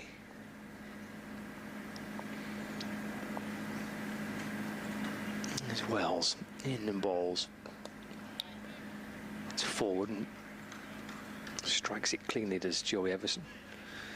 Up to Jimmy Anderson at cover. So we send our best wishes to Paul, who's a Lancashire and Blackpool member, but booked his holidays before the fixtures come out. He's being forced to watch this in Mauritius. It's left by Joey Everson through to the keeper, no run. Oh dear. Oh, sorry, Paul. Yeah, that's not... I mean, they're out in November, aren't they, the fixtures? You could have waited a little bit.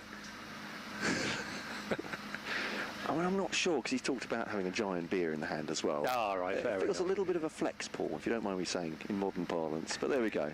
Wells in to Everson off the back foot. Punched into the offside, no run. As consolation goes, though, for not being at your home club, Blackpool, is it just about passing muster? Great to have your company. Everson's on 42, 157 for 7, trailed by 108. Teasing 20 minutes. Wells into Everson, has worked to the leg side. And jogs through for a single. And keeps the strike as well. End of the over, I think there was 6, wasn't there, coming off that Luke Wells over, his first, having replaced Tom Bailey. Bailey's last 2 overs went for 12. Grant Stewart took a bit of a shine to him. So Wells having a 12 with some leg spin from the southern end of the ground. 158 for 7, trailed by 107, Kent. They've got 42 overs left in the day, and tea will be in 20 minutes. 3:40 the tea break on the final day. Intensity's gone just a little bit as Kent have been batting more solidly, but the ball's now 54 overs old, and dare I say, before lunch we were probably saying the same thing, that Denley and Bell-Drummond and Jaden Denley had weathered the storm, but then 3 quick wickets, then 2 quick wickets, and 5 down the second session. Lancashire still appear to be closing in on victory. Everson on this ball from Green into the onside, and there's no run, fielded by Tom Bailey, who has taken the last 2 of those in the same over. And they face 51 balls, these two, partnership worth 42. Green to Everson. Reaches the man at short leg, Keaton Jennings, but all well on the ground. So Green's bowling a long old spell here before and after lunch in total. This is his 24th over now. Doesn't appear to be tiring at all. Over the wicket now to Everson. With a bounce on that. Everson on the back foot. Not any turn for the off spinner, or not appreciable turn on that one. Yeah, he's bowled unchanged, hasn't he? Since, in fact, he's bowled from this end since the 4th over actually the 8th over of the day. The 8th, crikey, yeah. Well, he took a wicket in the 9th, didn't he? So, yeah, could be a long old stint for Chris Green here. I'll be hoping it's shortly ended by 3 very quick wickets as Everson knocks this into the offside, and there's no run. Yeah, Jimmy Anderson had 4 overs from this end this morning with the new ball, and thought better of it and gave it to Chris Green. We've not seen George Balderson come back either. He was great in the first innings, but the attacking's been done with Chris Green here, and it's worked very well. 4 for 53 so far. On the back foot, Everson finds a gap on the outside, on the offside. Bailey runs after it. I mean, if they wanted to, they could have pushed for 2, but they've just taken a single. A safety first. A throw from Bailey. Everson goes on to 44. Stewart has 20.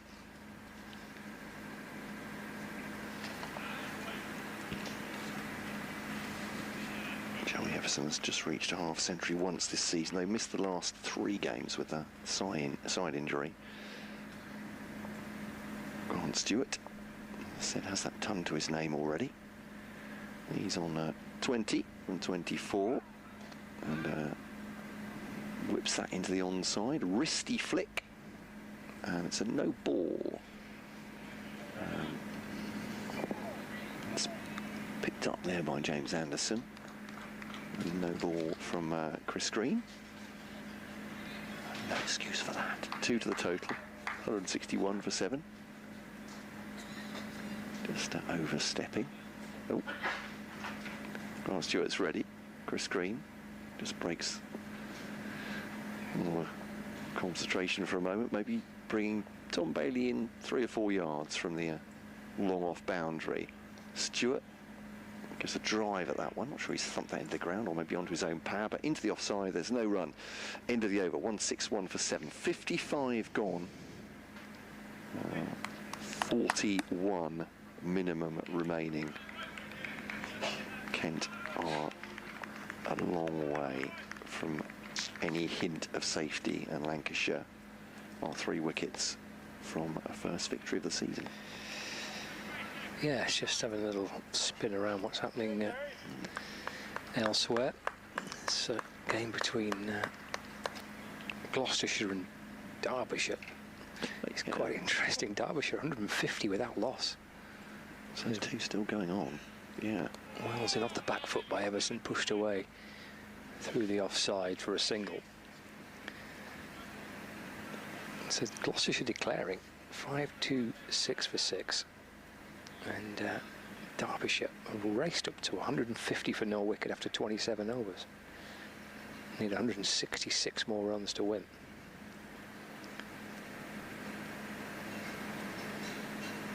Wells again, that's cut away this time by Stewart. little extra bounce there for Wells, and Stewart carves it out through the offside for a single. Glamorgan lead Leicestershire by 72 runs. They've got 5 wickets remaining in their second innings. And Northamptonshire going along nicely, 127 for 2 against Middlesex. Forward goes Everson, there's no run. Northants require a further 184 to win. Or Middlesex needing 8 wickets for victory. The other Division 2 scores. Wells for Lancashire, in and bowls. And Everson off the back foot, trying to find a way through the offside. Picks out Anderson at short cover, there's no run. Short leg and a slip in place. Wells, leg spin for Lancashire. Looking for the 8th wicket as we edge slowly towards tea. Everson just thrusting forward his front pad and pulling the bat away, allowing that to go through to Hurst. No addition to the score.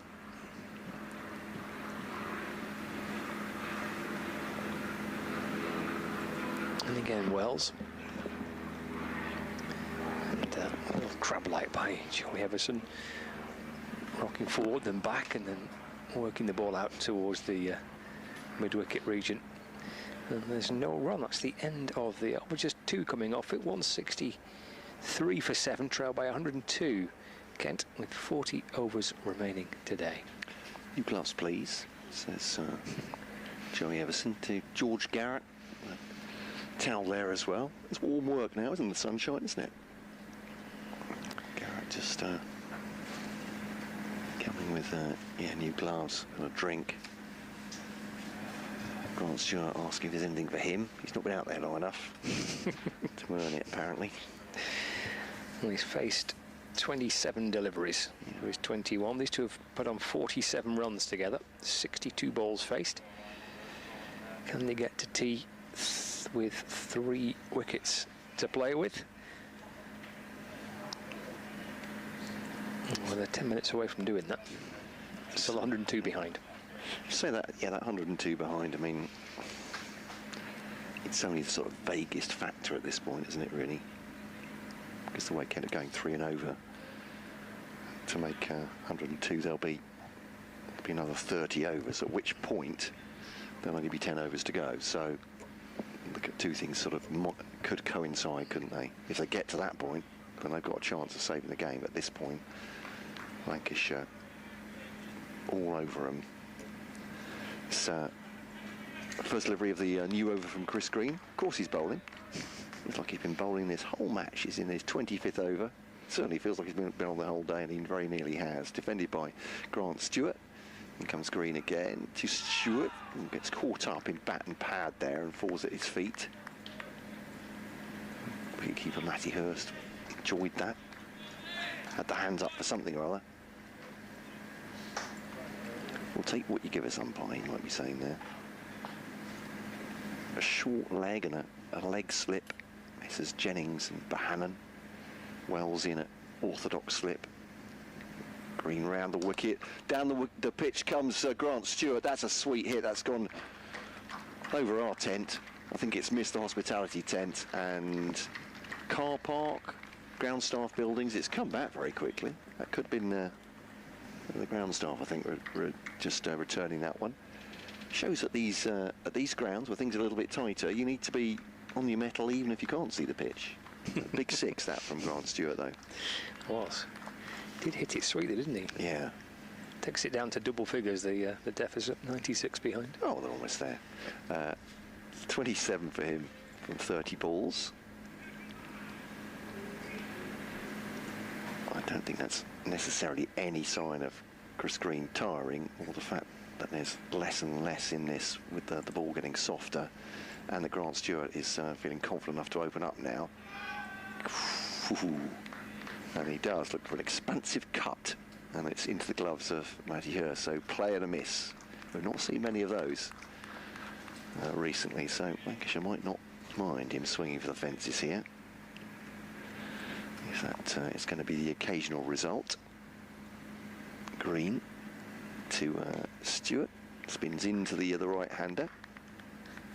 He defends that. There's no run. But yeah, it's a picture of a day, isn't it? Some light cloud coming across now, but I don't know if I'm imagining it, but it feels like there might be more in this afternoon session, perhaps even. It's supposed to be local to the ground. You see the match situation as a Lancashire fan. Alworth coming through the gate. Outside, thrown outside the off stump by Green. This time Stewart does make contact with the cut, crawling towards the boundary, and yeah, they'll come back for, well, just a 2. In the end, a very leisurely 2, as they could easily have taken 3, but not bothered about that. 2 more for Grant Stewart. He moves on to 29 at the end of that over. 171 for 7. Joey Everson has 45 for Kent, with Lancashire needing 3 wickets for victory on the final day here on BBC Lancashire, BBC Radio Kent, Sports Extra, via the BBC Sport website and app, of course, as all the local radio commentaries are. Every ball of every game on the BBC, and with the pictures on Lancs TV with Scott Reed and Matt Cole. It's 14th over, isn't it, of the session for Chris Green, 3 for 37. 25th over of the day. I think Wells is going to continue. He's bought a couple. He's gone for 8. A little chat with his captain there, James Anderson. About 7 minutes to go until the tea break. Wells in. Drilled away by Joey Everson. Put to Anderson at cover, and there's no run. 45 not out. Joe Everson is probably the pick of the bowlers too for Kent. He's had a pretty decent game, even if Kent go on to lose it. That's shovelled away through the leg side by Joe Everson for 1, moves on to 46. And the score to 172 for 7. Brings Stewart back on stride. The field for Stewart, 1 slip, Keaton Jennings, and then the forward short leg. 3 fielders on the leg side boundary. Long on, deep mid-wicket and deep backward square leg. Mid-off's quite deep and wide. There's cover as well. And it's cracked away through the offside out towards the point boundary. Just for 1. Someone sweeping out there on the cover boundary. And George Balderson is at backward point, 173 for 7. Stewart to 30 with that shot. Wells again, a little flatter this time off the back foot by Everson. Works it up towards wide mid-off. And there's no run.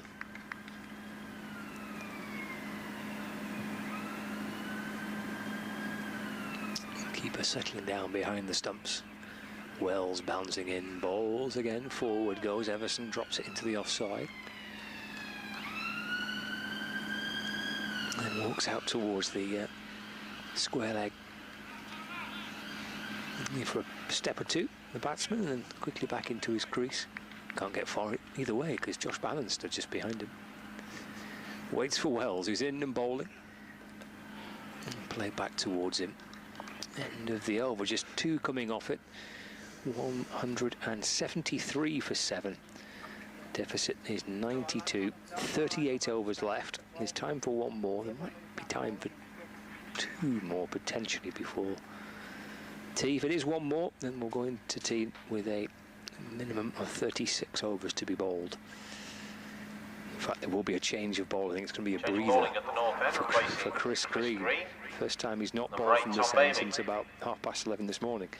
Green bowling 14 overs since lunch. 14 overs, 2 maidens, 3 for 39. 4 for 64 in the day.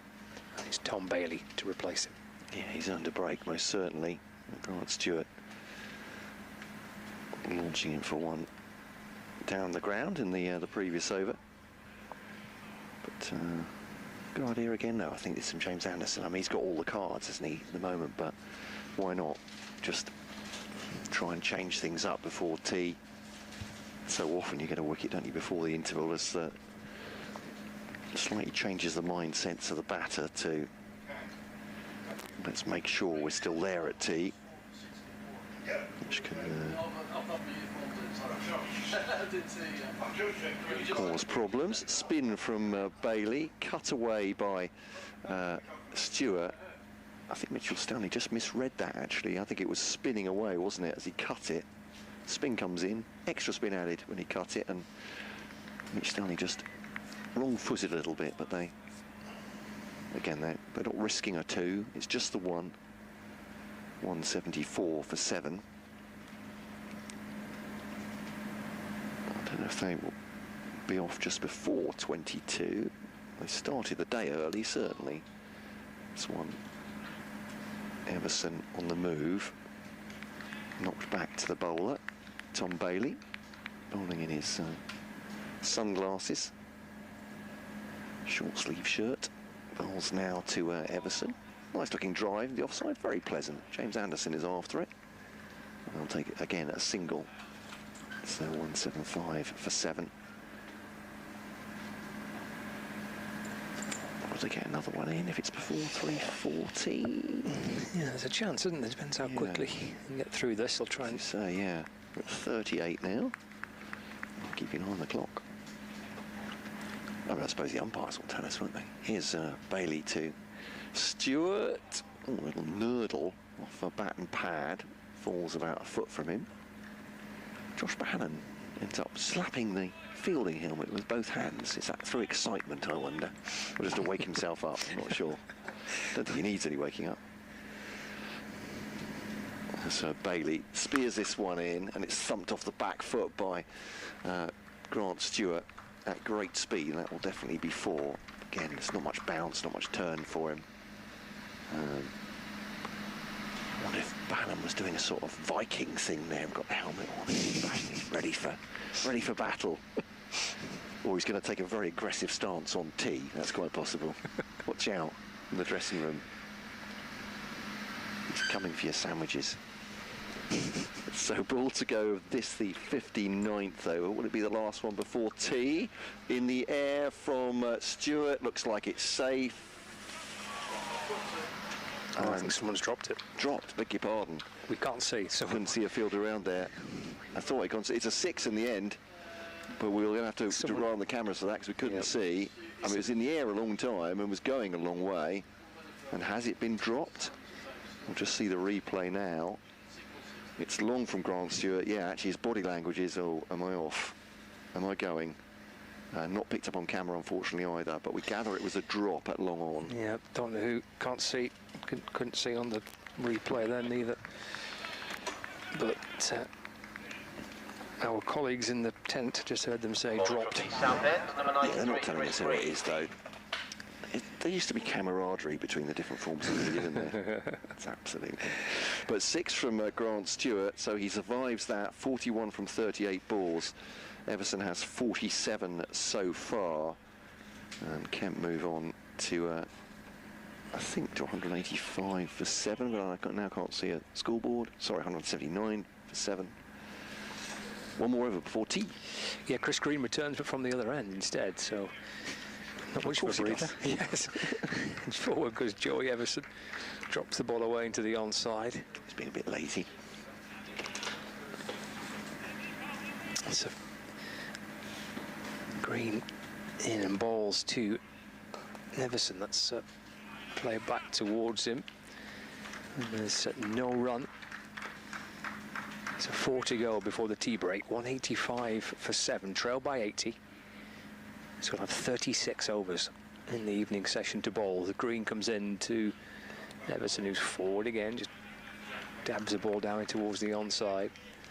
And there is no run. 3 left of the afternoon. The afternoon ending like the morning session did, with 2 batters in and a partnership developing. It's worked to the leg side for no run. They put on 69, these two, from 80 balls. Denley and Bell-Drummond got Kent to lunch. with a solid partnership and wickets in hand, and then the afternoon was turned on its head with the way the session started. Green in again, forward goes Everson to defend, and there's no run. It looks like the evening session's going to start with two batters who are in that have put 69 runs on the board, and Lancashire still have to prize out 3 more wickets. Been another fascinating session of cricket. Gio Everson, 47 not out, waits for Green, loops one up, and that's tapped away towards the leg side, and there's no run. It's a brilliant effort by Lancashire this afternoon, and an equally determined effort from Stewart and by Everson to keep Kent just about alive at tea. Lancashire still need 3 wickets. Nothing's changed really. The pitch is flat and pretty docile, and Lancashire will have to find another way of generating some pressure and some jeopardy. They've done all they can that afternoon session. They've taken 5 wickets, which is a fabulous effort. But Stewart's still there, 41. Everson's still there, 47. Partnership with was 69. Lancashire still need 3 wickets. Kent trail by 80. So 185 for 7. We'll catch you in 20 minutes. To do that. Just reminded as well to please keep off the outfield.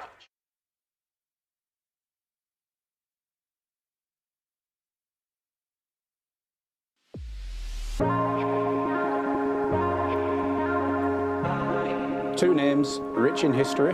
Barton's, our family-run business with over 100 years of experience in drinks distribution, and Lancashire Cricket, a club drenched in tradition, heritage and globally recognised moments. Since 1917, Barton's has been supplying the finest wines, soft drinks and premium beverages across the UK, partnering with world-class brands to bring unforgettable experiences to every occasion. Now, we're excited to announce we will be bringing that same passion to cricket fans at Emirates Old Trafford. As the official wine, spirits and soft drinks partner of Lancashire Cricket, we're elevating matchday experiences, hospitality and celebrations across the next 3 years. From the first ball to the final cheers, Barton's is here to make every moment one to savour. Keep an eye out for some familiar brands such as Guinness, Celavino, VK Hooch and Britvic. Barton's and Lancashire Cricket, a partnership built on passion, unforgettable moments and history.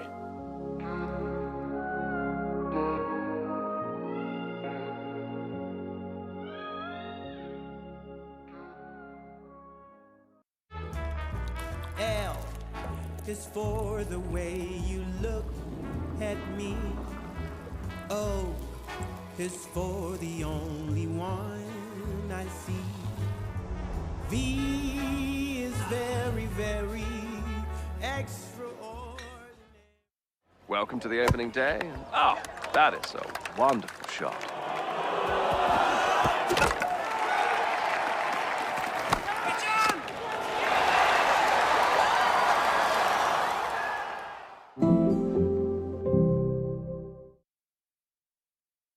This is a call for hungry dreamers and hard-working self-believers. Success is down to more than just luck and talent. It's striving to be the best, breaking the boundaries and never giving up. Are you ready to become your best self? Are you ready to unlock your greatness? So what are you waiting for? This is Education Evolved. This is UA 92. When I was a kid, there was no professional women's cricket.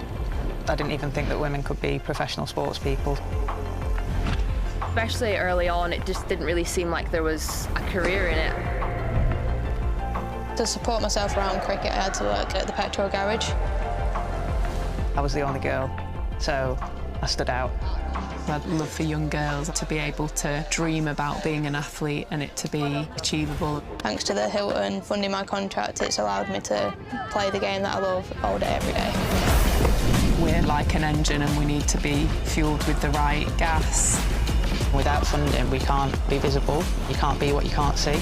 As a team, it feels like we're breaking boundaries. Thunder and Lancashire always want to put women's cricket at the forefront, and now I think that's really shining through. It's mad to think that without the Hilton funding, like, we wouldn't be playing cricket every day, training. Well, we could be, but we wouldn't have any money. We wouldn't, yeah, true.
Two names rich in history. Barton's, our family-run business with over 100 years of experience in drinks distribution, and Lancashire Cricket, a club drenched in tradition, heritage and globally recognised moments. Since 1917, Barton's has been supplying the finest wines, soft drinks and premium beverages across the UK, partnering with world-class brands to bring unforgettable experiences to every occasion. Now, we're excited to announce we will be bringing that same passion to cricket fans at Emirates Old Trafford.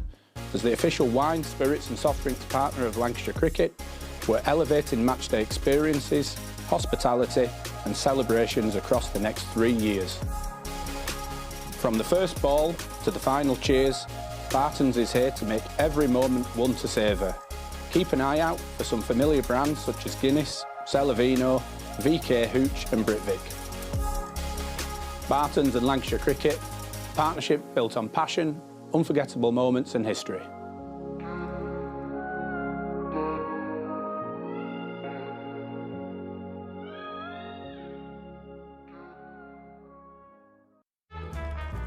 L is for the way you look at me.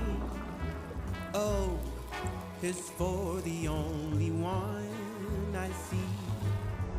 V is very, very extraordinary. Welcome to the opening day. Oh, that is a wonderful shot.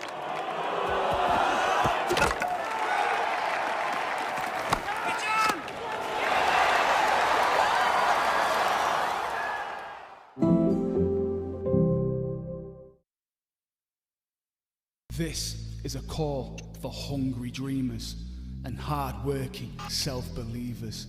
Success is down to more than just luck and talent. It's striving to be the best, breaking the boundaries and never giving up. Are you ready to become your best self? Are you ready to unlock your greatness? So what are you waiting for? This is Education Evolved. This is UA 92. When I was a kid, there was no professional women's cricket.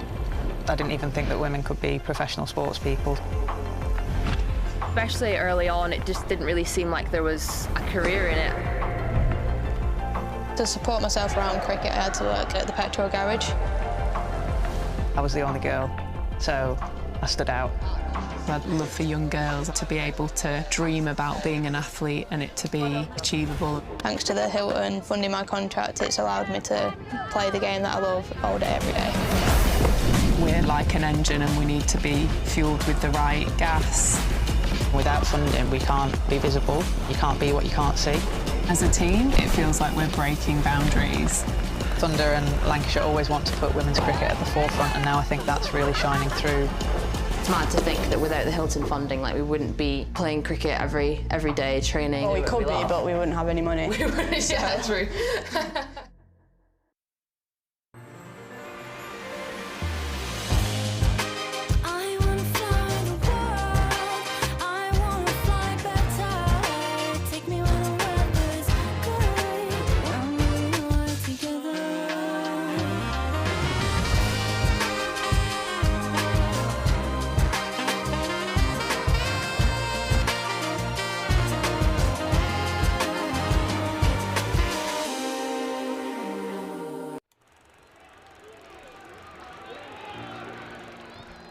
(1864). We were first class then, and we're first class now. With a dream to spread cricket through Lancashire's towns, where girls and boys, with willow and leather, become more than a badge, but the red rose together. A club where more than legends are made, but friendships, obsessions, moments replayed on our screens, in our minds, in our hearts forever. Because it's who we are, our DNA, the red rose together. Statham, Briggs, Jimmy, Freddie and Joss, Chappie, Sir Clive Lloyd, Carol Hodges, Kate Cross. What a roll call. It's a hard one to measure, with future names still to be written on the red rose together. We're all about people. It's what the red rose really means. Yeah, the ones signing autographs, but the ones behind the scenes. Our community, grassroots, the ones that feel tethered. Whether you're from here or belong here, we're the red rose together. And what about this place? Talk about world-class venues, internationals, gigs, events. You can choose from a menu of triumph, of disaster, of pain, or pleasure. We've seen it all at Emirates Old Trafford, with the red rose together. Red ball, white ball, lightning and thunder. Have you ever sat back? Have you ever just wondered how far we've come? The storms we've weathered, or how far we'll go as the red rose together.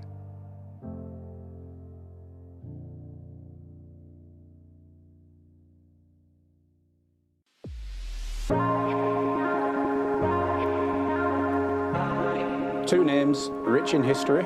Barton's, our family-run business with over 100 years of experience in drinks distribution, and Lancashire Cricket, a club drenched in tradition, heritage and globally recognised moments. Since 1917, Barton's has been supplying the finest wines, soft drinks and premium beverages across the UK, partnering with world-class brands to bring unforgettable experiences to every occasion. Now, we're excited to announce we will be bringing that same passion to cricket fans at Emirates Old Trafford. As the official wine, spirits and soft drinks partner of Lancashire Cricket, we're elevating matchday experiences, hospitality and celebrations across the next 3 years. From the first ball to the final cheers, Barton's is here to make every moment one to savour. Keep an eye out for some familiar brands such as Guinness, Celavino, VK Hooch and Britvic. Barton's and Lancashire Cricket, a partnership built on passion, unforgettable moments and history.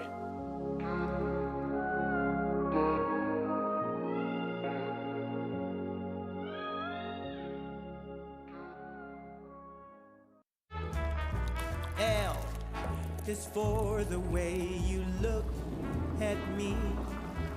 O is for the only one I see. V is very, very extraordinary. Welcome to the opening day. Oh, that is a wonderful shot.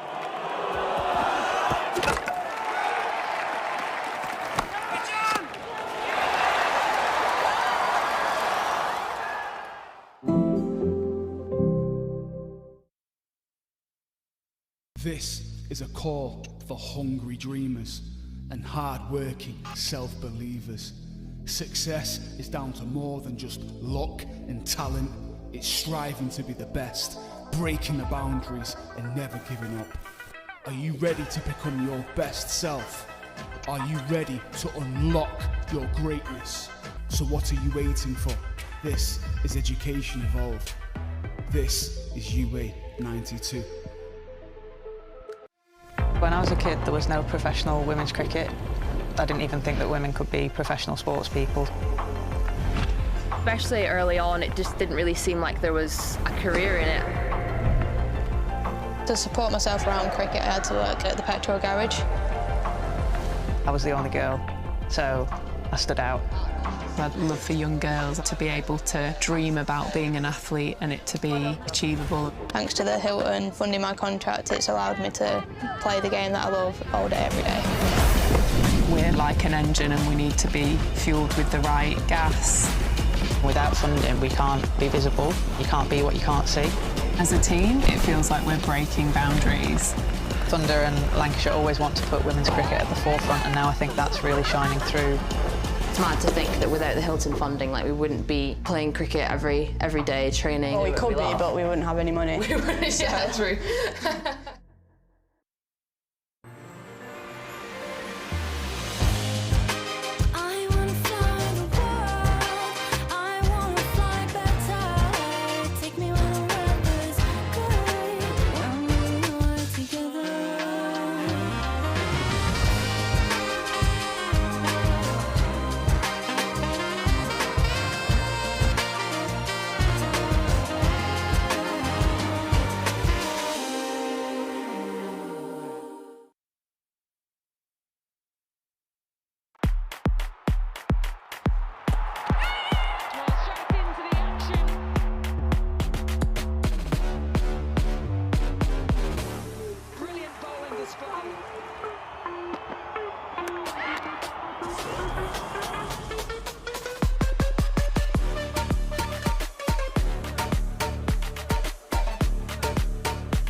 Doesn't it? It does, really, yeah. So if you value it, say 20, that's 35, not £20,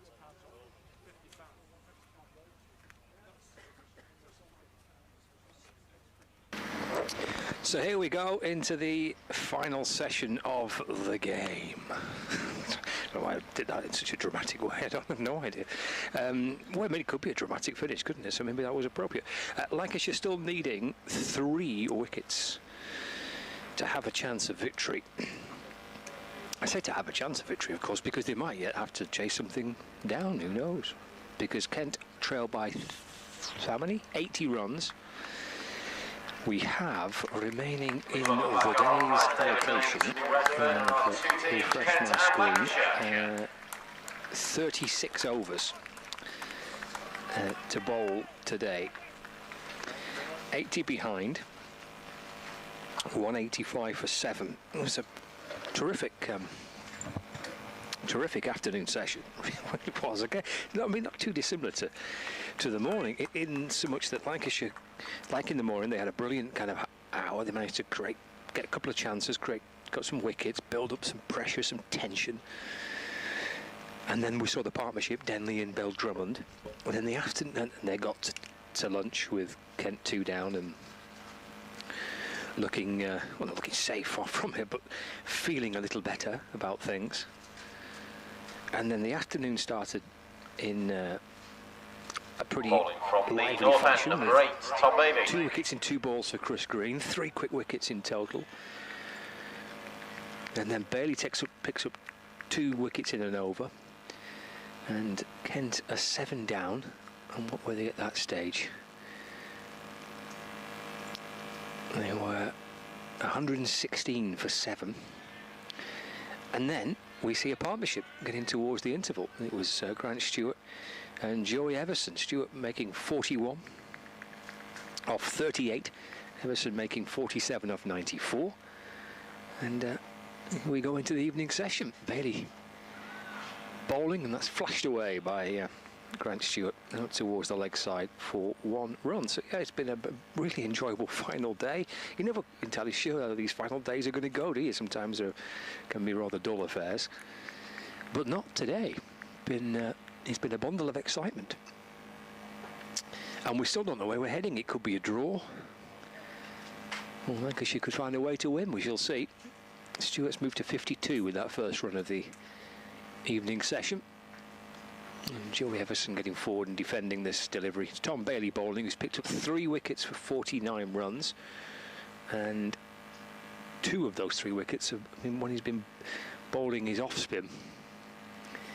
And bowls to Everson on the front foot and defends, and there's no run.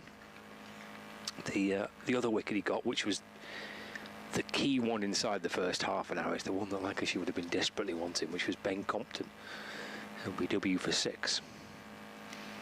Bailey, slightly round arm action, bowling to Joey Everson.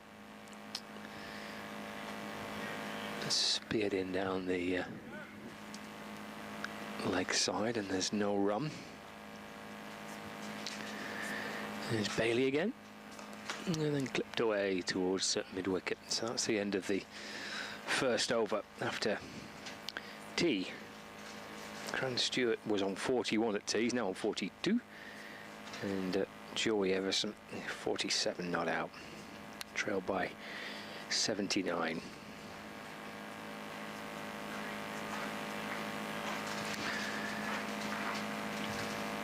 The bowlers used by Jimmy today, and he's bowled 4 overs. Bailey, Green, Balderson, Stanley and Wells are the others to be used by James Anderson.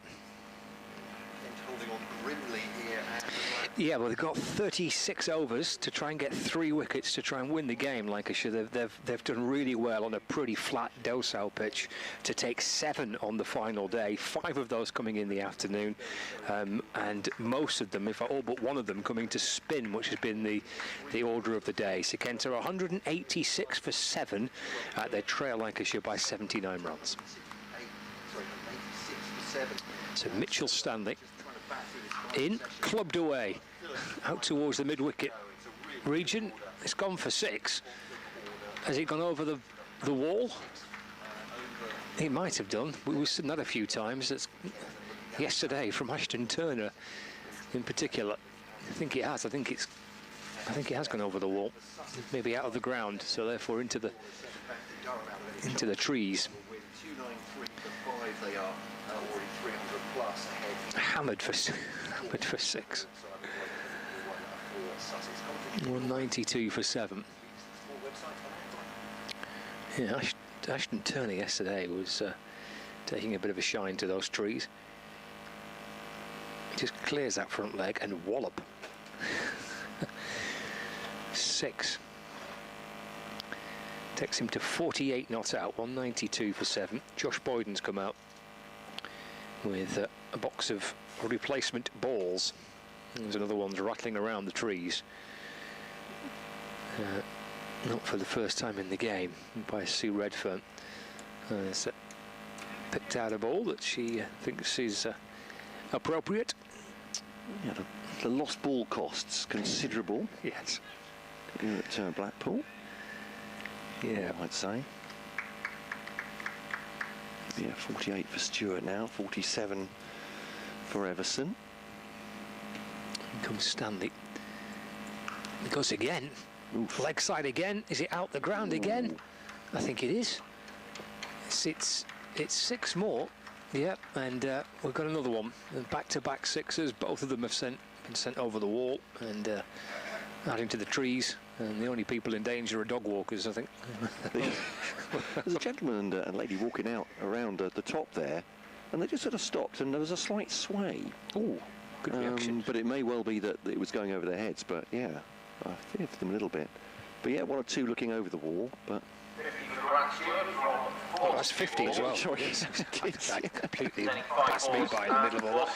But 50 to Grant Stewart, that's come up in little time, hasn't it? 50 off 42 balls, that's his 4th 6. And 5 4s. There's Mitchell Stanley in. Balls again, he goes again, he swings again, leg side again. It might be 6 more again, it is. So 3 6s on the spin for Grant Stewart.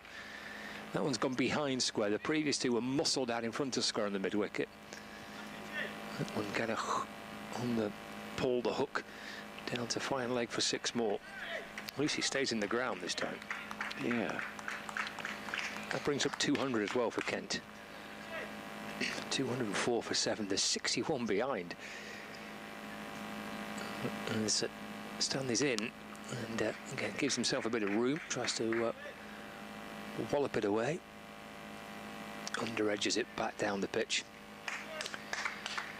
and there's no runs. A 6 and a 6 and then a dot ball. Stewart 60 from 43. He was 41 not out about 20 seconds ago. I was 60 not out. Here comes Stanley over the wicket, balls. And again, he's trying to shovel it out towards the leg side, and Stanley saw what was shaping up and was able to follow him, digging one in towards his rib cage as best he could. And the score moves on to 205 for 7. Might be worth pointing out that before tea we couldn't see the effort that we were told was dropped, which technically it was dropped, but it was by Michael Jones.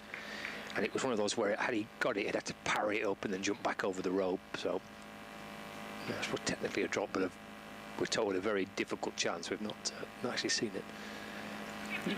Banged in short by Stanley, and not a great deal of room for Everson to try and swat it away. In the end, it loops over him and down in towards the keeper. Well, that's a pretty mixed bag of an over. 3-6, a dot ball, a single, and a dot ball.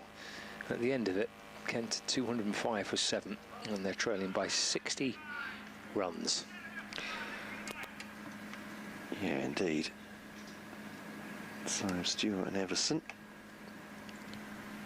hoping to keep this going for Kent. Stewart's just come out swinging. Maybe they think that's their best chance. Maybe just try to get in front a bit. Yeah, still 60 in arrears. Chris Green's going to bowl. Oh, wow. I've seen him much, have we? We saw 1 over from the north end, but back at the south end where he's had great success. 4. I'm making a joke of it because he's been on since over number 6. Did you say no? 8. 8.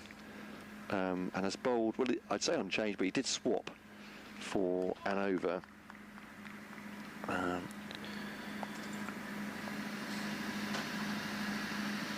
Yes, he did, didn't he? We had 1 over from the top end. Indeed so. Oh, just aborts the run as he comes in. So yeah, these 2 are put on.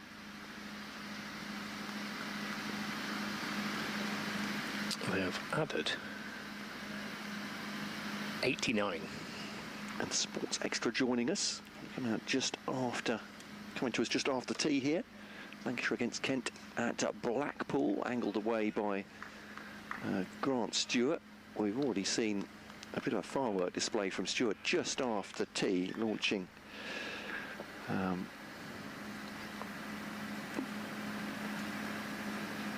bowling from the far end. Mitch Stanley. Mitch Stanley, thank you very much, for 3 huge 6s, 2 of which exited Stanley Park, well, into another part of Stanley Park, with threatening only the dog walkers, said there and thereabouts through the trees, said Scott Reed. This next one's a a dot ball.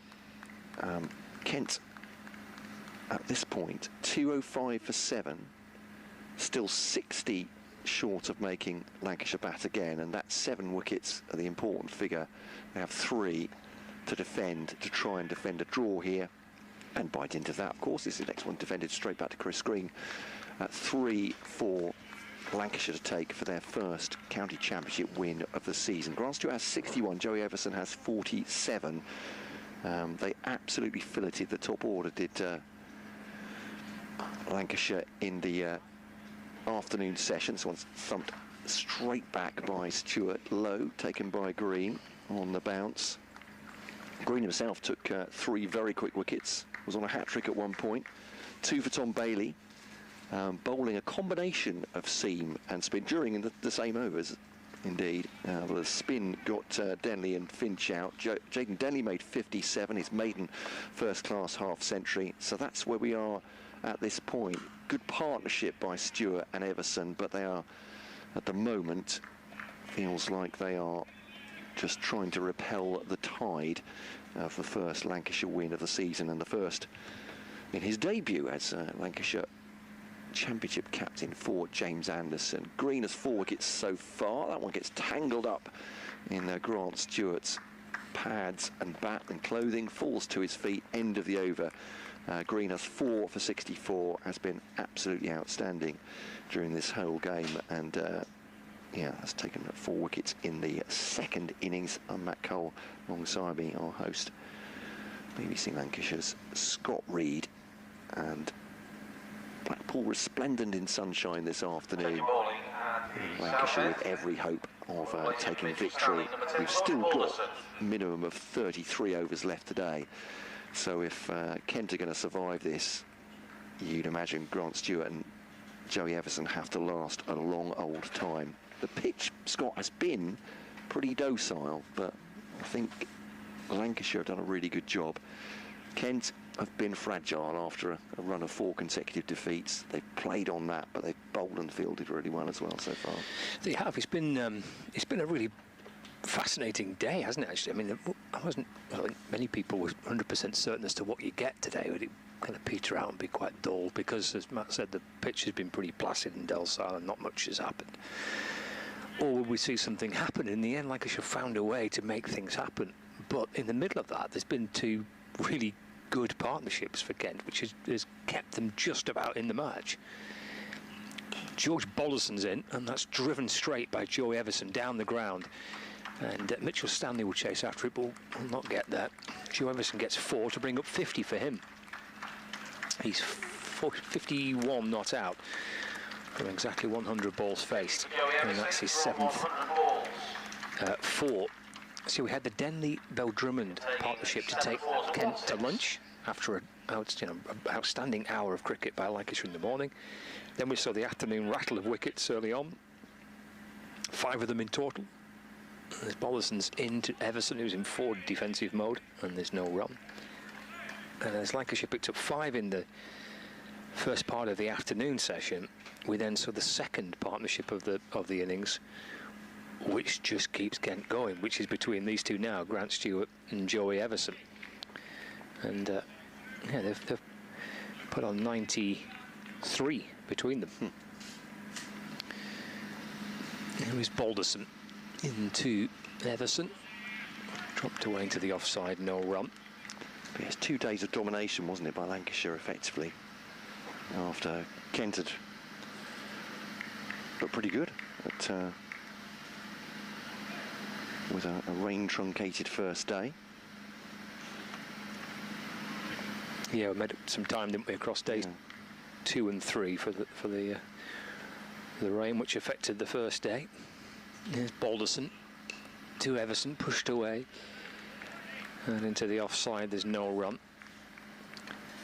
You know, so that pretty brutal day yesterday for Lancashire, where they scored 519 runs in the day, including 263 in the evening session. Yeah. But here we are going into the final session, and still there's a chance that Kent can get out of this with something to show. 209 for 7. In comes Balderson. Played away by Joey Everson to the offside for no run. These two, very much the last of the organised batters, I think it's fair to say. Wes Agar, as we saw, can be pugnacious. Scored a lightning 41 at the end of Kent's first innings. But he and Kashif Ali, if it comes to seeing off 20-25 overs or more at this stage, you would think Lancashire will be very, very confident if a wicket falls soon. Balderson to Everson, that's on the front foot and work to the leg side. There's no run. End of the over. 4 coming off it, which was that beautiful on drive by Joey Everson to bring him his 50. Lancashire making an early bowling change because Mitchell Stanley's first over went for 19 from the top end. In fact, it looks like he's going to come and replace Chris Green from this northern end of the ground. Interesting. Yeah. So yeah, welcome to listeners on Sports Extra, as well as BBC Lancashire and BBC Radio Kent via the BBC Sport website and app, and with the pictures on Lancs TV. It's interesting, well, they very quick change. Green taken out of the attack. Yes, he wants to have a go from the other end. Yeah, he had his only over of the match, didn't he, from the far end, just before tea.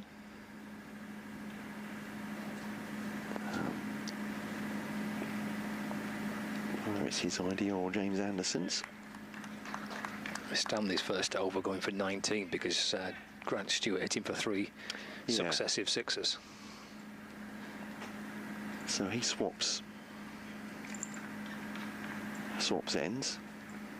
Everyone's on the turnaround. Here's Grant Stewart, steps away outside leg stump and tries to crush that through through the onside. Almost T20 style, that, isn't it? It's that Stanley has followed him down the leg side as he's backed away. And fairly ugly scythe at it in the end from Grant Stewart, not able to put bat on ball. I mean, if these two can chip away at most of the 56, or a good chunk of the 56, and we saw what Wes Agar did in the first innings. Yeah, that's true. Yeah, they could just push themselves into a lead and give Lancashire an awkward little run chase at the back. Maybe that's the thought of just aggressing now, and Grant Stewart's hitting the midriff. Well, that one is again, he backs outside leg stump, and again Mitchell Stanley follows in with the ball. I don't think it would be an awkward run chase in terms of them obviously not losing the game, but in terms of maybe even setting them something where they're going to have to score, you know, eight and over or something like that to win it. I mean, it all extends the time that Kent can keep this game going towards 6 o'clock, or the end of the 96 overs, of course, as it'll be. It's outside the off stump. Wasn't far away from the stumps either, so Stanley decided not to follow Stewart this time and goes full outside off stump. Stewart's gambling that he will stick one on a stump to stump line and he can crash that away through the offside. Bit of cat and mouse between these two now. Will Stewart stand his ground this time? He does. Stanley to deliver, a bit top edge, it'll fall short of James Anderson though. Miss-hit from Grant Stewart as he went almost flat batting into the onside, and it's looped up slightly off the top edge, and James Anderson fields.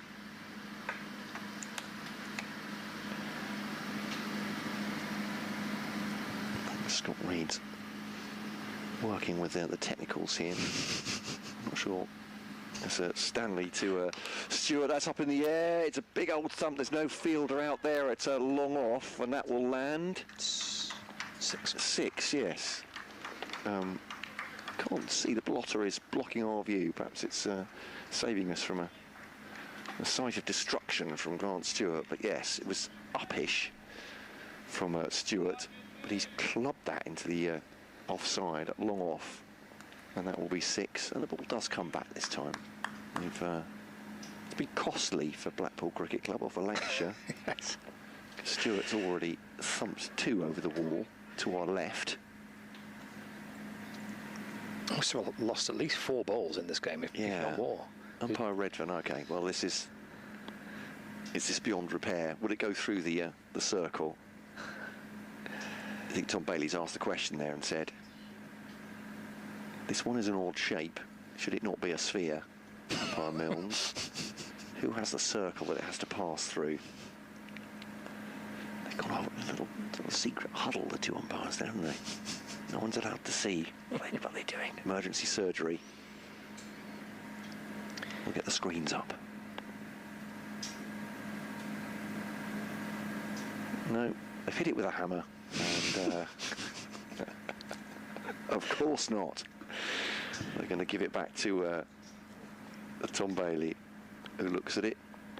I don't think he's any keener on it than he was when he handed it to them, to be honest. No. Just give it to Mitch Stanley, palmed it off to him with a good luck, mate. Field very much spread for Grant Stewart now as he's swinging for the fences. Stanley bowls to him. This is up in the air. It's over the top of Tom Bailey. Could well be 4. Bailey is chasing it to the boundary and is going to stop it, is he? He is indeed. Good effort. Really good effort, yeah. Just palms it backwards from the rope as he gets there.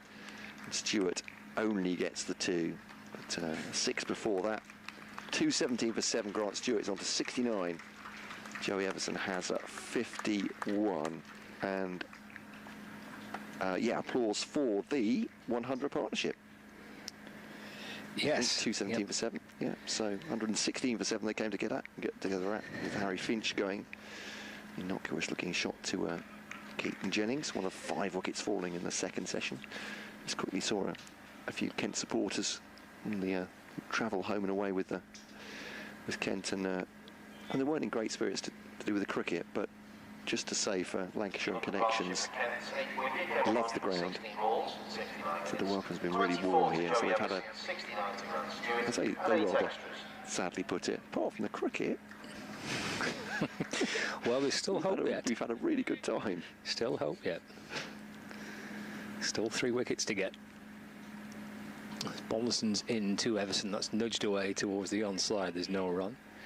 Glad they've enjoyed the trip to Blackpool. Full of praise for it. Yes. Big smiles. Said the conversations they've had just, with supporters near them as well. Although 1 or 2 of them did say they were the butt of the jokes, and they understood that from the match situation. But I think it's a fascinating approach since tea, but he was started before tea. It's defended by Everson for no run. It's more difficult to do this off Balderson's pretty accurate line and length, but 48 behind now. And I think it's been a really intriguing day. I mean, look at the partnerships: 9-2, 9-0-0, and then there's 2, 64 and 101. And it's just about keeping Kent in the game. Balderson in balls to Joe Everson. That's worked to the leg side. There's no run. Let's not forget the pitch is flat here, and this has been. I mean, I'm absolutely not amazed, but I think it's been to Lancashire's absolute credit. They've found a way of being able to prize out 7 wickets. Yeah. Only had 19 across the first 3 days. Again, like Kent, they've not had a great county championship season. They've shown all the good things here. It's glanced off the pads. It's gone to the right of leg gully, down towards the boundary. It's gone for 4. It has. It was in the air. It was to the right of Jennings. Chris Green sliding in, trying to boot the ball back, I think. He went in with the old slide tackle there, Chris Green. Studs up. Spikes up. Yeah, yellow card. It's gone for 4 runs. Joe Everson moves on to 55. Score to 221 for 7, 44 behind.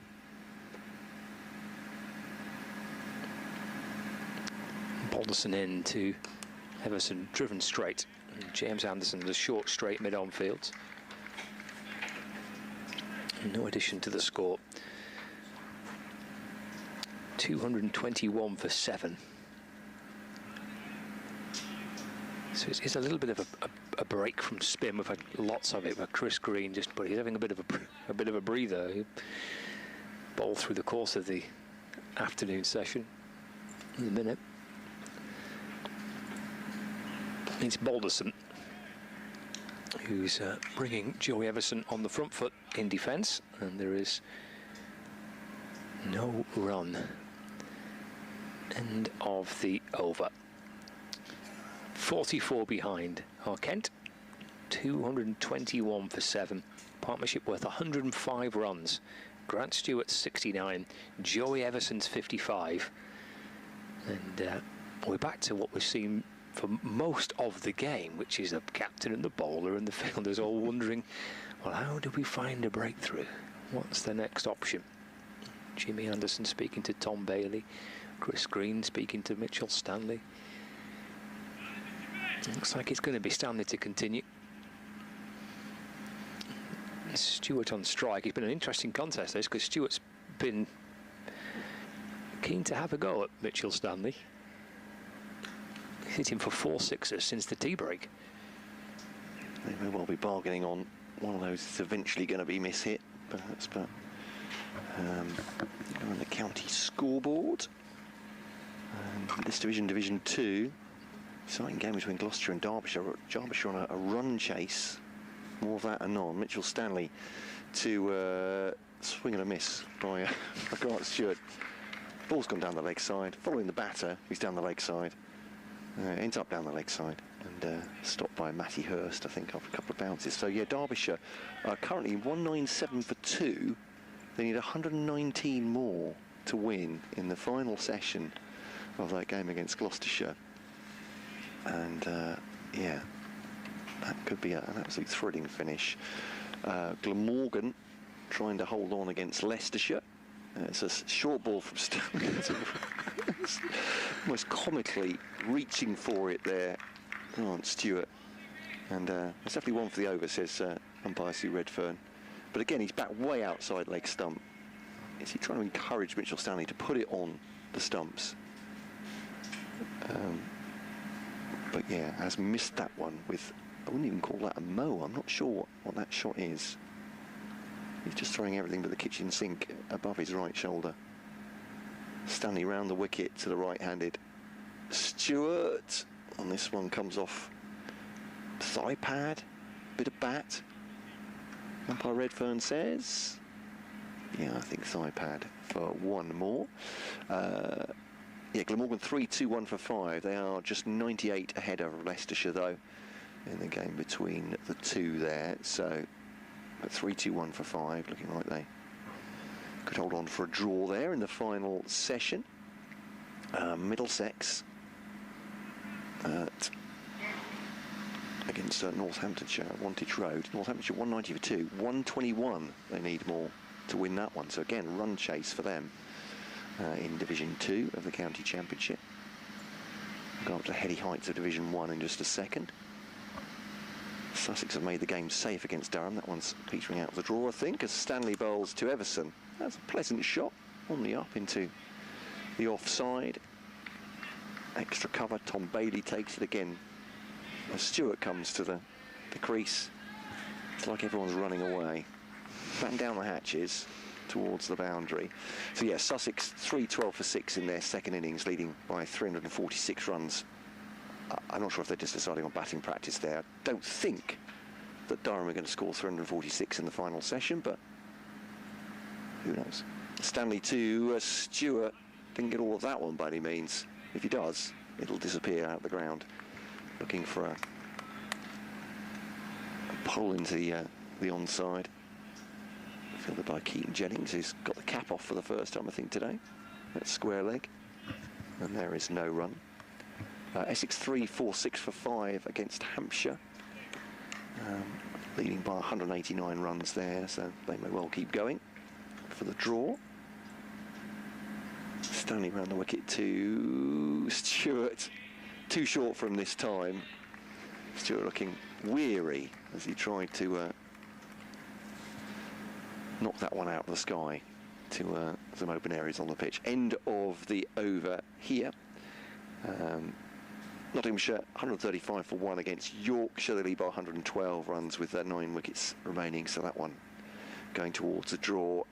Warwickshire 119 for 3. Somerset have a chance there with Warwickshire 258 short with 7 wickets remaining. Somerset, though, would need 7 wickets in the final session. Here, Kent are 2-2-3 for 7. They are 42 behind on Stewart, 69, Joey Everson 56, but just 3 more wickets needed with a minimum of 29 overs remaining, and I'd say that advisedly because they may well just revert to go to spin at either end if they need to get more overs in towards the end, Lancashire, to try and win this game. It will be Balderson to continue first before that, potentially, and Joey Everson off the front foot in defence for no run. Remains on 56. So Balderson from the top end of the ground, keeper stood up, and plenty of fielders on the leg side, fine leg down the boundary, and then a leg gully, forward short leg, square leg. That's dabbed away towards the leg side where Bohannon fields is a mid-on, and then a couple of fielders out on the offside at cover mid-off point as well. 223 for 7. 42 behind.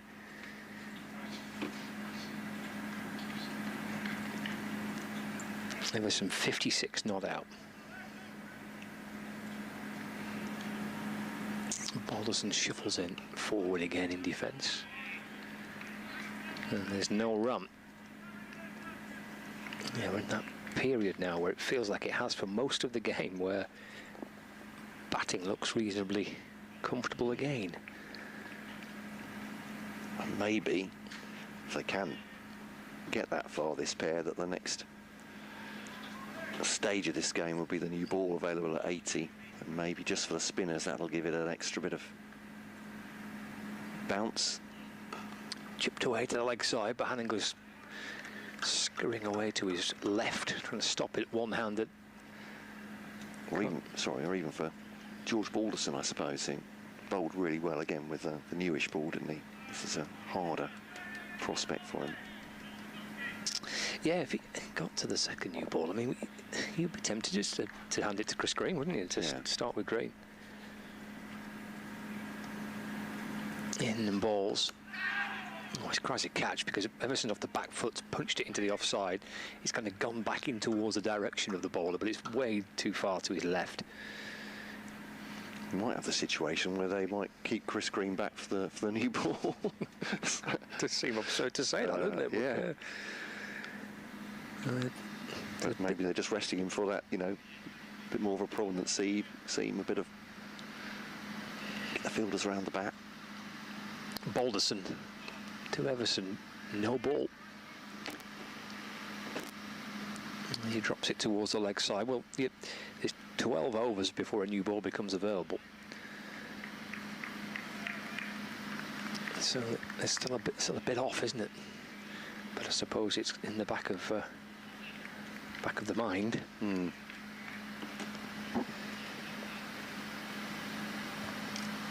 In comes Balderson. Forward goes Everson, and there's no run. End of the over. 225 for 7. Joe Everson's on 56. Grant Stewart's on 69. And the partnership is worth 107 runs. They faced 134 deliveries of these two. With the scores, they came together on 116 for 7, and at that stage, with those 5 quick wickets, it was Lancashire were absolutely all over Kent, and it looked like it could unravel pretty quickly, but they found 2 players to piece things back together and to make this look again, as we thought it would be, a very tough test to take 3 more wickets, and they might yet still have to bat, Lancashire. Big smile from Tom Bailey as he throws the ball to Mitchell Stanley, who bowls to Grant Stewart. Again, it's round arm, almost from Stewart. Flat batting it into the onside, and James Anderson fields. There's no run. It's a very different approach, isn't it, in a minute? We have just seen the pressure develop with spin, then round the bat and spin. But at the minute, Bolderson bowling pretty tightly, wicket to wicket. Looks like Stanley's just trying to see if he can bounce Stewart out. Yeah, he's come round the wicket, and it's a hit from Stewart out of our sight and over the rope for 6. He hit it. It very much stayed hit. He's on to 75. Stewart, and that'll be 2-3-1 for 7 now. And Kent 34 behind. But that is, if you're just joining us, short of making Lancashire bat again in this game. It's all about crease occupation for Kent as long as they can. And the runs help as well to take time out of the game. Lancashire, 3 quick wickets. Well, they can pack up with a win under their belt. Low this time from Stewart. He's playing the same shot every time. It's almost baseball style, isn't it? Stanley's bowling short from round the wicket, and he's just basically going across them. Grant Stewart winding up. It's almost like a baseball batter aiming into the onside. I think Kent see it different. I think Kent think they can get in front. And might be their best, as you say, their best chance here. That's big, that's 6. Yeah. And that may well hit the hospitality tent. In fact, I think that's too high for it. That's into the car park. 6 runs. We did hear a sickening crunch yesterday. I didn't follow up on that in the car park, didn't we? As a big 6, can't remember which player it was, but had thundered it. And there are cars back there. See players and staff vehicles. Also, we've seen at mid-wicket 2 cars from I'm assuming a local showroom. There's a sales pitch, but there were 2 in the car park as well. That's ready to be put on rotation. So, yeah. This is tough on Stanley. This. Sorry, yeah. He's been asked with the cars. to run in and bang in, and bowl it short on a pitch where there is nothing in it for him. And Stewart fancies this every time. Yeah. And this is not Stewart trying to leave and duck and dive. This is Stewart thinking, I've got runs here. Yeah. To be honest, if he mishits it, he's got a good chance of just scuffing it on the ground, and the fielders are all plastered the boundary on the leg side. If he hits it hard, and that one, actually, he's gone between 2 stools there. Well controlled by Grant Stewart out to mid-wicket, and fielded by fielder X. Out of our sight, I'm afraid, out of the marquee there, but comes back for 2, does Grant Stewart. Last ball to come. 14 off the over so far, 2-3-9 for 7. Lancashire almost certainly going to have to bat again and chase something down. Yeah. And with the way that Stewart's batting and the way that Lancashire are bowling at the minute, and with Agar to come, we know what he did in the first innings. So it's a possibility. That just they could be right. Could be chasing something pretty tricky. This approach by Kent isn't just sort of death or glory, is it? It's about extending the game. I think it's probably their best way of trying to save it. Yeah. And there's even just the 2 overs for the change around will be something, I guess. See where we go with it. Stanley to Stewart. Stands his ground this time. Stanley's come over the wicket. Can't quite believe it. It's going to go for 4. It is. Ooh, that's making a mess of his figures. That's it's tough, 18 off the over. He has none for 81 now off 13. As you say, he's been asked to do a job by Captain James Anderson. He's stuck to his task. He has. But as you say, Grant Stewart has taken every opportunity that's been given to him. That's actually a very nice. It's almost a subtle shot. Well, in comparison to what Grant Stewart's been doing. Just works that into the offside off the back foot, and that is 4 runs. But yeah. So, an entertainment for the crowd as well. I thought that with Wes Agar's innings at the end of Kent innings, and some fantastic hitting by Luke Wells and Josh Bohannon, and particularly Ashton Turner's. Well, pretty much lightning 154, if you can call it that. Such a long stay at the crease, but 2-4-3 for 7. 22 behind now, Kent, short of making Lancashire bat again. Grant Stewart has 87 from 68 balls, and Joey Everson has 56. The stand is at 127 between these 2 now. Here's Balderson to Joey Everson. And it's a different game from that end because Balderson's just going kind of line and length and nibbling it outside off stump. And there's no run. Fortunately for Mitch Stanley, it's a bit cannon fodder, really. Yeah. Good luck. Old ball. Flat pitch, docile pitch, bang it in. Well, Stewart's just stood there and gone wallop, wallop, wallop. A different challenge when Balderson's in and pitching the ball up and not giving any batter room. It's just tapped away into the offside. And there's no run. 22 behind. This is going to be a terrific... I mean, if Lancashire get 3 more wickets, this is going to be a really interesting end to the game. But we can revert it to the story of the match, really. Not easy for bowlers to prize batsmen out. Forward again goes Everson, drops it into the offside. And there is no run. Gathered by Michael Jones at short cover. 243 for 7.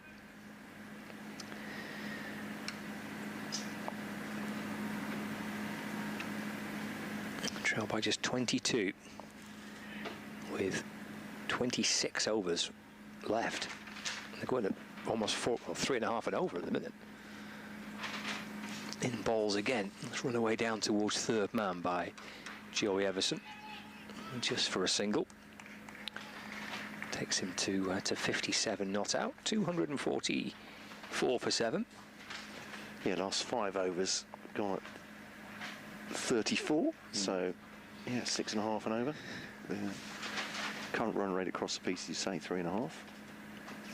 Yeah, tough on Stanley. Yeah, because he's gone for 81 from 13, but it's the most unforgiving task. I would suspect on this pitch to try and run in and bang it in short and try and bounce somebody out, because, well, as we've seen, this guy in particular, who's on strike now, Grant Stewart, has just kind of cleared his front leg and just filled his boots. 244 for 7. 21 behind. Balderson to Stewart. It's tapped away into the offside. There's no run. It's fascinating. It's almost 2 different games, isn't it? I'm not sure Stanley's going to continue, mind you, but it's almost 2 different games. We've got Balderson running in, bowling wicket to wicket, just outside off stump. Keeper stood up, men in front of the bat, nothing happening.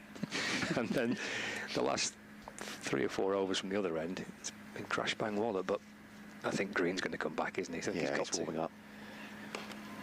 Play back towards Balderson by Stewart, and there's no run. End of the over, just a single coming off it.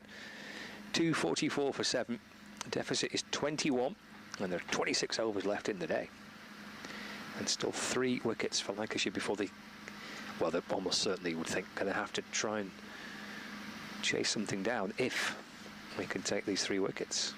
Yeah, Chris Green will replace Rich Stanley from this north end here at Blackpool. That's a relief for the cars, I can show you. The car owners. Yeah, quite. Yeah. There's lots of vehicles that were vehicle owners checking their insurance policy. Yeah. Lots of dog walkers checking their life insurance. Oh yeah, crikey. I wonder if they have signs on the other side saying "Walk here at your peril." I almost think they'd have a bit like those variable speed limit signs when certain batters come in. Yes, I like that. Yeah, change of sign. Beware. Danger. Stewart batting. Compton's batting is okay. It's yeah. fine. Take cover. Wells batting. Yeah, it's Chris Green to replace Mitchell Stanley. Turner batting. Chance of heavy showers of cricket balls. Will be. Yeah, so Chris Green, he really got things started before lunch, but 3 quick wickets after lunch. Bell-Drummond, Mieye leading. It's basically sliding through Kent's middle order. And Bailey took Denley and Finch. Denley getting 57, but now it's partnership going from strength to strength. For Lancashire, they will hope to cut this very short indeed. 4 for 64 for Green from 27 overs today, just today. Everson works that towards a square leg. Ashton Turner fields. And Chris Green, he's pointing over in our direction. I think he wants you to field it long off, Scott. No, it's all right. Mitch Stanley's come across to it. Thank goodness for that. Yeah.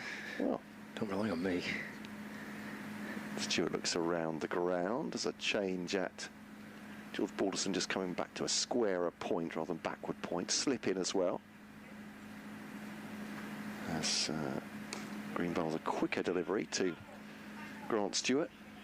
Defends it into the onside, no run. And a huge amount of noise from the crowd, but you'll certainly hear it if they take a wicket. As Green drags that a little bit down the leg side, and it's helped on its way by Grant Stewart. Just a hand up of apology from Chris Green for that delivery. And that'll go for 4. Yeah, rare wide delivery from Green, just stuck in the fingertips almost. Trying to roll a quicker one, I think. Oh, actually more like a medium pacer, that one. Not given any tweak at all. And muscled away by Grant Stewart again, beats the man on the leg side. No chance of getting that. That'll be 4 more runs to Stewart. Maybe Chris Green just finally, well, just perhaps a little stiff after I'm surprised. his exploits. Might need a few deliveries just to get himself warmed up again. 28th over, isn't it? That's sort of 253 for 7, the 250 up. Kent trailing by 12 now. Oh, 4 defensive. What the heck's happening, Grant Stewart? Actually, he got up, but he got up very stiffly for that 4 defensive. So the 2 of them. I'm hoping he's all right, but he's enjoying swinging the bat. But the 4 defensive took it out of him. 253 for 7. Stewart has 95. Driven to mid-on. He's looking for his 2nd century of the season, hitting a mammoth 182 against Gloucestershire. I can always hear Kent fans saying, that will do. It would. 253 for 7, end of the over from Chris Green. Stewart 95, Everson 58. Still just 3 wickets needed, though, in a minimum of 25 overs for Lancashire. Or, as you're so rightly saying, Scott, they're closing in on having to knock off a score here, and if nothing else, Kent have made this a little bit more respectable than it certainly looked in the 2nd session. I want to see Ashton Turner, who bowled some off spin, coming in to replace Balderson. 4 overs for 11 for Balderson in that kind of usual tidy spell. I feel like James Anderson perhaps lost his number. Ashton Turner, or forgotten. I mean, he batted very, very well indeed. But yeah, time for some off spin. First time in the match. Just looking at how many times he would bowl in first-class cricket, or has bowled in first-class cricket, and it's not a lot. He picked up 12 wickets in first-class cricket. That's left alone by Everson through to Hurst. So Ashton Turner with a chance to try and see if he can conjure up another magical spell for Lancashire to try and get 3 more wickets. It's off the back foot and forced away into the offside, fielded by Jones. And there's no run. Jennings at short leg, Wells at slip, Turner in, bowling, and Everson just going back and nudging the ball away to the leg side. It's like he has a 6 for. Okay. But has taken just 12 wickets in first-class cricket. That was a 6 for many. It's worked up towards mid-on by Everson for no run. So 6 for 160, yeah, so... Oh, sorry, that was match-wise. 6 for 111, not so bad. In and bowls, and flashed out towards the leg side again. This gives himself a little bit of time and room there by going to the leg side and working it away through mid-wicket for a single. 2-5-4 for 7, 11 behind. 3 wickets remaining. Turner to Stewart. He's gone back and played it off the back foot, clipping it to the right of Jennings, who's at the forward short leg position. And there's no run. End of the over. A couple coming off it.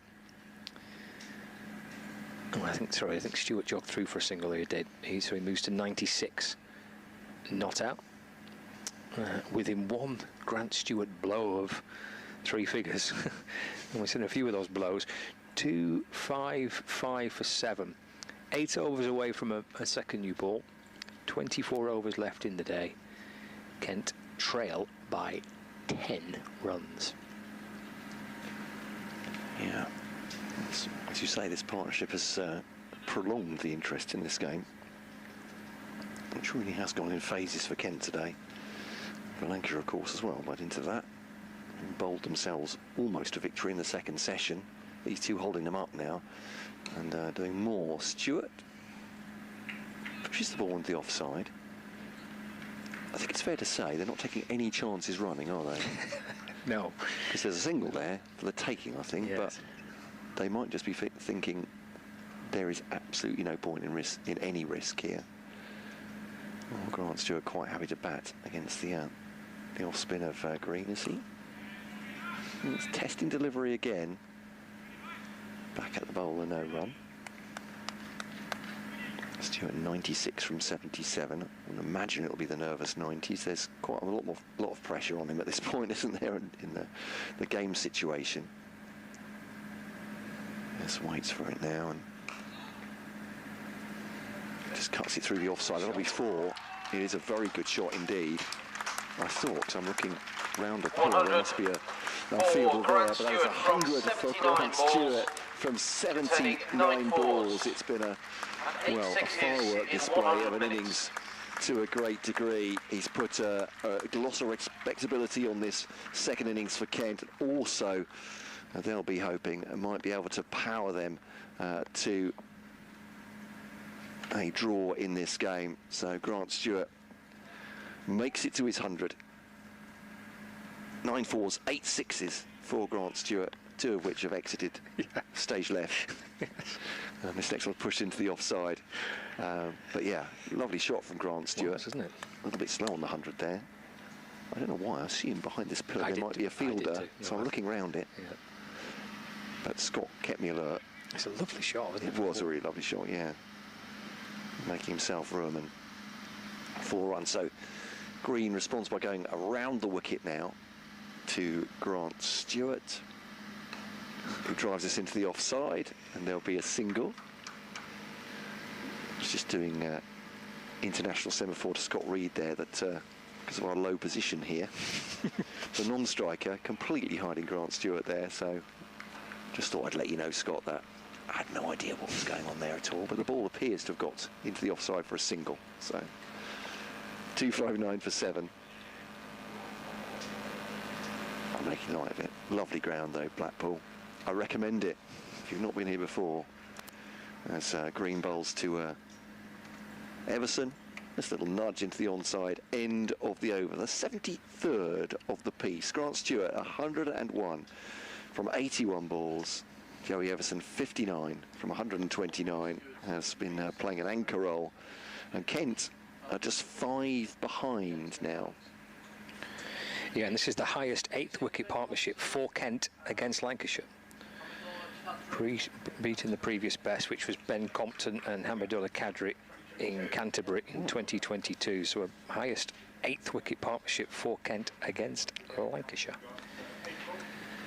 It's now worth 144, I think. Yes, 144. Good man. It's been a long 4 days. I think he did really well. 5 behind Kent. Here's Turner in and balls. Off the front foot goes Joe Everson. Sorry, it's Grant Stewart. And there's no run, just pushed away to the offside. Turner in balls again. That's flashed away up and over cover. That'll be 4. That'll take Kent to within 1 run of drawing level. 4 out through extra cover. Stewart moves to 105. It's 264 for 7. trail by 1.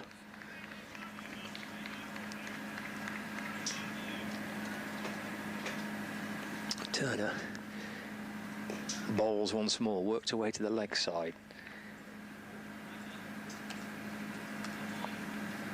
And there's no addition to the score.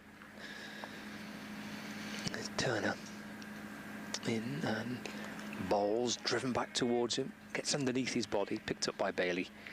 He comes round from mid-off to field.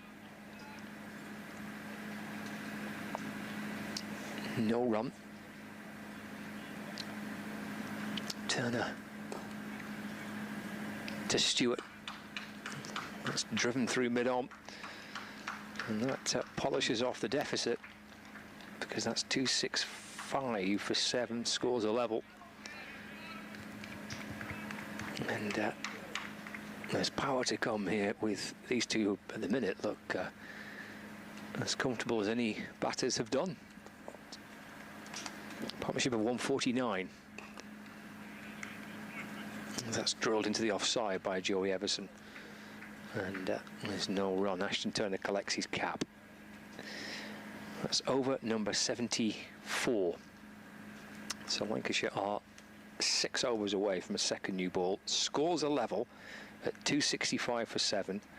There's a highest 8th wicket partnership for Kent against Lancashire now, between Stewart and Everson. Everson's on 59, Stewart's on 105. 149 these two have added together for this 8th wicket. And, well, Lancashire still searching for a way back into it. Another wicket will change it, of course it would. But where's that coming from? Can Lancashire they have done so far really well through the course of the day. And he's managed to find ways to put pressure and generate a sense of jeopardy. They need to try and find another purple patch. Yeah, did during the first innings as well, didn't they? So Stewart pushes this behind square for a single.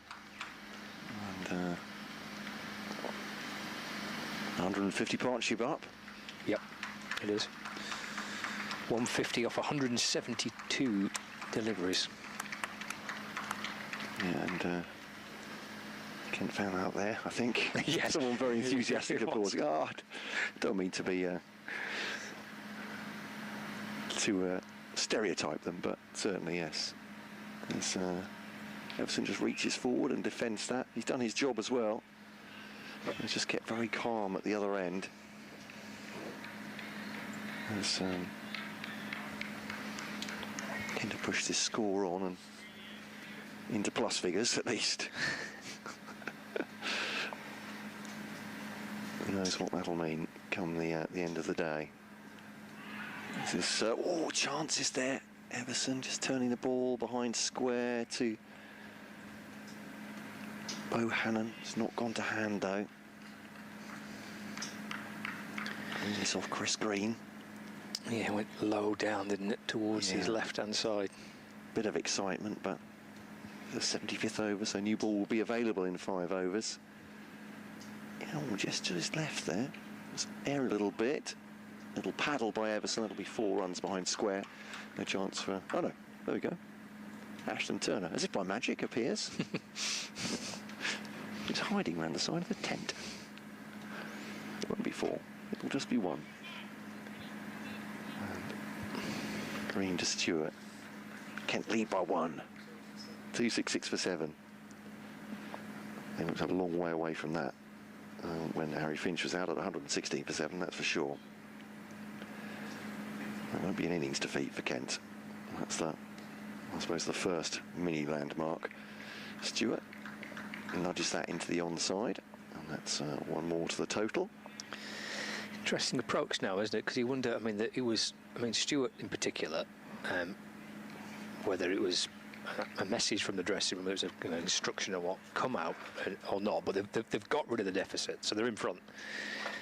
So Lancashire will have to bat again. So how now do they go about trying to play it? Do they revert back to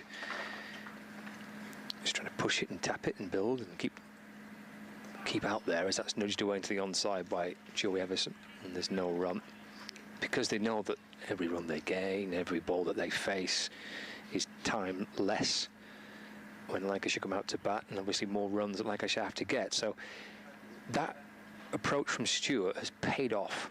Now, ultimately they might lose the game, Ken, but it's paid off in terms of potentially giving them their best chance of saving it by Stewart coming out, playing the way he did.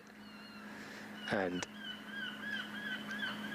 we might now see a different approach from these two, because there's still 3 wickets that Lancashire have to get. So all the time, runs added, overs being removed, play into Kent's hands.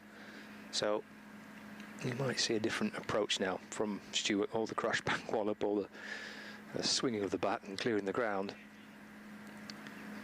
It might just be put to one side. Here's Ashton Turner to Stewart. Gets forward and pushed away into the offside, no run. Gathered by Anderson at cover.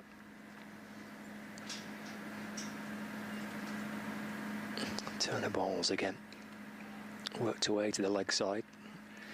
Bohannon's at mid-wicket to field. There's no addition to the score,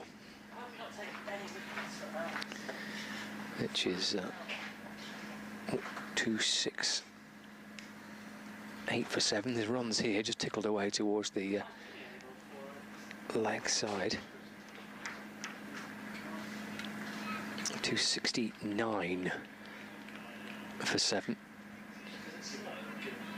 Lead moves on to 4.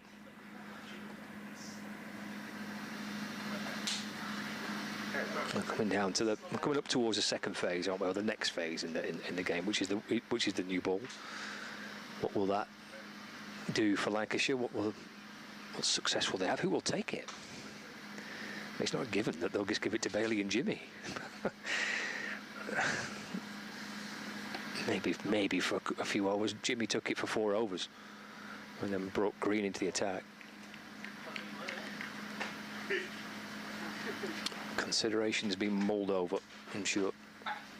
Turner. Forward goes Everson, yeah, and there's no run. 269 for 7.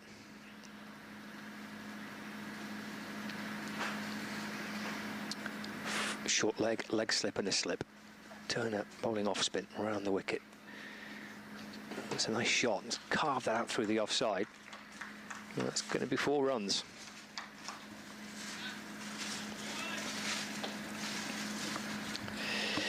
Yeah, Kent are fighting back here. A terrific partnership between Grant Stewart and Joey Everson. They've so far added 157 runs for this 8th wicket. And Kent, who, when these two came together, were behind by 157, are now leading in the game. Kent are 273 for 7. Lancashire still needs 7 wickets. They will have, 3 wickets. They will have to bat again as Kent lead Lancashire by 8.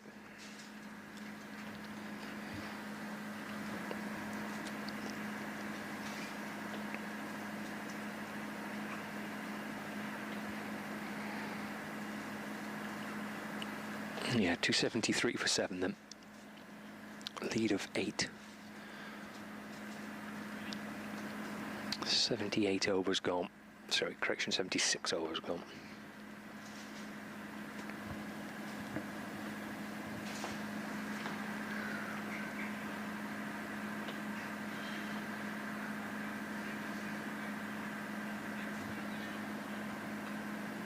Still holding on here. It looked like they were going to a crushing defeat halfway through the afternoon session. 116 for 7 in massive arrears. Looking like an innings defeat against Lancashire, racked on a massive 6. So Chris Green 9 for 9 declared yesterday to lead by 265. with Grant Stewart on 109. There's Green in to Stewart. And the next phase of the game for Kent is for Stewart. And indeed Everson, but for Stewart in particular, who's been the big hitter in this partnership. To play calmly, defensively, dropping the ball away into the offside. There's no run. Can this pair hold out for Kent? What would be a really, really battling draw? It's clipped away towards the leg side. Halfway through the afternoon. So that's the situation here with Kent 273. No addition to the score. Just 3 wickets in hand in their second innings. Sussex are batting out a draw with Durham. Meanwhile, the captains have shaken hands. Sussex building thread. Green bouncing in balls again. Play it back alongside the pitch, along to the spinner, Chris Green. 2-7, 3 for 7.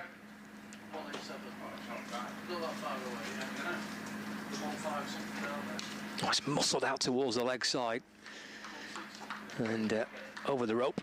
That's for 6. Well, he's tapped a couple back defensively, Stewart, and then dragged a bit short by Green, walloped out towards the leg side, and well, there's a box of balls been brought out, so that's obviously cleared the ground up towards deep mid wicket.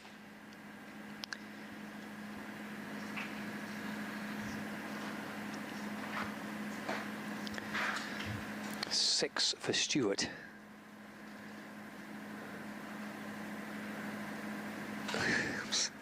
He got a hold of that, didn't he? Wow, absolutely walloped away. 279 for 7. Takes a single through the offside. Stewart moves on to 116, not out. New ball is 3 overs away at the end of this one. Jimmy Anderson just starting to do a few gentle stretches and loosening up. Lancashire, 15, or Kent rather, 15 in front now. In comes Green. Everson plays off the front foot and pushed away back down the pitch. And there's no run. Anderson's actually going to have a ball.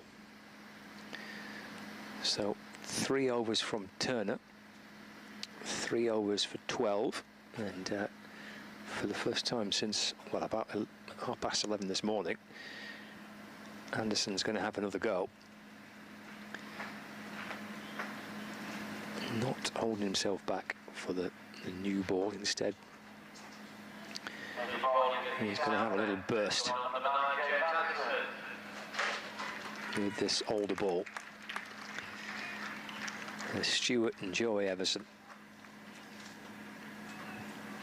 looking at the minute in complete control. This has been an outstanding partnership. It's been a brilliant response, actually,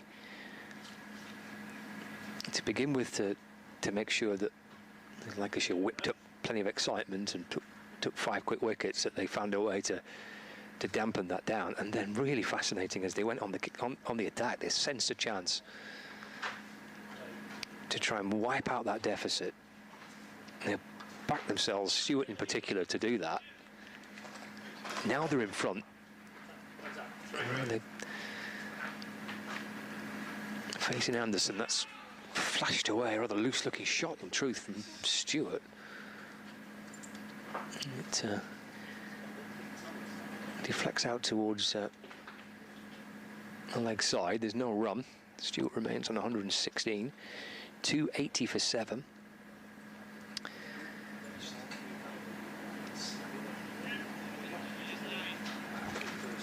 Anderson sets off again.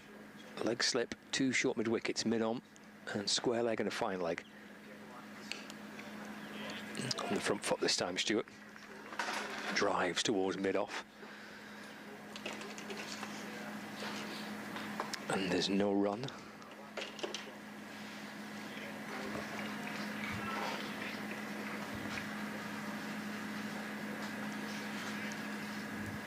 .116 not out. In comes Anderson over the wicket and balls. Oh, and he just hurries Stewart up, who tries to take it on, and in the end he's struck in the mid-drift. The ball deflects away to the leg side, and he goes wandering away to square leg to Stewart. Jab in the ribs. It was, wasn't it? Fancied that boundary again, didn't he? Fancied those trees out towards Stanley Park. Anderson in, balls. Plays forward and defends. Up towards mid-on. There's no run.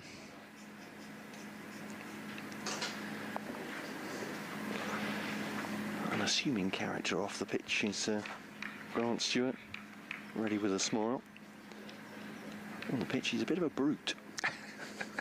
There's been some absolutely brutish shots, definitely, yeah. Goodness. Just dabs this one out towards the onside. It just comes back in towards him from Jimmy Anderson. And there is no run. Well, it's been a brilliant innings and a fantastic partnership, but it's been paced superbly, hasn't it? And we're in the different stage of it now. It was utterly brutal as they fancied cashing in and trying to wipe out the deficit, and now a slightly different approach, showing different ways to do it. Anderson to Stewart. Let's just ease that away through the offside. Sure. Running out towards the extra cover boundary. He'll jog back for 2. And moves on to 118 not out. That's the end of the over as well. Partnership moves to 166. And the lead moves on to 17 runs at the end of that over. With, well, 18 left in the day, of course. Should Lancashire get 3 more wickets, they'll lose 2 for the change of innings as well. And Kent,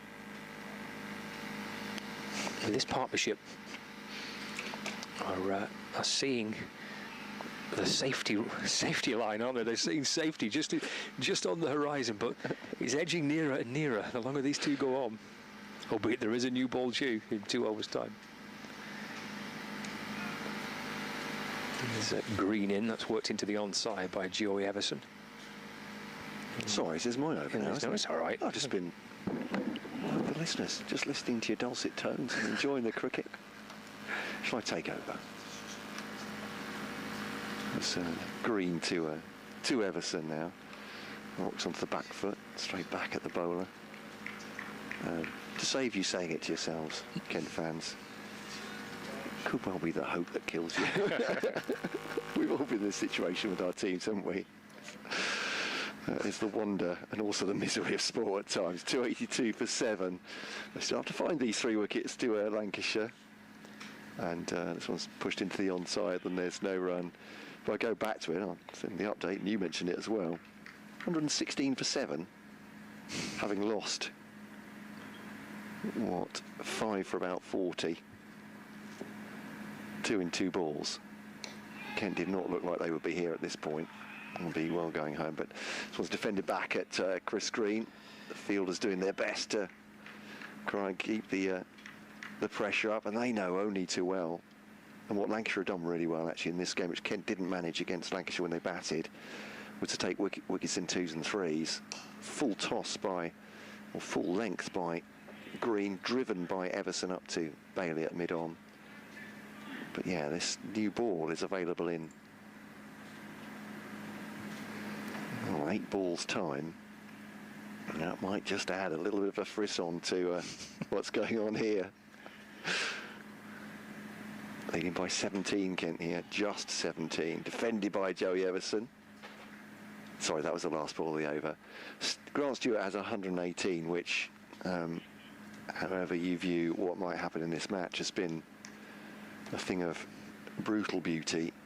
And Joey Everson has batted for 144 balls for his 64 so far, equally as important. And extra 2 are with us. Welcome. I think I've just set the scene, but shall I do it again? Do it again. Should we do it again? Do it again. 282 for 7, Kent. All at sea they were, and heading for a crushing defeat. Lancashire dominating them 116 for 7 halfway through the afternoon session.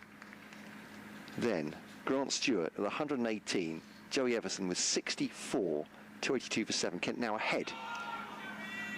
Anderson comes in and bowls to Stewart, who plays and misses. We've barely seen anything that's been played and missed, or wrapped the pads, or created any sense of, oh, there's something might happen here, but that was a false shot from Stewart. This partnership at 166 between Stewart and Everson. They lead by 17. It's a slender, flimsy lead at this point. Minimum overs remaining, 17, including this one. So Kent have got themselves into a glimmer of hope. turned away into the onside, and there's no run. When they came together, these two, you mentioned the score was 116 for 7. There were 149 runs behind. So it's been extraordinary effort, really, by these two. Fabulous work. Lancashire going to have to bat again, and time is ticking away. 16 overs left, but there'll be 2 for the change of innings. They've still got to get 3 wickets before they can even ponder batting again, but there is a new ball due in 4 overs time. Here's Anderson in and balls, driven down the ground for 4 by Grant Stewart. Lovely on drive, and 4 more for him. It's already a record 8th wicket partnership for Kent against Lancashire. In fact, it's not just a record, they've gone way beyond it. 139 was the previous record. It's now 170 that these two have put on. Lovely shot for 4. Stewart moves to 122, 286 for 7. Lead by 21. Anderson for Lancashire comes in and bowls. Flashed away through the offside. That'll be 4 more. Stewart stands and admires the shot, and he's admiring and enjoying his day by the seaside. 126 not out. Lead moves to 25. 290 for 7 now. 2 balls to go in the over. Lancashire will be desperately hoping that when this new ball is taken, it does something for them, because there's nought happened for a long time. In comes Anderson, bowls again, pushed away into the offside, and then there's a little shy at the stumps at the non-striker's end by Michael Jones, but I'll be honest with you, Joey Everson had not moved. He's got his gloves off, he's leaning on his back. He was. He couldn't be less moved, you're right. It was just in case. 290 for 7. Leading by 25. Anderson loops back round and comes in once more. Final time of the over. Final time with this ball, you would think. That's a loose-looking shot, which Stewart takes a single for. I'm not quite sure where he's aiming. Maybe through the offside. In the end, he's flashed it off a thickish inner half of the bat out towards the leg side. Right, that's the end of the over. That is 80 overs gone of Kent's second innings. They lead by 26 runs. And there are 16 overs remaining in the day's allocation, and out comes a brand new Kookaburra ball, and with it, this is probably now Lancashire's last hope, and it's probably now Kent's final challenge. Yeah. To see if they can survive it, and it will be Chris Green with the new ball. Beautifully summed up, Scott. And yeah, he took 3 quick wickets at the start of the afternoon session. And umpire Redfern is tapping the watch. There you go. Make a note. Time, ladies and gentlemen, please. No, sorry. Last hour or 16 overs, isn't it? Is basically it at 5:20, 5:19. 5:19. If you're listening, Eastern Pacific time. It's, sorry, serious game, this cricket. Chris Green then, listening to Scott Reed and Matt Cole, BBC Lancashire, BBC Radio Kent, and Sports Extra 2. Ooh. Chris Green bowling now to Grant Stewart. There's an ooh from Scott there. Well, it's worse because we're on defended. Yeah, Sports Extra 2. Yeah, nice. It's twice as good as the original one, I'm told. Does that mean 3 is obviously therefore 3 times? Yeah. Excellent. Well, very good. 3 is the best. 3 is the best of the lot, is it? Okay. Here's Green to Stewart, and gets back to ball there, and as you can hear, in fact, it's a running stop from Chris Green out into the onside. And yeah, we need to factor in, as you were saying, any changeover between the two sides will take 2 overs. As Stewart defends this into the onside. Chris Green, I'm not even imagining it, took a big deep breath there. He's bowled 32 overs today, into his 33rd. He operated for the entirety of the, more or less the entirety of the second session, didn't he? From one end. Started in the 8th over, driven by Grant Stewart, straight back at him, bump ball. Fair to say, I think Grant Stewart's gone back into his shell here, as he had, probably quite right. And there's not perhaps the attacking intensity of the field either. That I'm sure will come if Wes Agar or Kashi Valley need to bat. But oh goodness me, toe ends past the stumps. That has grubbed off the toe end into the offside. It's a great delivery from Chris Green. Again, his unerring length. When it seems he could just drop it on a Yorker length at will. And that one, very close to castling Grant Stewart. As Green bowls to him now. Just offers the bat to that one into the offside. They will take the single. Joey Everson willing to back up. Chris Green, so eager to field it. In fact, it was a race between him, wicketkeeper Matty Hurst, and slip Luke Wells. And Chris Green, who I would say in a 3-horse race has started third favourite, has picked it up. Great enthusiasm, but they do take the single. And it's 2-9-2-4-7, the lead at 27 now for Kent. Grant Stewart has 128, Joey Everson has 64. It's just, I mean, the pace of the innings, the ways whether it was a reaction to how Lancashire were bowling, whether it was a deliberate ploy anyway from Grant to say, right, we have got a great chance here of wiping out this deficit. Just getting our noses in front. Still with Agar, who smashed 40-odd deliveries in the first innings to come.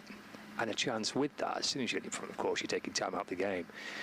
And then as soon as they've got level, that risk, calculated risk, they're all good shots. There's no real danger with any of these shots he was hitting. He was backing himself to clear the ropes and, well, clear the ground. And then the change straight away. Right, we've done that, job done. We kind of go to a different approach now. It's been a brilliant partnership, really. I mean, as Anderson with the new ball comes in, driven into the offside, there's no run. The pitches we know, we've been banging on about it for ages. He's flat and docile and slow, and Lancashire, I think, have been a pretty outstanding effort to have taken 7 wickets today. Yeah. But still take nothing away from this partnership, because there were 150 runs behind still when they came together. It's a great effort.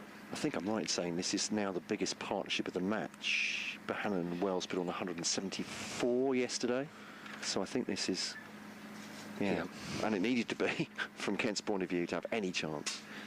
Anderson balls defended by Stewart, just to jag back in towards him. And there's no run.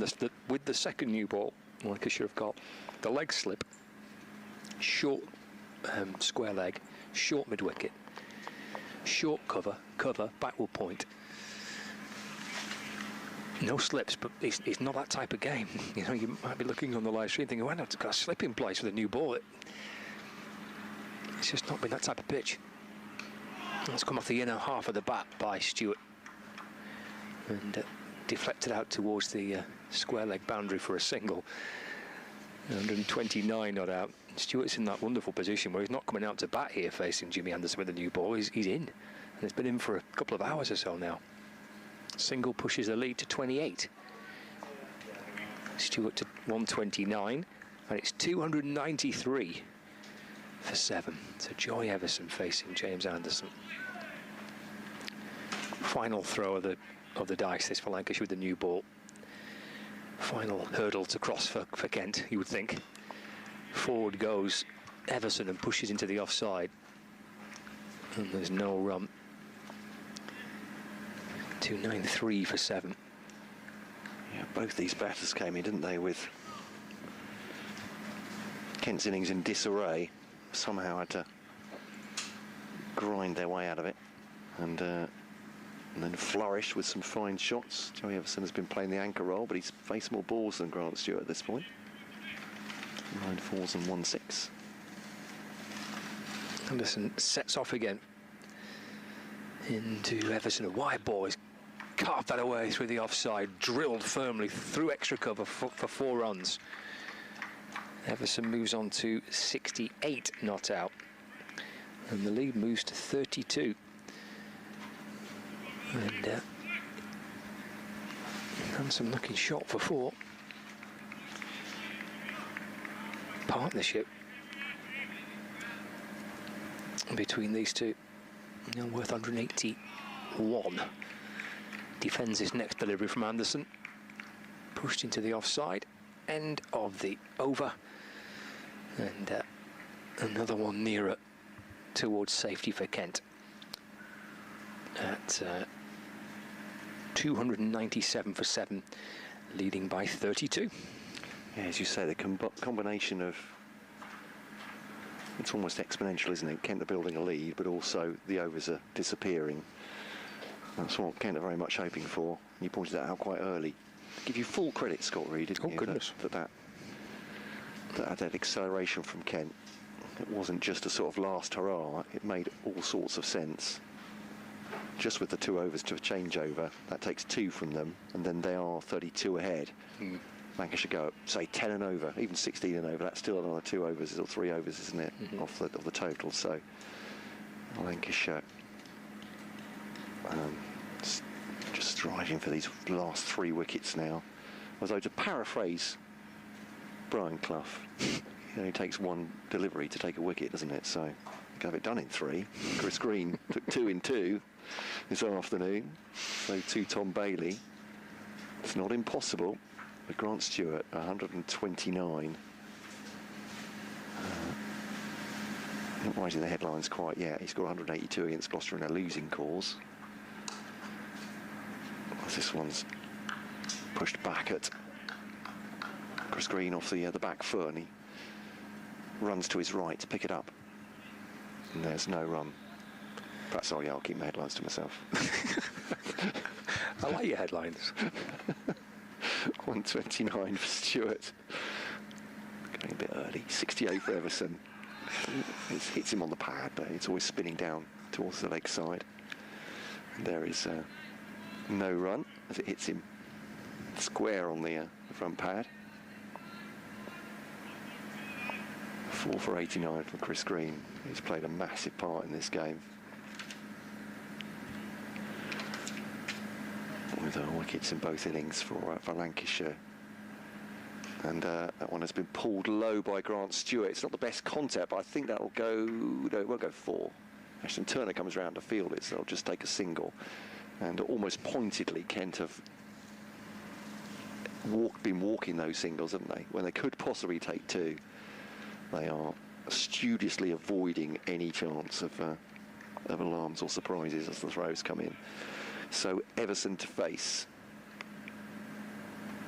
Green has 3 left of this over. Bowls now to Joey Everson. Pushes forward and blocks it out. There is no run.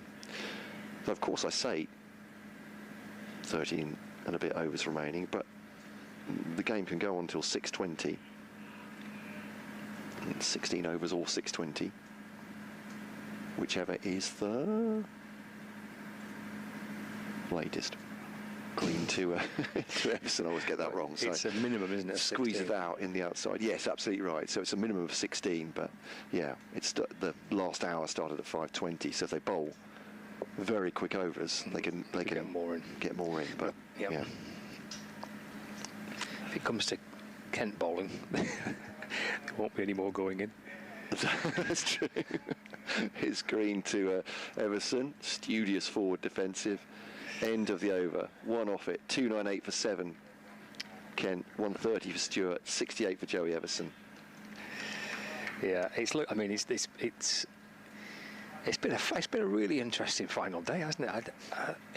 I wasn't really expecting, just because of how it had played out in the previous 3 days. Maybe I was expecting potentially this to happen, but not as quickly as it did in the afternoon. To have for Kent to be 7 down, 150 runs behind. And where's that come from? 5 wickets in a session. There's been 5 wickets in a session in the 3 days we've played. So it was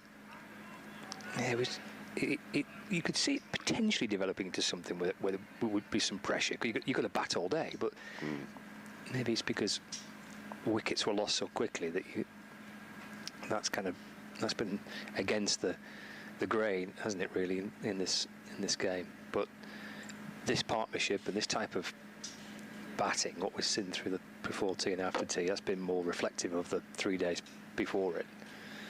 And yeah, Kent are not there yet, of course, but they ain't far off. Anderson to continue. 298 for 7. In and bowls. Defended by Stewart. And into the offside for no run. It's just his 3rd century of his career. I mean, to be fair to Grant Stewart, 7 is the highest he bats at for Kent, and it's batted lower 8 and 9, but that 182, as I said earlier in the season, which is extraordinary knock coming at number 8 against Gloucestershire, and then previous to that 103 back in 2018, which is a pink ball game against Middlesex, in which he also took 10 wickets, and yeah. Anderson to Stewart in the air. Oh, caught. Stewart's brilliant innings comes to an end. Caught at the second time of asking by Tom Bailey. He parried it up in the air and caught it second time round. The partnership comes to an end. I mean, it's an outstanding partnership. 182 runs from 226 deliveries, and it's a brilliant knock by Stewart, 130. And there's another chink, there's another opening potentially for Lancashire here, where it looked like maybe things were starting to escape them.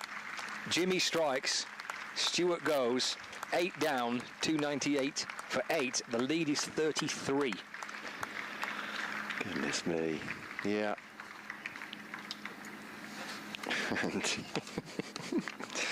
so Lancashire favourites again, very much favourites. Well, this heavy favourites, you'd say. This will be interesting, because Agar in the first innings came out and walloped it around, didn't he? Does it? And another four overs of Agar going like he did in the first innings takes the game beyond Lancashire, or does he play in a different way? I don't know what his natural way of playing is. More pugnacious, certainly. Yeah. Right. So if he plays a little bit more like that and trying to eke out some time, rather than trying to play the big shots, it's an interesting balance to have, isn't it? Because if he bats like he did in the first innings, that's the game beyond Lancashire. Yeah. But of course, that's high risk. But he could also be out with hole out within a couple of deliveries, particularly with James Anderson at the far end. It's a bit of a juggle, wasn't it, by Bailey? But he managed to cling on to it. In mouth everyone around the ground. Oh my goodness, Jimmy's bowling. He's the captain as well. For various reasons, yeah. Don't drop that one. Oh. Right, Agar then, 298 for 8. Still need 2 to get, and as it stands, it need 33 to win, and as it stands, there'd be 9 overs to do it. Anderson to Agar. Plays solid in defence, pushes it back down to Jimmy Anderson, and there's no run. There's a few keeper yuppies. 130 for Grant Stewart then. A lead of 33. 298 for 8.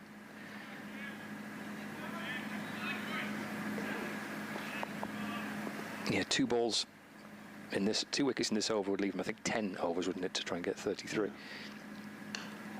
Dabbed away by Agar into the offside. There's no run, and they wouldn't get more than that because Kent will not be bowling at any pace to bring extra overs into the equation. No, even if they're bowling spin, they'll take a good long time over it. Is there another twist in the tail, though? That outstanding partnership eventually broken by James Anderson. They need 2 more. Agar on naught, Anderson in and bowls, and he gets right in behind it and defends. Up towards Bahanan at short straight mid-on, and there's no run. 298 for 8 it remains. Agar block and block for his first 2 deliveries faced. It was wallop and wallop in the first innings. He was, true enough. He was hammering it out of the park, wasn't he? Maybe he'll block until Kashif comes in. I don't know, but If he comes in. Jimmy, final ball of the over. Again, just tapped away gently back towards him, and there's no run. Wicket maiden for Jimmy Anderson. And there are 12 left in the day's play. The lead is 33. Well, he's come down to some final day drama, and what we thought on day one would be potentially a bit of a dull draw because of the nature of the pitch. In the end, we've found a way of getting some fun and some drama at the back end of the match.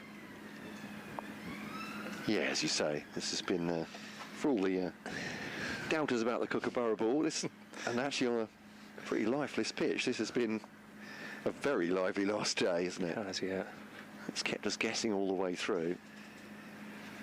So, James Anderson from one end, Chris Green from this north end. And, well, they don't look in a great hurry, Lancashire, I have to say. So, they've got to get things right. I'm not accusing them of dragging their heels, but they need to get on as well. Oh, well, this is going on. This is a long conversation between Joey Everson and Wes Agar. And they whisper out there as they're talking, so the fielders can't hear them. I don't know, but speaking in Morse code. Yeah. I mean, in many ways, Grant Stewart's innings was the perfect one, wasn't it? He did rein back. Yeah, he did. When the bowling was threatening, but also, of course, pushed the score on massively. But easier said than done. Green to Everson. I'd imagine they've had a long chat about, OK, if it's into the outfield for a likely single, when are you taking it? How secure do you feel against the seam of James Anderson? Would you rather face that than the spin of Chris Green, Wes Agar? And Joey Everson as well. So, first ball defended by Everson. Second one defended by Joey Everson. With close fielders for Company, silly mid off, short leg, leg slip, orthodox slip. From above, the drone footage, that'll be X marks the spot through the wicketkeeper, I think, is Green. Just a little quicker. Everson will take the single this time. Third ball.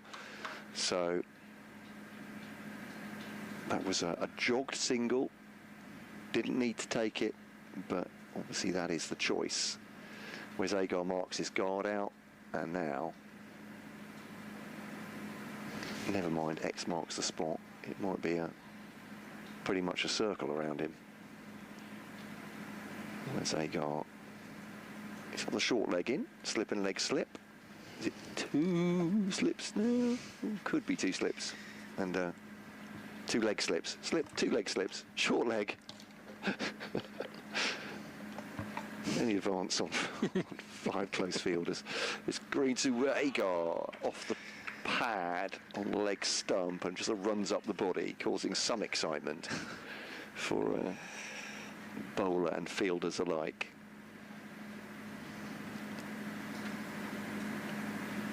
So, wrapped with attention. You can hear a pin drop in this ground at the moment. Green to Agar. Ooh, just blocks that out. Looks back at his stumps. Agar nervously. He's all right. The ball hasn't got underneath his bat. He's definitely blocked that one out. Ball to come. Green to bowl it. Lead of 33. 298 for 8 Kent. Green now to Agar. Yeah, dead bats that into the offside. Another over goes. Minimum of 11 to come. But as Scott said, pretty much sure it will be 11. Kent will not rush if Lancashire get into bat. So yeah, the lead is 33. And Everson has 68, Agar has none. Agar's seen off 3 balls of Chris Green there. James Anderson is back to his mark, 1 for 26 from 8. He's used himself sparingly, and I think he's been unselfish in that respect, hasn't he? He's realised that, obviously, there's no reason why he would be selfish, but you could understand knowing his talents, and he knows how good he is. But he's very much kept to the key men, hasn't he? And bowling Mitch Stanley, even at his expense. He's going to have another go, isn't he? Yep. Here he comes. Forward in defence goes Joey Everson. There's no run. the legend that is James Anderson, you'd almost expect him to wrap this up, wouldn't you? Maybe even come out to bat. It's all right, boys, I'll knock 'em off. Yeah. I hope you've had fun these 4 days. I'll sort it out. What's the lead? 34. But Lancashire will be down into single figures in terms of overs to get them. Should they get out 2 more wickets? Here comes Anderson. In the balls. Oh, it was deflected away to the onside. It's in the air for a minute. I'm not sure if it came off bat or off his thigh pad. Bouncing in front of Jennings at short leg. And there's no run.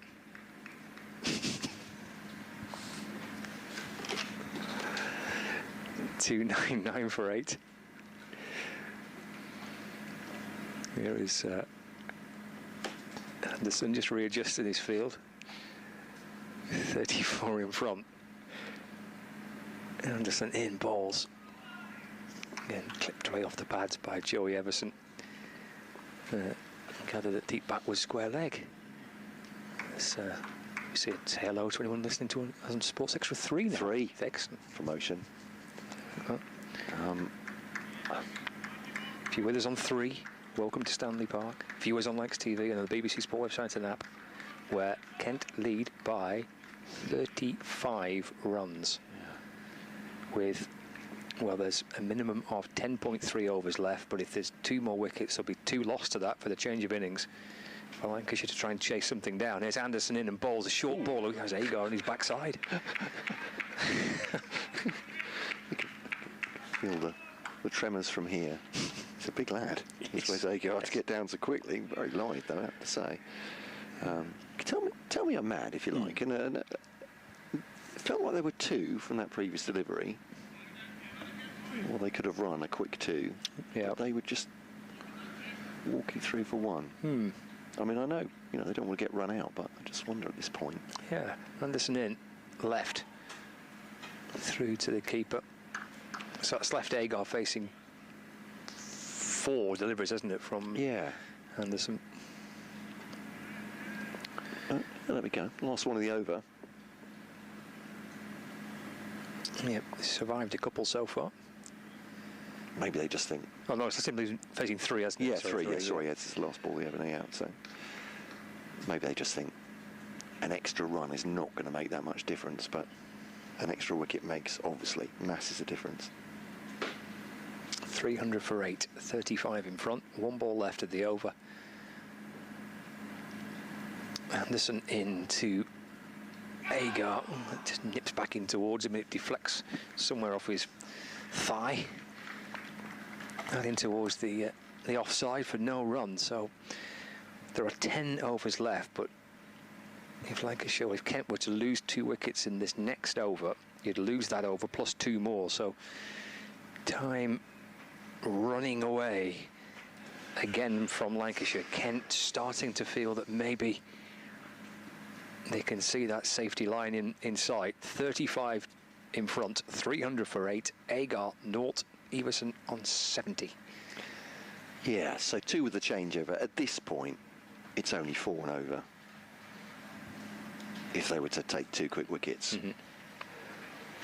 So, no issue, you'd say, on this pitch at all for them to do that, but indicates how it's getting close. It is, I suppose, but Green then to Everson again, same field. Actually, extra catcher, silly mid-off. As Green bowls to him, Everson pushes forward, inside part of the bat. Actually, looks like Michael Jones has come out from a second leg slip to field at silly mid-off, and it's a dot ball, Joey Everson. Just the soft hands into the onside. Chris Green round the wicket to the right-handed Everson. Bowls now. Full face of the bat back at the bowler.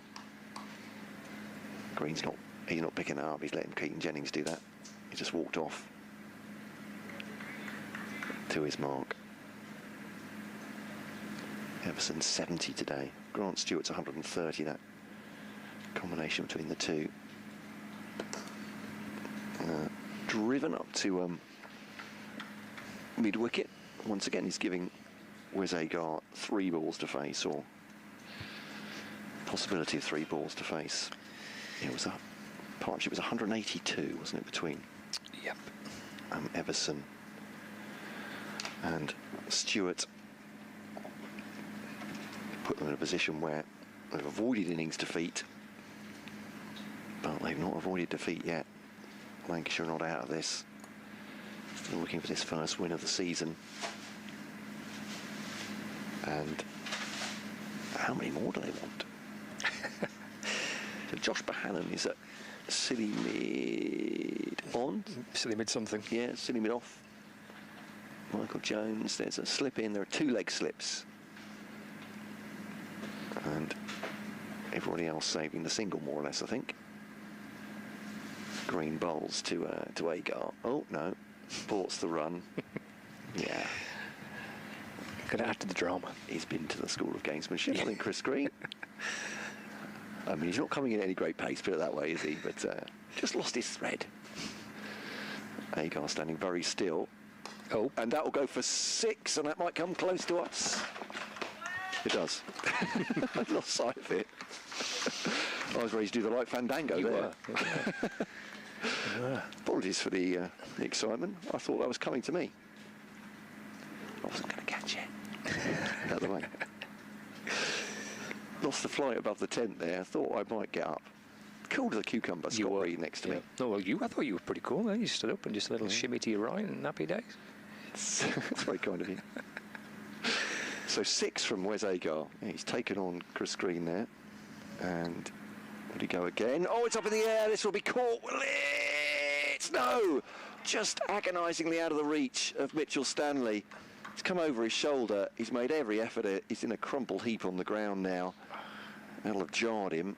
Yeah, I think he's just actually feeling his lip there. I wonder if he's bitten down on his lip as he's come to ground. And Agar's come through for a single. And yeah, Mitchell Stanley has hit the ground. Oh, crikey, he's hit that very hard. I think maybe his head's come, or his chin's come down onto the pitch. He's thrown everything at that, just out of his reach. What drama. 308 for 8. And Mitchell Stanley, oh yeah. There, could he? I think, yeah, he's come down on his chin there. Yeah. He's back up now. 308 for 8. Kent lead by 43. Everson defends that into the onside, end of the over, and Agar will be on strike. And I thought I might go the whole game, coming to the last day without any fear of being clocked. Yeah, you were almost there, weren't you? But today was, yeah. Was that the rest of the press tent? Absolutely calm. Barely looked up from their laptops. Well, they probably didn't realise what was going on. I just thought, as it's disappeared up here, and it appears to be coming this way, I might be ready for it. Anyway, there we go. 308 for 8. 43 the lead. A minimum of 9 overs remaining, and certainly Lancashire are taking their time, as they would. They're trying to use all their powers of psychology to make this as difficult as possible. There's different helmets coming out, different close fielders. Agar is going to face the start of this next over from James Anderson. Joey Everson, well, to be fair, Joey Everson's slowing it down as well. He's taken a very long drink. Akansh Singh has come on. Anderson has 1 for 27 from 9 overs in this innings. He's in again and bowling, and that's deflected away by Agar. This is his 6th over in this spell, isn't it? 1 for 17. Yeah. So 6 and over now, more or less, Lancashire would need if they take 2 quick wickets here. He almost had one, didn't he, Agar? Oh. Just couldn't get a hold of it. Mitchell Stanley. Anderson to Agar. Leg slip, short leg, short mid-wicket. In and balls. He's pushed that out through the offside. And he'll hand it over to Joey Everson to potentially negotiate the rest of the over. Yeah, he's done well so far, where's Agar? He has, yeah. He's kind of reined it all in, hasn't it, up until... Yeah.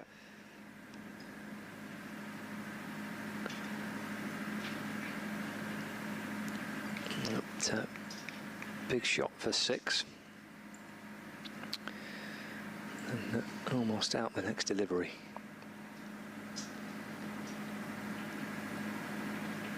$309 for 8. Lead of 44. Anderson from around the wicket this time balls. Oh no, going to take a single. In fact, they might fancy 2 actually. No, just the 1. Oh, the throw comes in. It's an odd decision to take a single. I'm totally confused by that. Quite sure why, but anyway, there we go. What pushed into the offside for 1. Go back to my earlier comment. An easy 2 a couple of overs ago. Yeah. And that one was... But Everson's got himself up the other end, to be fair, with 3 to go. 3 deliveries to go. Yeah, I'm not sure about that. Okay. Yeah, 7 to 72. Well, they obviously, I mean, Lancashire's reaction was that it might have been close with a direct hit. Anyway, Anderson to Agar. Oh, that's short. He's on his backside again. Tumbling away to the leg side. Here's Wes Agar. For a big lad, he'd be good at a limbo contest, wouldn't he? Wes Agar. He's absolutely gets himself down. He would. 310 for 8. Lead by 45. Maybe the way that Joey Everson saw Wes Agar taking on the spinner in the last over, he's like, oh, you know what, I think I'll have a bit of, I'll try and look after Chris Green. I've been seeing Agar walloping for 6 and then almost haul out. 45 in front. 2 balls left of this over, and then, well, down to 8. Christ of catch as that's flashed away off the pads by Agar. And they jog through for 1. 46 in front now. 311 for 8. Final ball of the over. They'll want Agar on strike. And Chris Green to try and have a few balls at Agar. So in comes square leg or mid-wicket. Anderson to complete his 10th over of the innings. Pulled, but 2 mid-wicket where Wells fields. That is indeed the end of the over. There are 8 overs remaining, but in a situation now where even with 2 wickets in this over, Lancashire would have only 5 to get, as it stands, 46 runs. Yeah, so that's looking at 9 and over now with 2 quick wickets. Again, it's doable, isn't it? You've got your top batters in there on a lifeless pitch. You back them to score probably double figures in an over, but time is getting shorter. 311 for 8 then. Agar 9, Everson 72. Joey Everson's been out there for 163 balls. They're on the strikers end now because Chris Green will bowl to Wes Agar, accompanied by a clutch of close fielders. And into the offside, angled nicely actually, wasn't it? He's chosen his gap there. Sub-fielder on, is that right? Yes, Josh Boyden. Josh Boyden.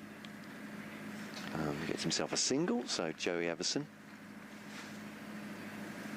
gets his gloves back on. 46 the lead. So at the point now where, yeah, it would be 5 overs after this one. As soon as the first ball is bowled, it's 2 plus the collateral, isn't it? That's the extra. So, yeah, defends that one, Joey Everson. No run. Here is Green to bowl to Everson. Just pats that into the ground. He's got 2 men looking for an aerial shot. So 2 leg slips. One of them, Josh Bohannon, stops the ball. But No catch there. Dot ball. Green to Everson once more. It's off bat and pad. It's looped up anyway, and Keaton Jennings was reaching for it. Yeah. Couldn't get it. So Josh Bohannon's got his head in his hands. Just too high and too beyond him, wasn't it? I mean, it went a reasonable way, didn't it? So imagine that. Well, actually, maybe did come just off the pad. It looked like he might have tucked his bat behind the pad there, but certainly excitement. Definitely that. Nonetheless, 2 balls to come of this Chris Green over. Everson down the pitch and straight back at the bowler. No run. 4 for 100 now, Chris Green. Looked like he was going to get a cheap run through there, didn't he, when he had his 4 wickets. Yeah, you're thinking, well, how many fifers has he got in his career and that type of thing? What's his best bowling figures, all that type of thing? It just looked like it was destined for that, wasn't it? When the 7th wicket fell. Yeah. You know, Kent were absolutely all over the show, aren't they? And they've found a way to. They've found a way to stop it and beyond, and then some. Yeah, saw 14 overs and then just 1 wicket falling so far in the final session. But Green to Everson. It's a nice little reverse there, but what a stop by Luke Wells. That slip has just reached down, put the paw down and stopped it. Really good reactions. End of the over then. So 7 to go. 2 for the changeover, but as soon as they bowl another ball... Anyway. Yes, you know the gist, yeah. Yeah, actually they'll have to bowl at least 1 more to get... well, 2 more to get 2 wickets, won't they? So we're down to 4 available. The lead is 47. Do check my maths. Oh, yeah, the red pen's coming out from Scott. Yes. Oh, goodness. Yeah. Elsewhere, so I'll take a breather from here for a second, shall we? Please.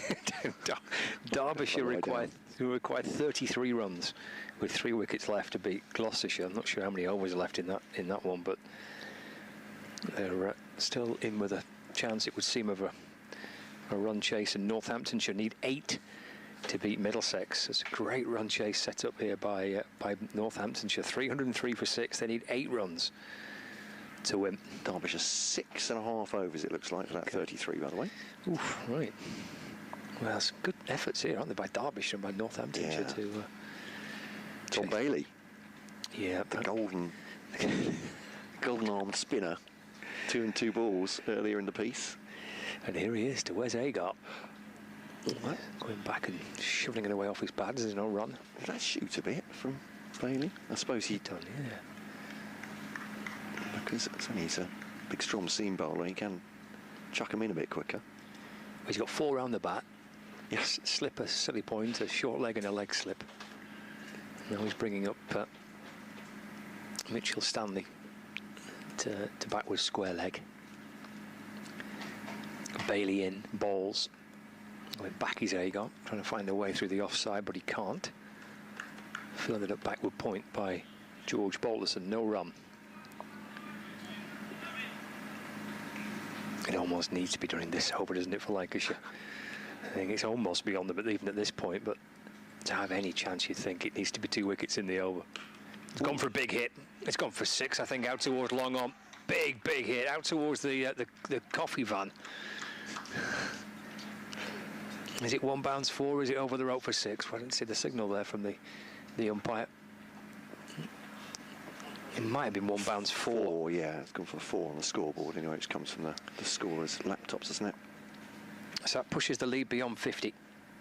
Probably takes away any hope that Lancashire may have had. It probably means that Kent have secured a draw from the game. 3:16 for 8.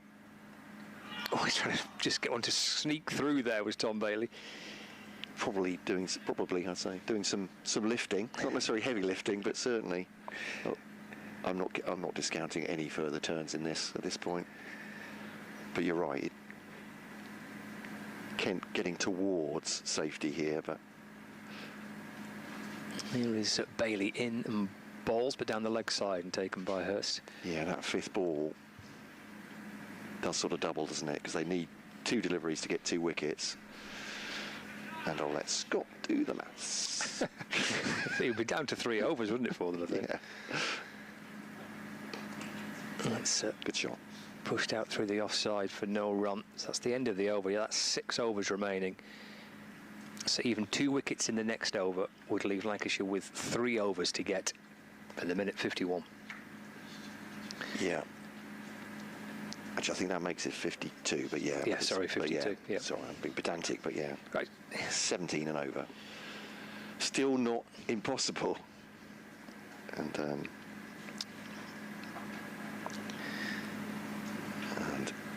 here on BBC Lancashire, BBC Radio Kent, Sports Extra 3.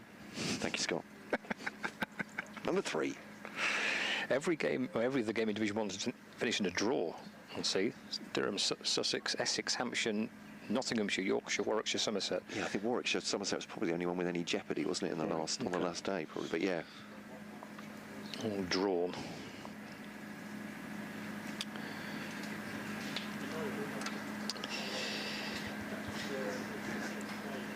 Yeah, it's almost pretty much done this, because the Kent lead is now 51 runs. They'd need to get 52, and as it stands, they'd have only 3 overs to do it. There's 6 left in the day, but you lose the over you're in, plus 2 for the change of innings. So it is almost done for Lancashire. It's been a brilliant effort by Kent, in particular by Joey Everson and Grant Stewart, who put on 182 runs for the 8th wicket and really took away Lancashire's hopes of their first victory of the season. Kent to 316 for 8, lead by 51.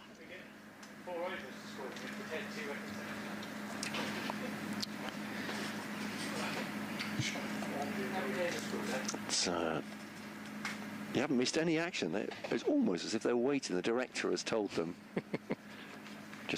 Scott's just doing an update now. I got the earpiece. Yep. Ready for the 91st over. Chris Green bowling to Joey Everson. And as you said in the last over, really, 2 wickets in this over required for Lancashire. There's an appeal for something or other. Sure what? Catch behind? As Joey Everson reached forward down the leg side. Possibly. So it went into the gloves of Matty Hurst. Obviously, I had one earlier when I was wondering what the appeal was for, and the bells had come off, didn't they? So, there we go. I want to keep a close eye on this. Haven't seen them been removed from Jaden Denley's stumps. There it goes for the slog sweep, Joey Everson, and that'll be at least 4. It'll be at most 4. It'll be 4. Everson goes on to 76, not out, and the lead at 55 now. And only 3 overs possible should Lancashire take 2 wickets in this over for Chris Green. So every extra helps for Joey Everson and Kent. And Chris Green to Joey Everson, knocks it back at him. And the crowd around the bat gets even bigger. In fact, not even. There's one player now saving 2, and everybody else is very much on the onside as well, with the spin for Joey Everson to try and miss out on along the ground to Mitch Stanley there, and I think it does feel a little bit like the life has gone out of here, but I'll tell you what, they take a wicket, you'll hear about it. 320 for 8 then Kent, with 2 balls to go of this over from Chris Green. Is a half shout, is it? Well, it wasn't uppish exactly, but it came off the bat of Joey Everson and fell short of Chris Green.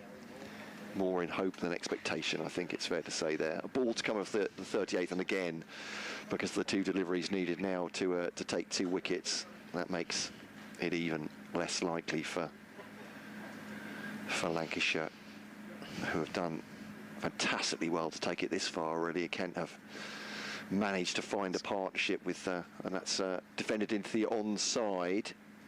I'm just looking at the body language of the 2 sides here. It's still possible. So 5 overs remaining. It'll be just 2 if they take 2 wickets in this over. Is that right? Yeah. Yeah. You would, and Kent lead by 55, so they need 56 to win this game. So yeah, that would take some power hitting. Still not impossible from what we've seen of this pitch, but unlikely, you'd say. And they have to take 2 wickets in this over, but yeah, testament to Lancashire for somehow forcing it this close to a result already on a flat pitch with a Kookaburra ball. Let's hit back towards Bailey by Wes Agar for no run. Final deliverers of the game. We've had some fun on the 4th day. It's been a really enjoyable day's cricket. It's worked to the leg side. They've gone for. And I stopped at mid-wicket. I completely lost sight of the ball. Stopped by Jones at mid-wicket. See, lots of fun had, lots of twists and turns, lots of unexpected things, really, including a little clutter of wickets and then a huge partnership for the 8th wicket. Take a single, will Agar, worked out through the leg side for 1. Yeah, and 2 more balls will do it, won't it? I think I'm right in saying. I mean, yeah, without a wicket, will do it because they'll need to only have 1 over then and lead a 55 at least with 2 wickets to take. I think I'm right in saying. I think you are. Bailey in. Pitches and turns away down the leg side with Joey Everson on strike. 3, 2, 1 for 8. Lead of 56. In again goes Bailey. That's just feathered its way down towards the 3rd man boundary. Won't reach the rope. It will just be a single. I mean, technically you could be run out of a no ball, but there are some Kent fans at the far end are applauding. I think they know the game is effectively done. So yeah, it could be run out of a no ball, I suppose. But Bailey to Agar. Oh, that's hammered up towards those Kent supporters. They're enjoying that on the. It's all the way for 6, and they've celebrated a big hit down the ground for 6, and that's effectively that. And Joey Everson and Wes Agar have done the job. There we go. Players shaking hands. Well, what a really fascinating 4th and final day. What a brilliant effort by Lancashire to have even got to the point where they've got Kent 8 down on a pitch that's been pretty flat and docile throughout. They've managed to find 8 chances and managed to put Kent under pressure. But there's been a brilliant effort by Kent. At 7 down with 116 on the board and 149 away from even making Lancashire bat again with only 3 wickets left. Grant Stewart and Joey Everson shared a partnership worth 182, and that is a fantastic effort by Kent to save the game. An equally impressive effort by Lancashire just to try and even win it themselves. What a really good 4th and final day, Matt. Yeah, it's been a lot more exciting than we thought. Tense and nervous, bit of a roller coaster as well, as you said, with Lancashire looking. Kent at 116 for 7, 5 wickets in that second session. Looked like it was going to be a fantastic victory and of a dominating, absolutely dominating day 3 Lancashire to press their advantage and somehow bowl themselves home on a flat pitch. But Kent found a huge partnership with Grant Stewart and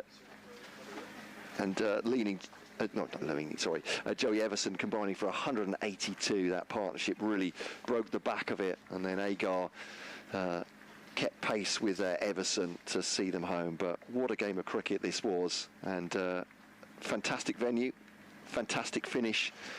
More for Kent, obviously, than for Lancashire supporters, but they've really dominated most of this game, Lancashire, haven't they? They've been on top for most of this game, and as you said, getting themselves in the position where they could have won today, that's a huge credit to them. But just finish it as a draw. Indeed it does. The players are heading off. Thank you, Matt. Enjoyed your company again for the 4 days. The players are shaking hands on a hard-fought draw. Brilliant effort by Kent with that partnership, but an equally impressive effort by Lancashire just to even get to a stage where they could flirt with the idea of victory. So it's a draw between the two sides at the bottom end of Division 2. The match finishes in a draw. Now, a summary: Kent making 374 in their first innings, with that century for Ben Compton. Lancashire's reply was absolutely brutal yesterday. 639 for 9 declared. Turner and Wells top scoring with centuries, but Bohannon also making 3 figures. And then Stewart's century in the second innings with support from Joey Everson, helping Kent finish on 328 for 8 to earn a draw here at Stanley Park in Blackpool. Thank you for your company and for everyone involved today, and indeed over the course of the last 4 days as well. Kent are in action on Sunday. They welcome Northamptonshire to Canterbury, and there'll be coverage of that in the usual ways. Likewise, Lancashire's trip to Chesterfield starts on Sunday against Derbyshire. But from the whole team here at Stanley Park in Blackpool, thank you for your company. Finishes a draw. Enjoy the rest of your evening.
Two names rich in history. Barton's, our family-run business with over 100 years of experience in drinks distribution, and Lancashire Cricket, a club drenched in tradition, heritage and globally recognised moments. Since 1917, Barton's has been supplying the finest wines, soft drinks and premium beverages across the UK, partnering with world-class brands to bring unforgettable experiences to every occasion. Now, we're excited to announce we will be bringing that same passion to cricket fans at Emirates Old Trafford. As the official wine, spirits and soft drinks partner of Lancashire Cricket, we're elevating matchday experiences, hospitality and celebrations across the next 3 years. From the first ball to the final cheers, Barton's is here to make every moment one to savour. Keep an eye out for some familiar brands such as Guinness, Celavino, VK Hooch and Britvic. Barton's and Lancashire Cricket, partnership built on passion, unforgettable moments and history.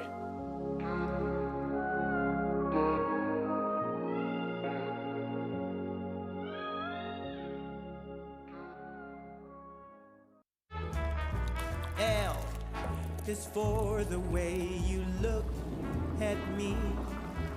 O is for the only one I see. V is very, very extraordinary. Welcome to the opening day. Oh, that is a wonderful shot.